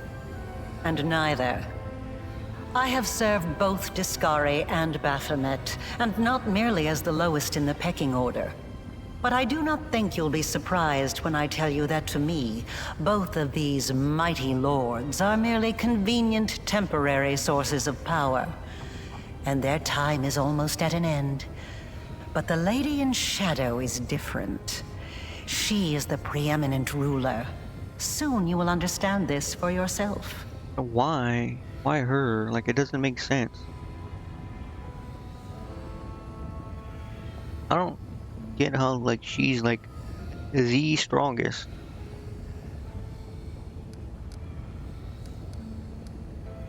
Power is different from that of Jerabeth, Nokoneth, and other demons.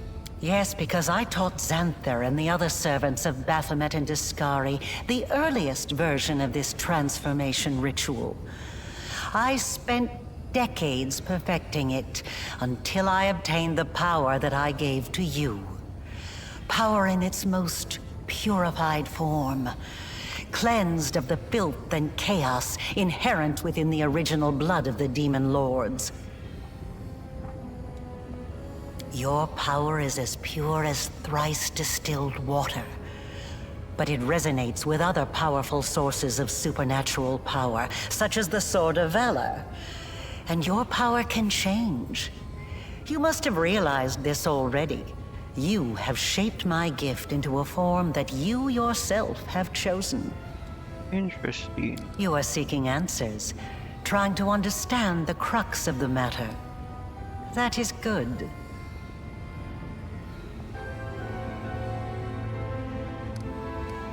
What I want to know, what do you want from me? patience. Before we continue, I want you to receive your power. We'll take it.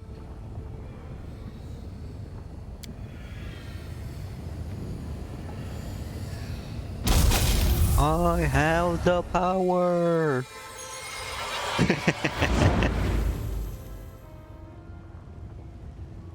Touch the essence, and the power, so familiar and clear, flows through you like a river.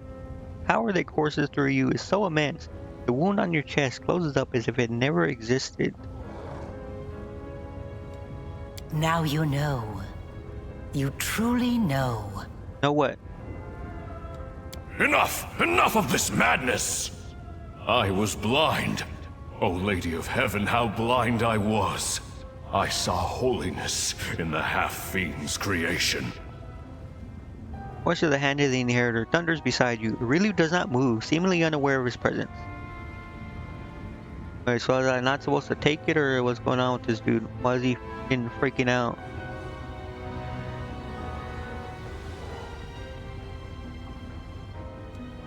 But is it truly possible? Angelic light in a creature of darkness? Am I tricking myself into thinking that I have been deceived? Forgive me, champion. I must leave you. I must collect myself. Pray. Reflect. Find me in the Nexus. No life in the angel's voice. He adds dully and disappears. Interesting, I guess. Alright, anyways, I want to help you close the world wound. You want to help me close the world? She made it though for a purpose. Now she wants to close it? Rulu's words are cut off by a quiet laugh. Sitting on the throne that was empty just a moment ago was none other than Nocticula, ruler of Lushanira and the Midnight Isles, a powerful demon lord, and the one they call Our Lady in Shadow. Her red lips curl into an ironic smile, and her large eyes observe you with keen interest. You were about to say, we are going to close the world wound, weren't you, Arilu? I see no reason to continue deceiving this mortal. Now, I am convinced that she is quite worthy of serving me. I will even reward her with a modicum of knowledge about the events in which she is about to take part. I don't know what the f is going on now. Greetings to you, Our Lady in Shadow. Ursula swiftly drops to one knee and bows her head. Why? What is going on right now? It's nice to see that even surrounded by mortals, you haven't forgotten who your mistress is, Arushale. You may rise. I didn't mean to. I don't know why I did it. Okay, listen. Really, Aru?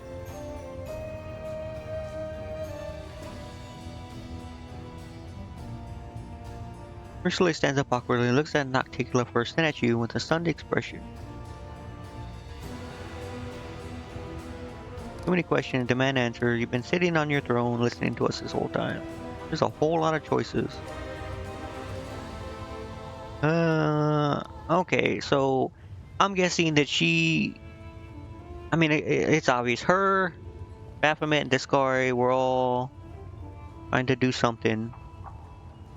They're all working together towards something. I don't even remember. Taking over the world, something. I don't know. She's betraying him, I'm guessing. And now she's talking about something that's gonna happen.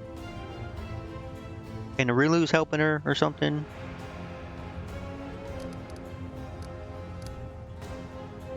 Yeah, I don't know what the f is going on right now. I'll be honest, I'm a little confused.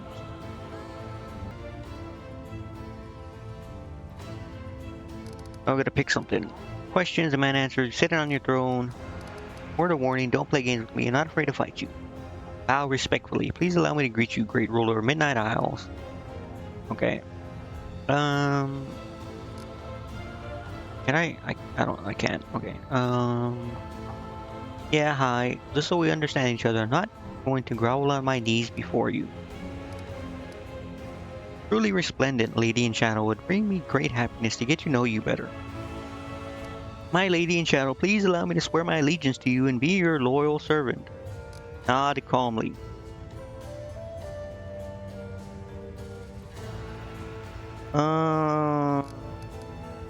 Okay. I'm trying to think of my alignment. I needed to go down, so evil or to the left, which is lawful. Evil to the left. Okay, so lawful or evil, I guess. No, not chaotic. Chaotic would make it move towards neutral good. Alright, anyways, so we'll just do lawful. Your manner does not lack courtesy. That is to be commended. I have had my eye on you for a very long time.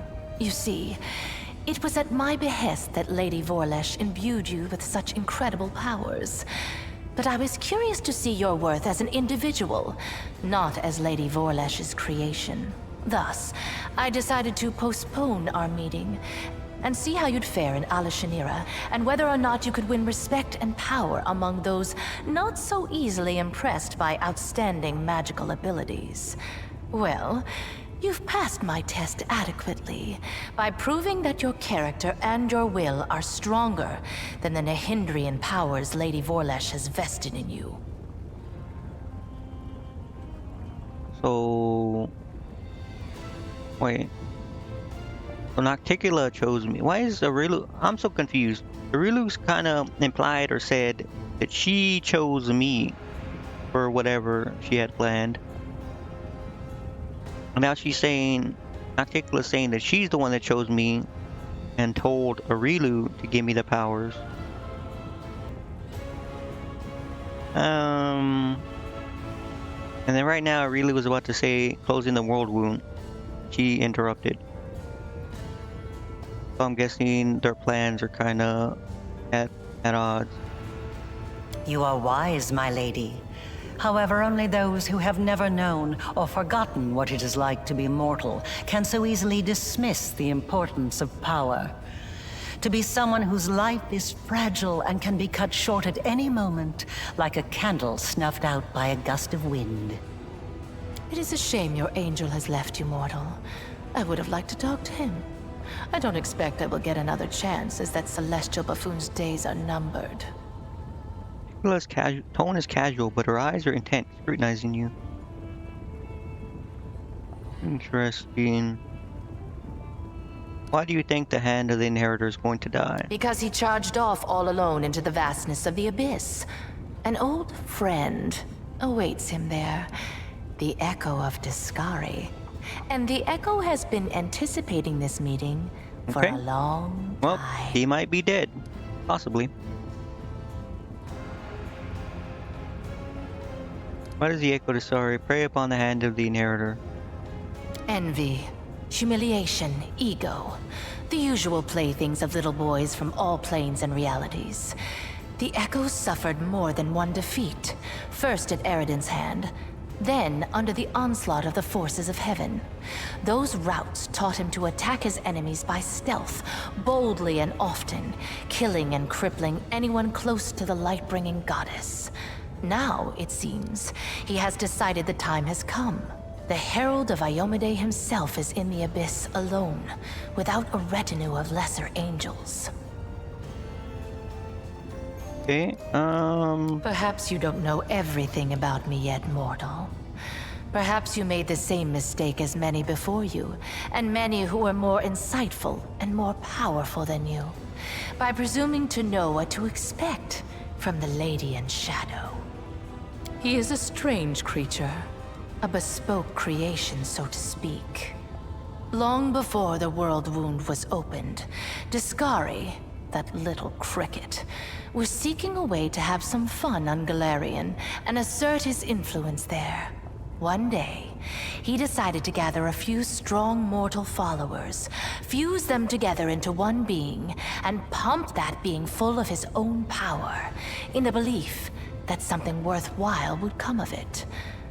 That is how the Echo came to be. To the great dismay of both the Echo and the Lord of Crickets, the Echo was greeted by Eridan, protector of humankind. Eridan gave the Echo such a thorough thrashing, the whole abyss thought him dead. And yet he was not. Cricket, the younger, is alive and well, though I cannot say the same for Eridan. But the Echo remembers his humiliation still. He hates anything and everything related to Eridan, especially his inheritor, Iomade. Her heralds, her priests, her temples. He would hate Iomade's pet pug, if she had one. Pet pug? No one hates pugs. He's an interesting little bird, that angel. Before he became the herald of Iomade, he served Regathiel, the General of Vengeance. I've always found the fate of that Imperial Lord to be quite fascinating. Did you know that the father of the Upper Plains' top military leader was a devil from hell? Regathiel had to achieve many feats to redeem his unholy legacy in the eyes of the other Imperial Lords. But he did. A remarkable tale, is it not? Conversation is interrupted by a concerned-looking succubus who silently approaches Nocticula and begins to fervently whisper in her ear. Nocticula's expression turns hard and cold. As Nocticula ponders the new development, the messenger makes eyes at you playfully. You recognize those green eyes, except they were awash with pain when you last saw them. Their owner bleeding out in the caverns of the Nexus. Succubus smiles slyly and gives you a wink. What?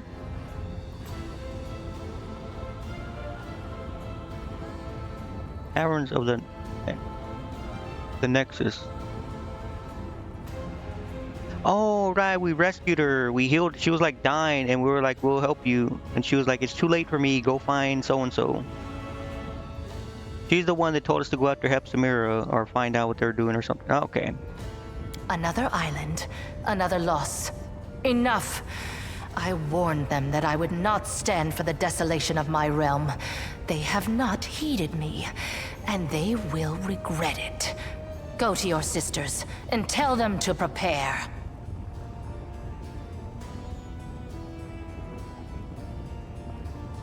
Green-eyed succubus. I know her.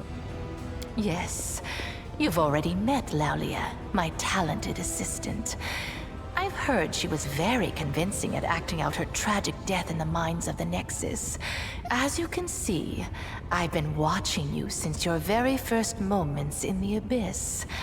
And even a little earlier. I have prepared a beautiful intrigue that will topple many of your enemies and seal the world wound forever, ending the threat to Galarian.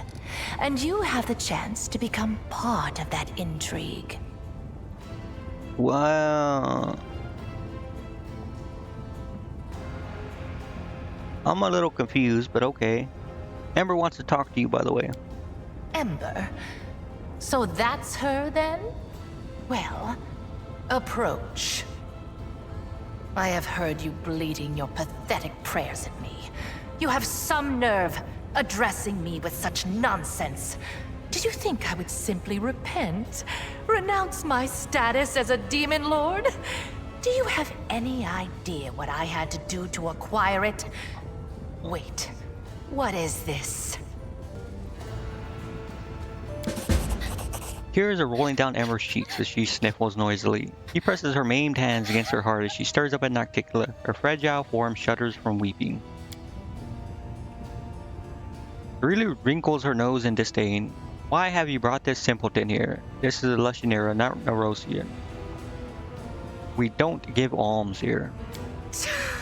I can't stand these noises. Do you think you're the first to try to move me with a display of tears? It only makes me angry. If you wish to speak, then wipe your nose and speak clearly. Oh, I thought you would. Wait, is this the throat? No, this is the. Okay. I know what you had to do. To others and to yourself. I'm so sorry. So sorry. If only I could ease your pain somehow. Calm your sorrows. She believes that deep down everyone is good, even creatures that are evil by nature. Maybe this? I don't know if these really matter at this point, but...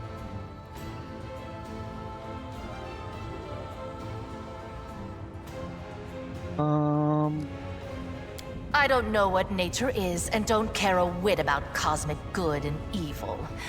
They are but labels thought up by philosophers. I know what power is. Pleasure. Desire. All this childish babble merely amuses me. Nothing more. So, where were we? My pain? My sorrows? What nonsense are you talking? Don't tell me you pity me. I'm so sorry. You're the most miserable soul I've ever seen. Oh. I've seen people burned alive. People being devoured by monsters. People burying their children. They were in pain. So much pain.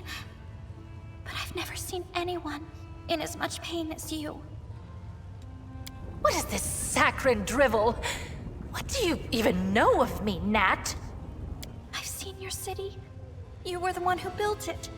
It is the way you wanted it to be. It holds all of your dreams, all of your heart, and everyone in this city is suffering. Everywhere, all the time, every minute. All who live here are hurting and scared. If these are its citizens, how miserable must its ruler feel? And this is what you brought her to me for. You think this infantile sniveling is worthy of my attention?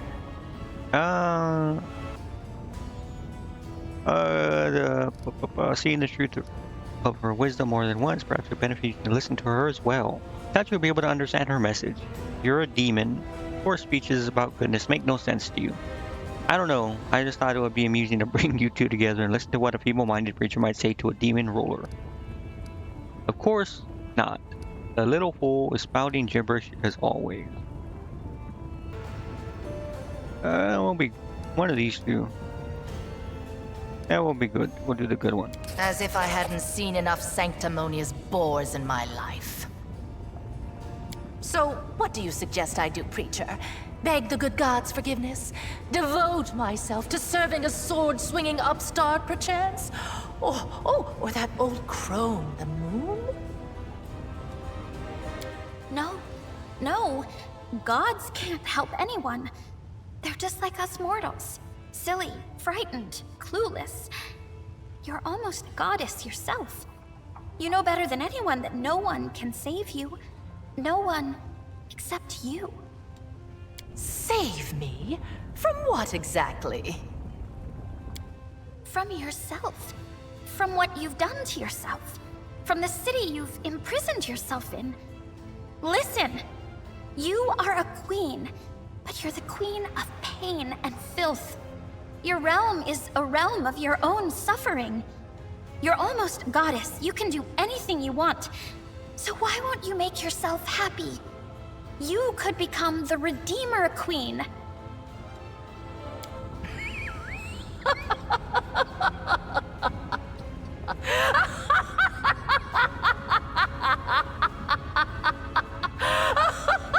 It's not that funny. Not that funny. Calm down. Oh, the Redeemer Queen. That's new. Never in all my years have I heard anything like that. Well, child, enough joking. Get out of my sight. Or I'm afraid I might decide to keep you here forever. As my fool. Oh. Okay, I don't... Sure, whatever. Do you think she took my words to heart? Probably. I doubt it. Who knows? You know what? Probably. Why not? Why not, man? That would be great. I told you to get out! I don't want to hear your squeaky voice again! Did Arilu really create me? Certainly had a hand in your present state of existence. Lady Vorlesh designed the world wound, magical phenomena of unfathomable power. To seal it, she required a key that was just as strong and unique. Simply put, she required a champion, and she chose you.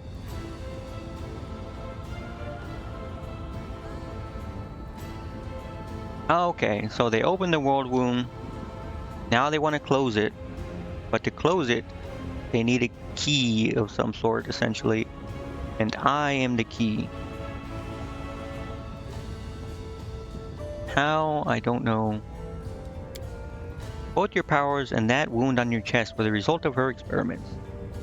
When she infused your soul with the essence of the abyss. Ah, okay, so I was right in assuming that's when the wound happened. So she infused me with the essence of the abyss so that my soul would like become like demonic in nature, so that she can use the crystal or the whatever on me. Of course, you remember none of that. Everything was done in secret. Even the power granted to you was purified, to the extent that it was possible, so that you would not guess its source ahead of time.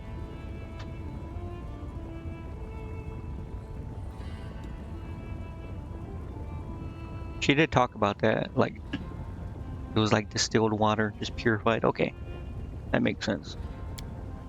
In trial after trial, we watched your will be tempered, and when the time came, we started filling you with the energies of the Nahindrian crystal. These energies are necessary for the task at hand. Everything that's happened to you was part of my intrigue. I was going to summon you and reveal the truth when the time was right. Instead, you have followed your queen's orders and arrived here early. One can only hope that you are prepared to accept the truth. Everything has its price, says Arilu quickly. Your wound was, in essence, the flip side of all my experiments. There was a reason why we required a true champion, not merely a living tool who we can fling into the flames of the world and close it like any lesser rift. I think you should know that. I still don't get, like, obviously the world wound's like a rift, but like a super rift. Can't just close it normally, but why me? And why all this other stuff that she's doing?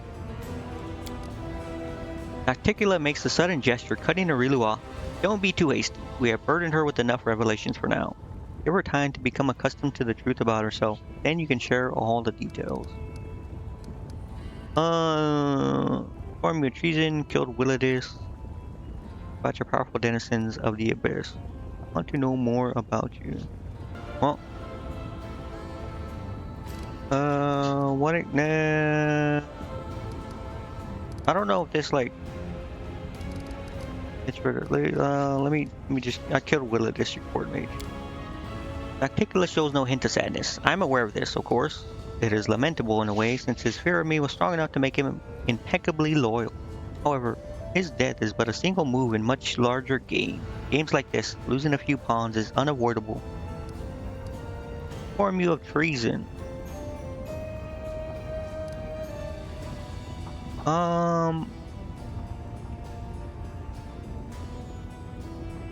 Yeah, okay. Well, treason. Nocticula looks quite amused. Is that so? What was it you decided to inform on? And more importantly, how did you learn of these traitors and how credible are these accusations?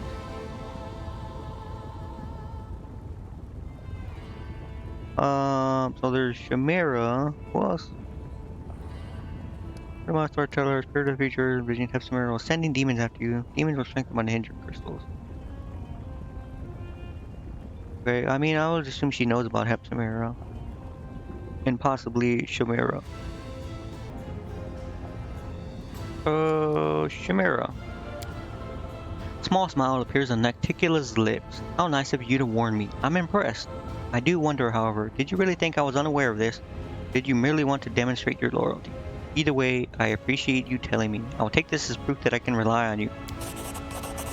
Very astute to uncover Chimera's desire to dethrone me. and it was particularly sensible of you to keep your mouth shut about the secrets of the Nahindran crystal. I suppose your caution calls for a reward. Snap of Nocticula's fingers, one of the servants approaches you and presents you with a delicate package wrapped in gossamer-like silk. What I find truly disappointing is that you told Chimera of the mines near the Nexus. Now she's digging up crystals on the sly, or so she believes, hastening the moment when Alinithia will plummet into the depths of Ishiar. I'll intervene before that happens, of course, but your lack of discretion has created this headache for me, and I'm a little vexed by it. Why do you still tolerate Chimera? Someone has to deal with trivial matters. Chimera's betrayal was assured the moment I made her my favorite, just as Zephorians before her. Second always dreams of rising to be first. I know the feeling well. Friend of mine, storyteller, appeared in the future, have Chimera. Okay, yeah. Hint of dangerous excitement creeps into her voice. You are a font of knowledge, my dear guest. Let's just say I'm not surprised by her appetites, the ambitions of that brat, her lecherous goat of a sire, are bound to surface sooner or later, but your warning will encourage me to keep a closer eye on her. Could have gone to Hepsimera with this and received a payment for your silence. Your foresight must not go unrewarded.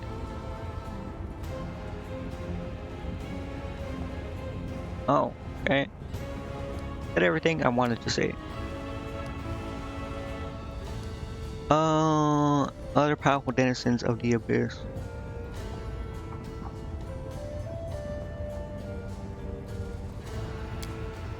What is your relationship with the Rilu? She works for me, isn't it obvious? Lady Vorlish is very talented. She may be the most brilliant and capable mind to ever come from your plane, and the guile she used to betray one demon lord master after another impressed me so much that I offered her the position of my advisor on matters of magic. Naturally, the esteemed Lord Goat and Lord Locust don't know a thing about the betrayal of their faithful lackey, Lady Vorlish. Plan to keep it a secret for a while longer. Betrayal is too strong a word. I opened the path to Galarian for those two. I told them how to extract power from the hindering crystals. That will suffice.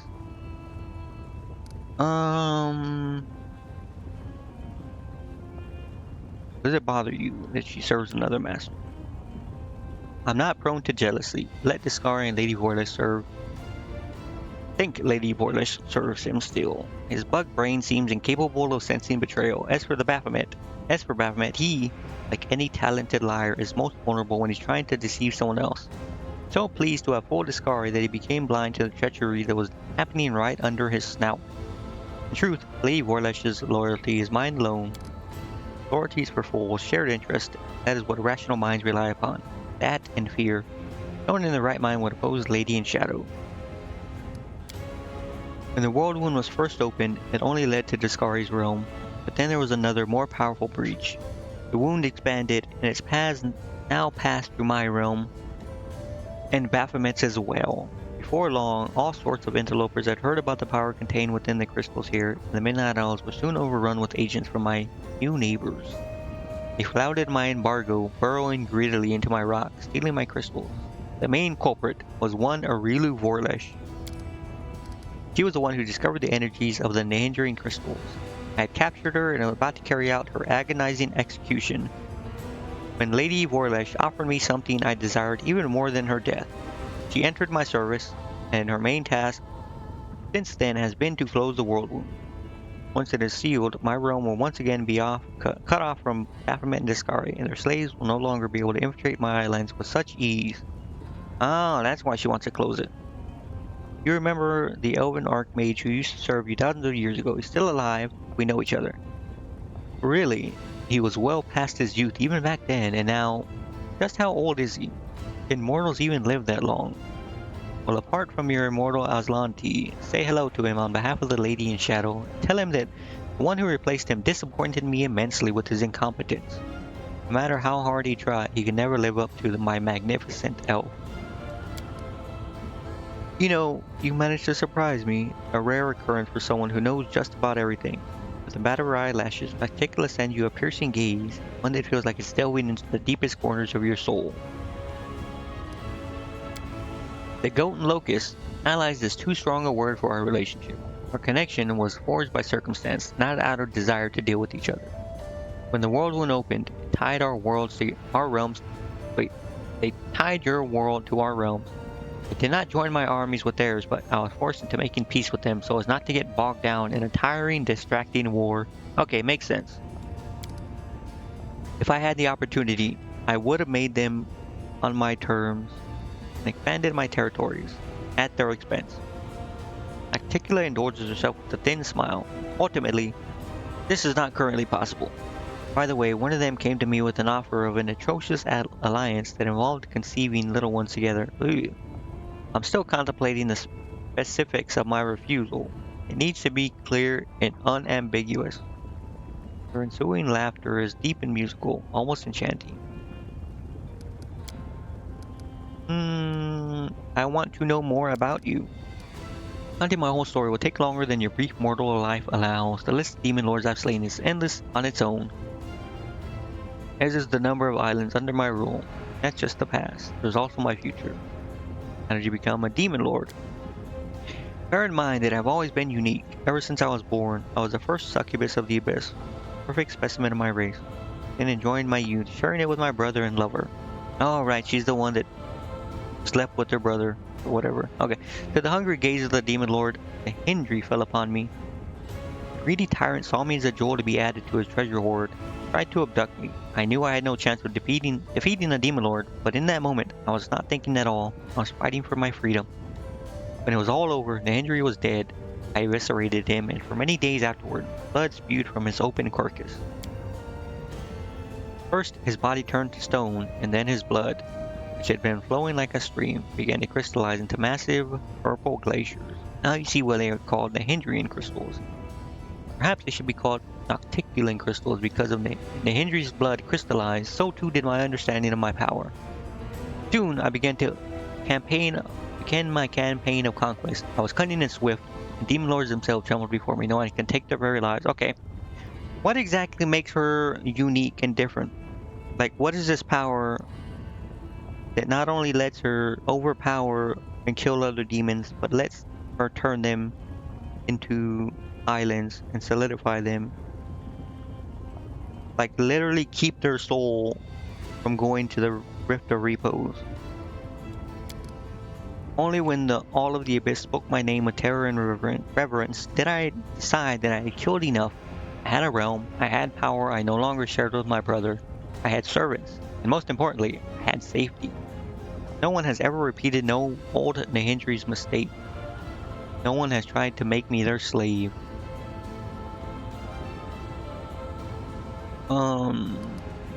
Are they demon lords? Yes, my realm is quite literally built on the bones of my slain enemies. Ironic, isn't it? How did you turn the dead demon lords into islands? Nocticula responds with a mocking smile. Surely you don't expect me to reveal the secret to you. There is no need for mortals to learn the weakness of demon lord. All that I can say is that everything started with my desire for revenge. After I dealt with the Nahindri, I was furious at the thought of that vile, lecherous wretch just teleporting over to the Rift of Repose, where he can turn to stone and stay there to rot for the remainder of eternity. Okay, right. They turn to stone when they get sent there. They go to Pharasma, I think, and then they get sent there, and then they turn to stone. But she's basically just keeping them here, rather than doing anything specific. She's not doing anything special, she's just keeping them from going to Pharasma or the Rift of Repose or whatever. Okay. I'm guessing. I wanted to trample his foul corpse, to keep his bloodied body within my sight forever. I yearned to display my glorious trophy to all of the Abyss. That's when my power first manifested. I studied my newfound abilities and learned how to use them. Before long, I possessed not just one island, but an entire archipelago. What do you plan to do next? Possibly. Or perhaps I have something grander in mind. The Abyss? Who cares about the Abyss? Nocticula's full-throated laughter rings out like a challenge to the entire world. I have one question. From her sleeve, Nenio produces a pencil and a piece of paper. Lady Nocticula, how many copulation partners have you had?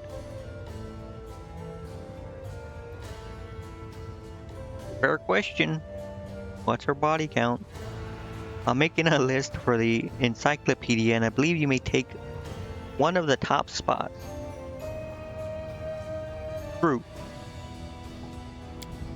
For a few tense moments, Nocticula peers into Nenio's face and yours, then smiles with the slightest curve of her lips. What matters to me is not quantity, but quality. Alright, stop. Never mind. I'm not gonna... Never mind. Never mind. But, and I'm well ahead of any other denizen of the Abyss in that regard. That is where we will end this discussion. I mean, so far all we know, she banged her brother.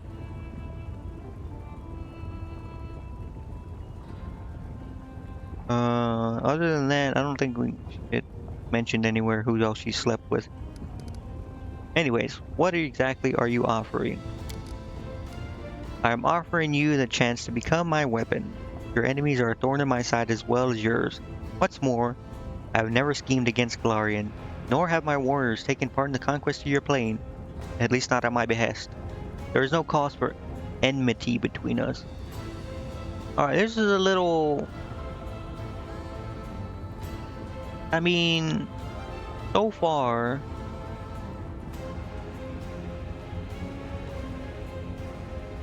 She says she hasn't done anything, but... And she's trying to... It seems like her only goal is to close the plane so she can... So she don't have to, like, bother with the other demons, but... When I asked her about her plans, she just kind of, like... giggled or whatever and said, "Who knows, bro?" And she said, "Who cares about the Abyss?" Which means, at least I would take that as like she's planning something to other planes.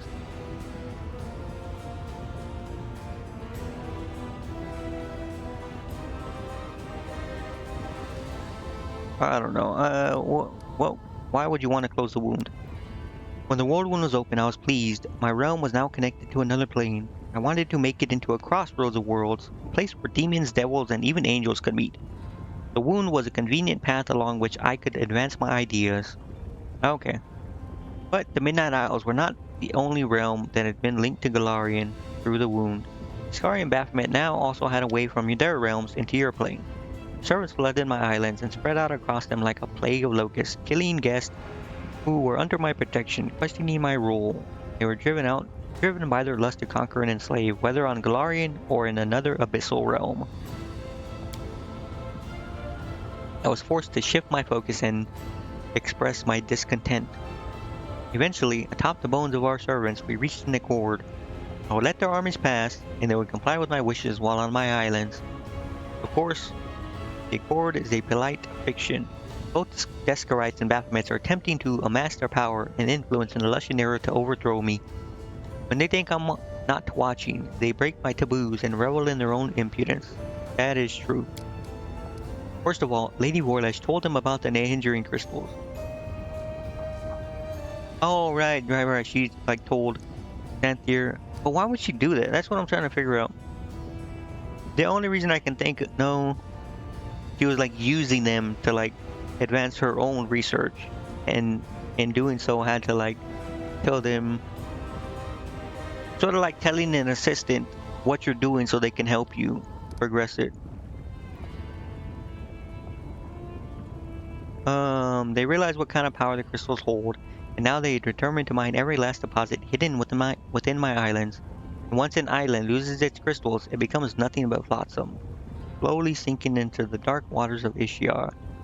Every island lost, my power is diminished. I could start a war and kill the plunderers, but a major conflict would hinder some of my other plans. But I will teach my neighbors a lesson, orchestrating their ignominious defeat at the hands of a more. So how does she get more power with each island? That makes no sense. Because the only thing I can think of is when she turns up to stone, and their things turn into hindering crystals. The power from the crystals somehow empowers her by being in her realm. So the more islands she has, the more crystals she has, and the more she gets empowered. And then mining them weakens her. But that, like, she's making it seem like it's when the islands disappear rather than the crystals.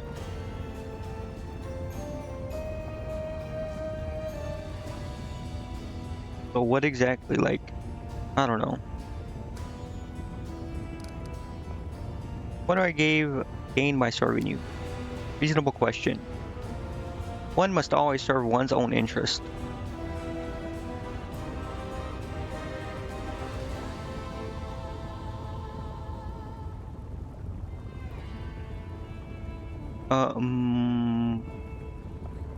Well, rest assured that you will be adequately rewarded, and I will give you gifts befitting your ambitions and my patronage, which you can certainly count on. Will prove more valuable than any enchanted trinket you could dream up. You're so powerful, why do you need me? If I were to make a move myself, it would start a war. Not that I'm afraid of doing so, but it would hamper my more important plans. Baphomet and Descari could never best me, but they could sow enough chaos and spill enough blood that visitors from other planes would shudder at the mention of a Lushanera. No, I won't. I will wage war on my own terms, in the shadows, and I will remain unseen till I drive my blade into the enemy's back. And since Galfrey happened to send you to my realm, you have the honor of becoming my blade, mortal. Be glad you're wielded by skillful hands. We should also reveal exactly how exactly our blade will be employed. Silences Aurelie with a sharp gesture. We can discuss the details later, when the moment is right. Now is not the time for idle conversation. How exactly do you plan to close the world wound? Okay, so we more or less know what's going on and why they're trying to close the world wound. Okay, so all of Aurelie's research and stuff, like no. What does reviving someone have to do with it?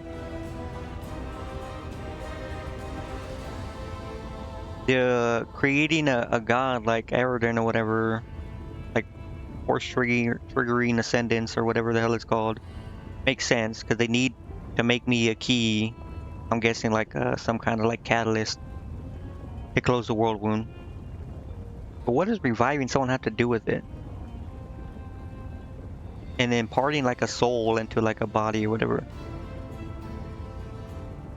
We kind of get what I guess Aurelie might want to close it also, but Nocticula wants, and why she wants to close the world wound. But what is Aurelie trying to do? It can't just be closing the world wound. How exactly do you plan to close the world wound? She rolls her eyes. It's a complicated magical process. You will receive precise instructions once you've captured the Threshold Fortress on Galarian. There, at the exact spot where Lady Vorlesh opened the world wound, you'll be able to close it. First, you have to crush the Guardians of the Threshold. Their forces are growing day by the day. Hepzibah, Baphomet's daughter, is mining a large number of the hindering crystals in my realm. These crystals are her secret weapon. No army on Galarian can stand against them. You must stop Hepzibah. If you do not, your world will fall and my plans will suffer significant harm. At one time, I disclosed the secret of transformation to two servants of Baphomet and Descari, Xanthir Vang and Mutastafin. Okay. So Xanthir Vang did learn the thing. Okay. But why? It was a well-calculated gambit, which bought us time and assured both Descari and Baphomet of my loyalty. Oh, okay. Mutastafin is Hepzibah's favorite. He oversees the transformation of her army. Hepzibah is currently on another island far from here. The route to that place is plagued by pirates, monsters, tempests, and other more terrifying dangers. Have you heard of the living bubbles of frozen time that swallow airships, and when the ships reach port, their crews discover they've been gone for 100 years? That is not the strangest occurrence you could encounter on your journey. I'm willing to provide you with a decent ship and an experienced crew if you kill Hepzibah. You'll stop her sinking any more of my islands, but without giving Baphomet cause to declare war on me. Nocticula casts a sidelong glance at Aurelie. Then again, I'm not offering you anything new, as you are already enjoying my favor, Commander. Your companion is a succubus, and I'm the succubus queen. This demon follows you around only because I allow it. Tell me, Aurelie, are you grateful I'm not forbidding you from traveling with the Commander and fighting against your own kind? Succubus reluctantly lowers her head. You are incredibly generous, Our Lady in Shadow. I still don't know what's going on with that, but okay, sure, whatever. I guess she has power over all other succubus. Some kind of connection. It would make sense. She's a succubus. She's the first or whatever. Why is it so important to kill Hepzibah? Discari and Baphomet won't just stand there and watch you close the world wound. They'll send their armies after you, so you will need an army of your own, and that is something Crusaders won't have for long. Hepzibah is mining more and more of the Nahindrian crystals to empower her forces, and she attacks Galarian. If you don't stop her, the Crusader resistance will be crushed, and the ranks of demons pouring through the world into your world will multiply 100-fold. You were sent here to cut off the demon army supply of Nahindrian crystals, weren't you? That's exactly what you're going to accomplish. Sure, consider your offer. And accept it, I'm sure. I respect your caution and won't force you into submission. We all stand to gain if you do my bidding of your own volition. Glimmer of approval dances in Nocticula's eyes. An interesting destiny lies before you, mortal. You will rise to great heights and play a part in events of titanic proportions. Many would give their life for a chance to tread such a path. Hepzibah visits the Lushanera every now and again, but her true lair is far from here. She hides on the island of Colifir, to the northwest of my archipelago. There lies her secret fortress. In the deep mines, her slaves dig Nahindrian crystals for the invading army she plans to bring to Galarian. I will bring you a magnificent airship and an experienced crew to take you there. It'll be a long and perilous journey. Take some time to prepare. Time to depart for Colfear. Your guards must watch over my camp in the Nexus, all who are residing there. I don't think that's necessary. Probably say she'll do it anyways, to be honest.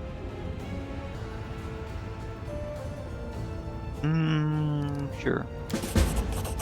Nocticula nods regally. I will send my assassin to assure that no harm comes to your entourage.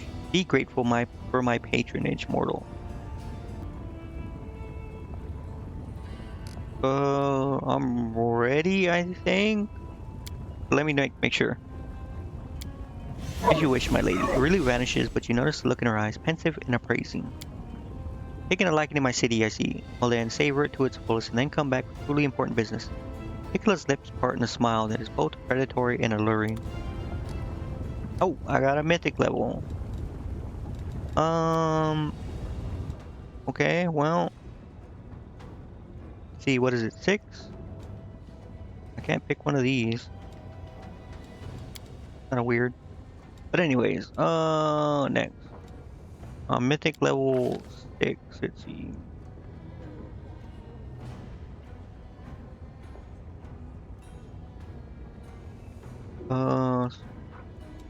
Full mastery. Conjure.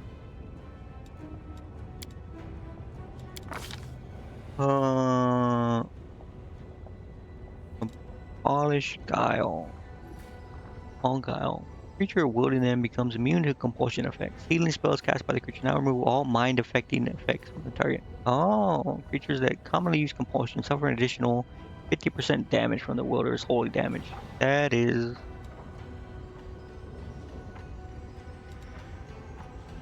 Yeah, this is probably the best.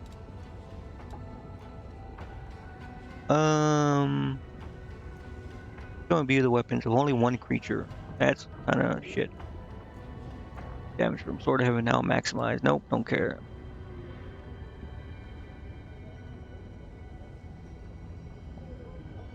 Nah, yeah, this one is the best, it seems. Abolish Guile.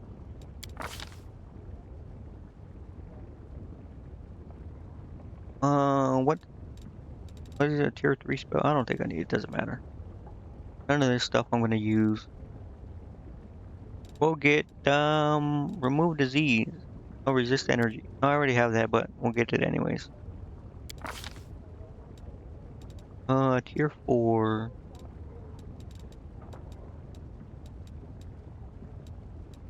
Dismissal, perhaps?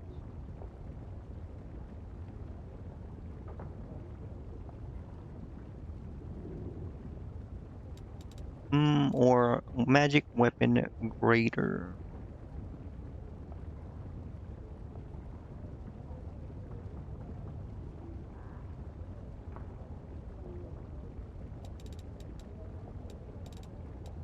Sure. What is this? Tier 7. I don't know. I pretty much got whatever I needed, I'm sure. Hold on.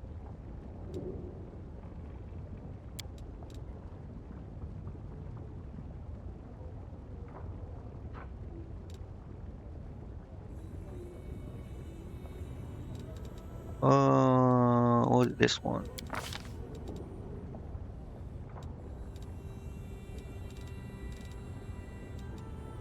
I don't know. I don't think I gonna need any of this.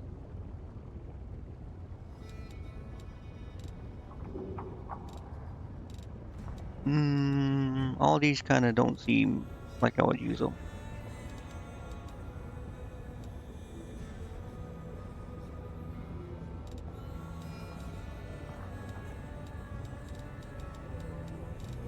We will go with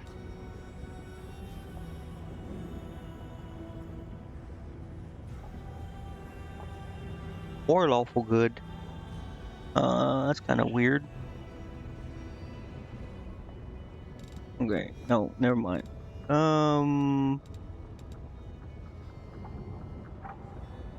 Repulsion, perhaps? Oh, this is a personal thing, though. No, never mind.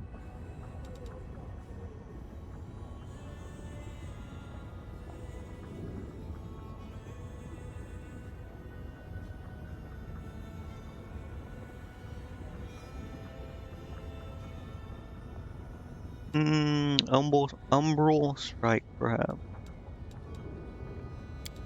Yeah, sure, why not? Okay, who else? Nenio.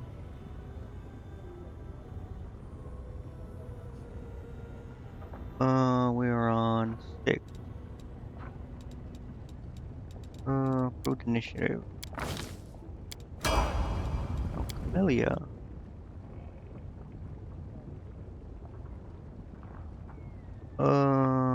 6, right?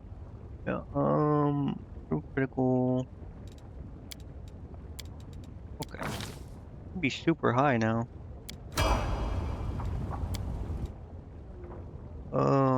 Aru. I don't see it.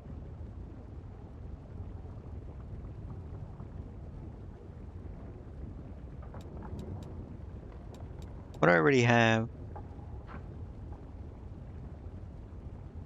I guess improve critical. Let me see. Yeah. Longbow.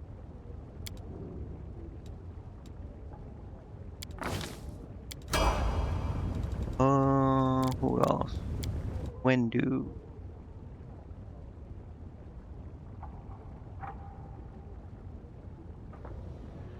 What do I already have? Deadly aim mythic. Deadly aim, you get a +3 bonus on range damage rolls. Get a +2. Base attack bonus reach +4 and every +4 thereafter. Increases by +3 rather than +2. Sure.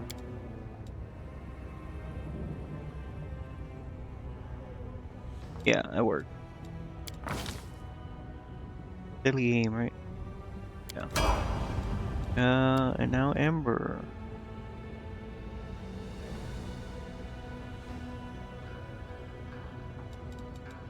Where focus enchantment, right? This is the one for hideous laughter. I think that's it.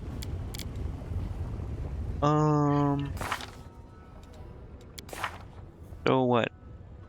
4 more levels.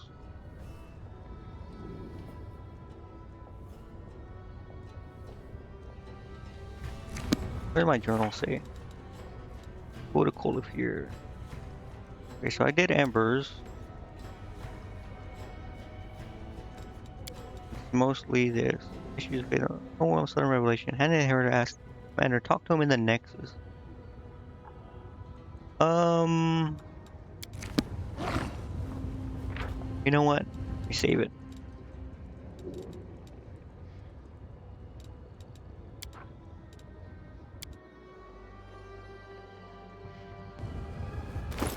Okay. We get. You know what? We'll say we saved it, right? We'll go check. We'll go check. If it's like it seems like it's gonna be a whole thing, we'll just skip it and we'll stand there. Bro, why do these people take so long? Go faster. You got lizards, ride them.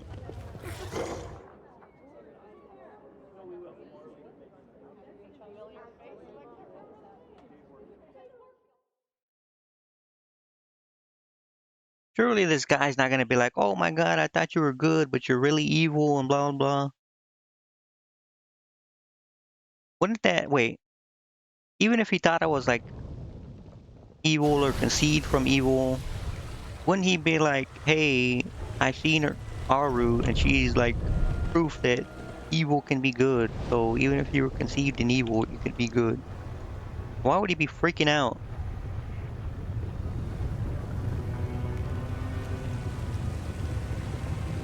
I mean, I guess he thought I was like a herald, like him, sort of like one of Iomedes, but no, if he's the herald of Iomade, or the inheritor, whatever, wouldn't he be able to talk to her, like, kind of like sense whatever, and he would know?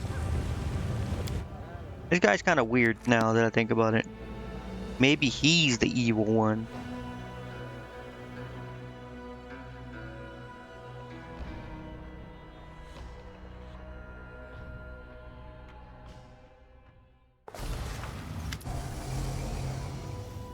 Hand of the Inheritor is silent for a long time before speaking. It appears I am the one to blame for the discord between us. I was a poor companion, and I left you alone in the den of evil. And soon I will leave you again, so please listen to me before we part. What is going on, bro? I don't... Remorse and grief fill the angel's voice. My faith has suffered a terrible blow, but in my blaze of desperation and anger, I spared no thought for your feelings.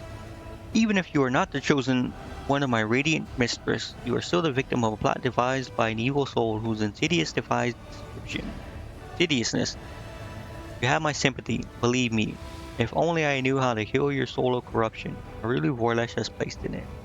I would do so without a moment's hesitation, but I have no such knowledge, and I see no hope ahead. Just darkness in inevitability. Okay, brother, calm down. Alright? It's gonna be okay. Shock frees myself. Changes nothing. Whoever give me my powers, I'll use them only as I see fit.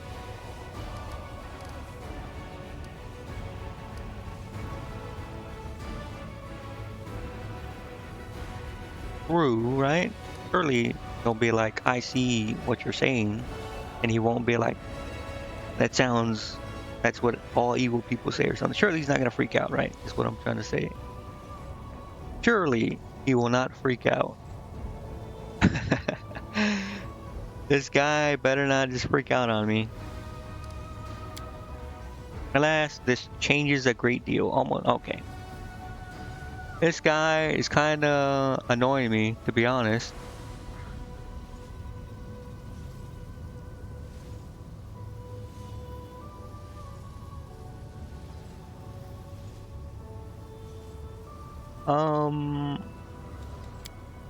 Grief grows in the angel's voice, accompanied by bewilderment. Listen, Barry, I have already told you that I trusted in your good intentions, and I believe you were used against your will. But it is also true that you are a weapon forged by the same hands and mutilated the world with the world wound. And no matter what intentions Aurelius and our patrons are hiding, it cannot be good. Sure, I guess. Therefore, no matter how difficult it is for me to say it, you cannot return to the Crusaders and fight alongside the righteous. I am not prepared to support you in any of other endeavors. Any course of action you choose could prove to be a secret plan orchestrated by Rilu and the Demon.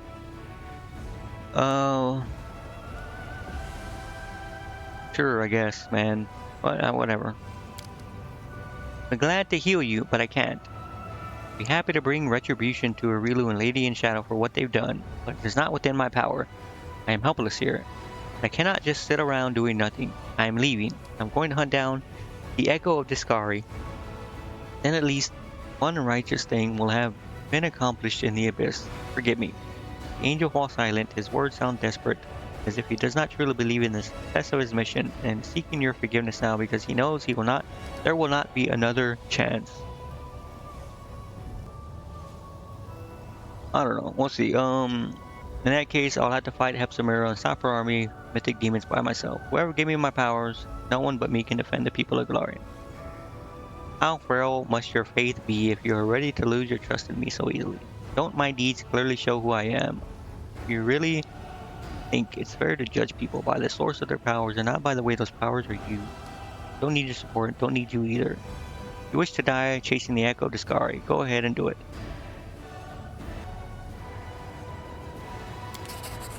You hear astonishment and shame in the angel's voice.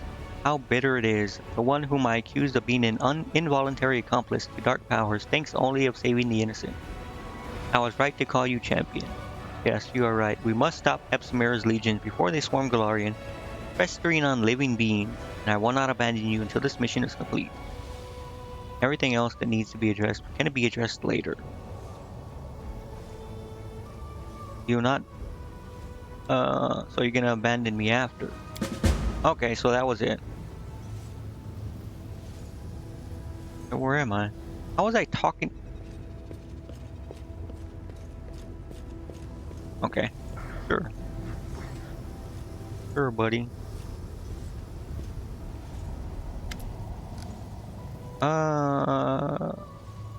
What did he say about going there? Oh, right, he wanted to find them because he felt bad or something, or I don't know. I don't remember. What is our next step? Onward. Okay. Sure, man. I guess we go talk to Nocticula again. Yeah, go to Olafir or whatever.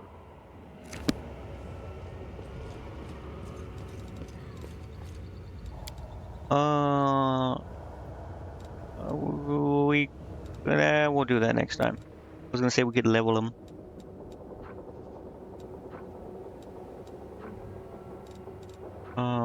There's can't teleport to her thing. I just have to go here, I guess.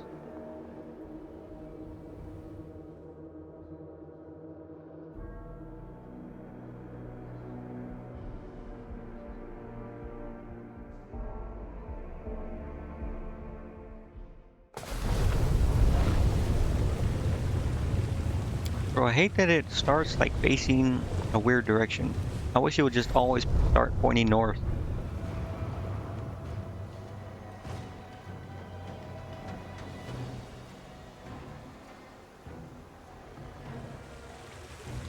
Look at this long bridge.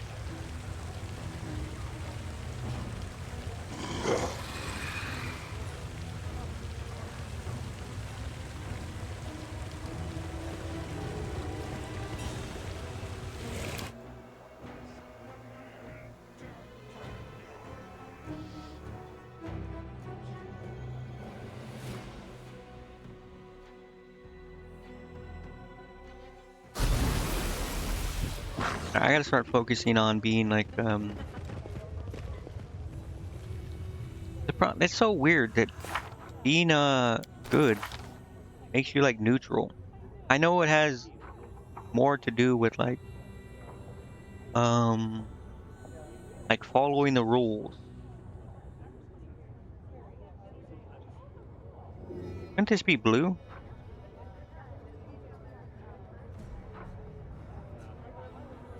Wait, is it because I'm an angel? You can only be one of these two?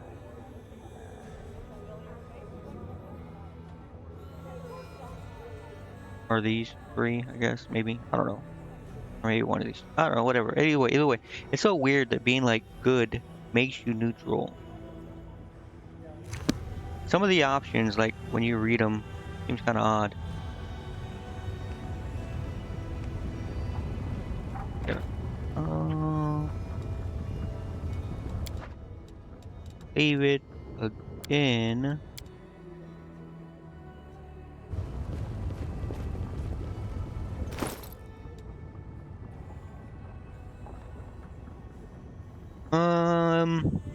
Man, I unfortunately I do have to go.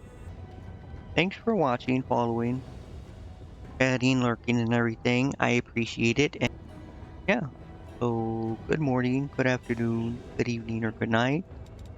I will see you tomorrow. Bye bye.